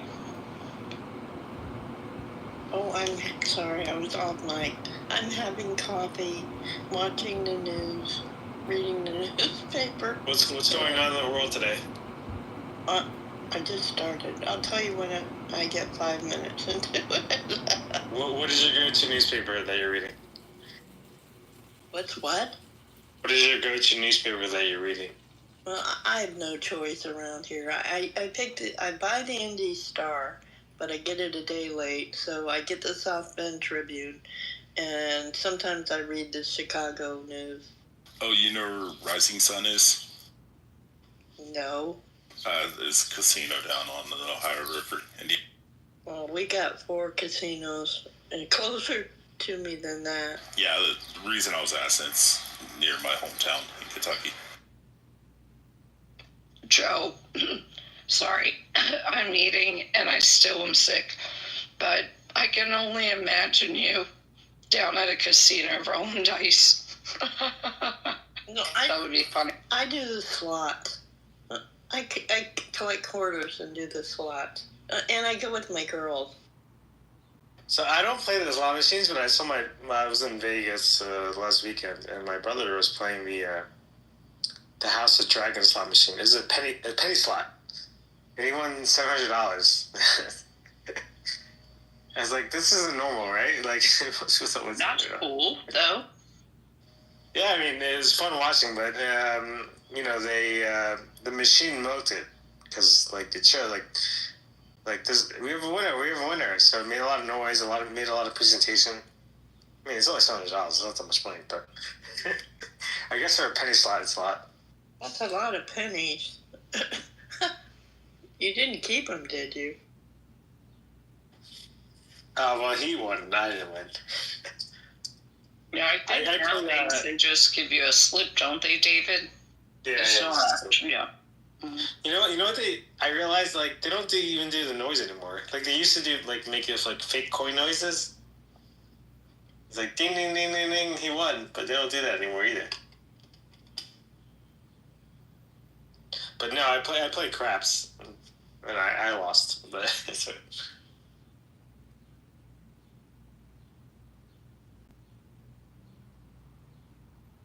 We were just able to get one corner of a lot appraised of Indian Reserve to put a hard rock here in my county. This will be right off of I-95. But because we were able to get that one corner to appraise in, they're able to go ahead and put gambling in there. We thought it was just going to be a hotel, but nope. Now they're allowed to gamble.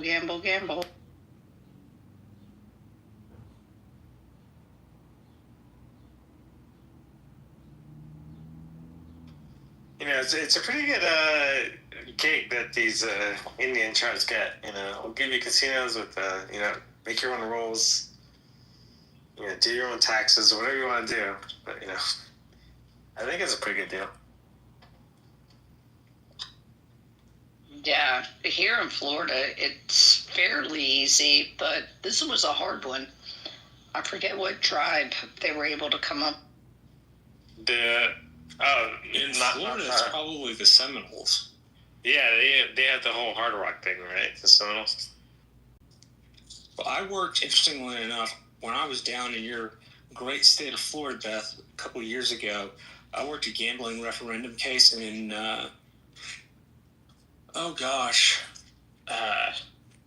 in Seminole County, Florida.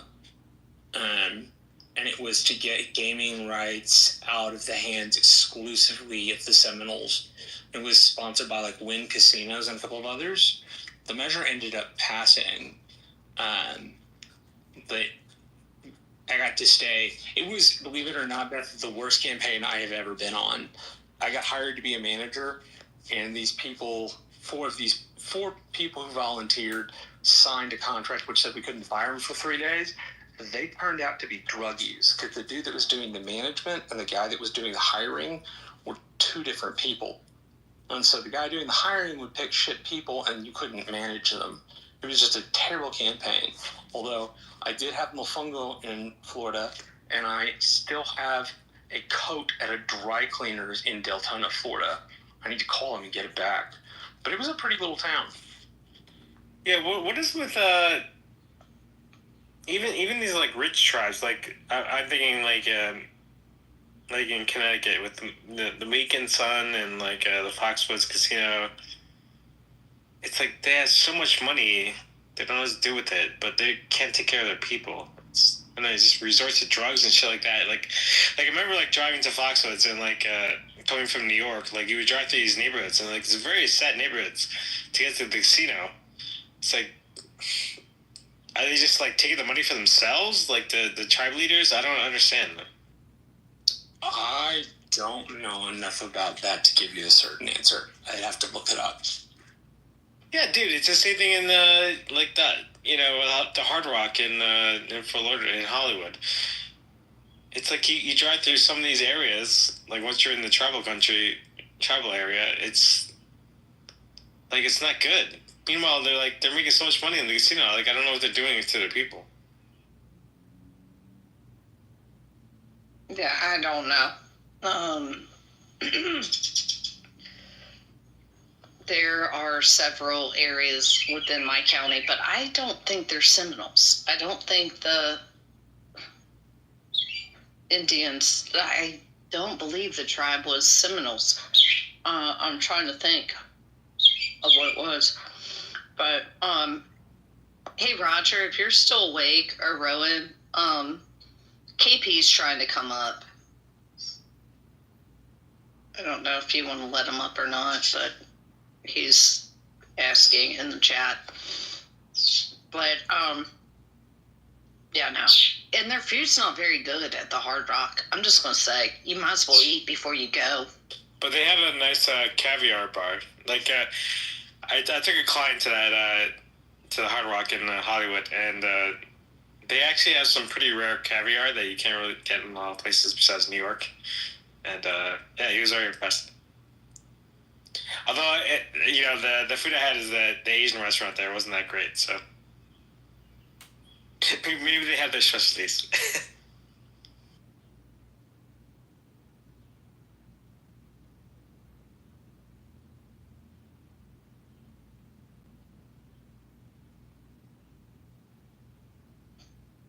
Yeah, I don't know. I just got back from Kansas City. Great trip. Kansas City, Kansas, or Kansas City, Missouri? Missouri side. Very high-end shopping, which was great. My kids had fun. I got sick. Then we all came home and we're all sick. But we had a great time out on the lake. Enjoyed. Good trip. My kids have never been to the Midwest before, so because we kind of stick to the East Coast, that's where all my business typically is. But yeah, fun time. Anybody wanting to go somewhere fun? Yeah, Kansas City, Missouri. Well, that's the good thing about the East Coast has everything you need. They have mountains, skiing, they have beaches, we have everything. Like, there's no reason to go to the Midwest, typically. Beth, next time go to Culver, Lake Maxinkuckee. They had RV land, like golden plated RVs, but they had golf cart parades, boat parades, everything you can imagine. Do they also have the world's largest ball of twine? No, they have their pinky hanging out. The twine probably they don't collect it. Oh, the kids and I are going on a road trip next month. We don't know where the fuck we're going. We're going to drive up to Georgia, see my sister and my great nephew, real quick. And then we're just going to drive. We don't even know where we're going. Go up 95 the whole way. Yeah, we're just like, drive. We'll just, whatever. We'll figure it out. It can't be that bad. Worst case scenario, we sleep in my car. I have a cooler in it. Have you ever been to south of the border? That place between North Carolina and South Carolina? Oh, yes, David. And does that not make you think that you're in a scary movie? Yes. So I've only been there once because my parents, a long time, when I was very young, they wanted to drive to Florida and see like some of America. And I just remember stopping at that place and like, I just remember staying in a room with a big sombrero over my bed. It's like, where am I? Yeah, they still have, which it's kind of roped off now, but you can still look at it. The old rides that they had like back in 1960, they have all that stuff still there. It is like going back in time, like a scary movie in time. Yeah. South of the border with the big sunbar. Yeah. I don't think they've even painted that thing since 1979 when I was born.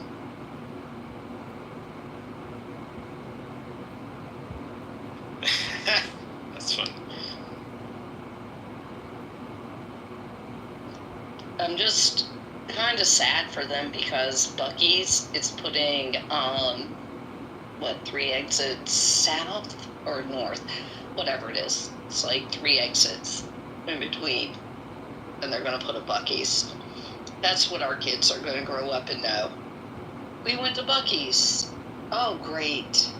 That is like a tourist trap while you're either charging your Insta car over there, or you're going in and you're buying beef jerky. Got 2 options at Buc-ee's. I suppose they have taffy too. They do have taffy, yes.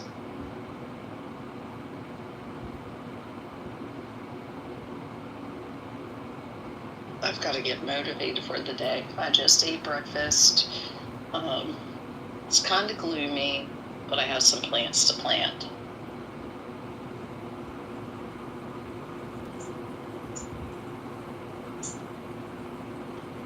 Yeah, my God, me too. I need to go eat breakfast. Have a day, guys.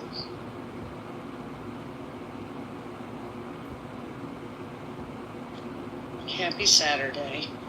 I don't think any of the mods are even awake now. They all fell asleep. People are trying to come up and nobody's bringing them up.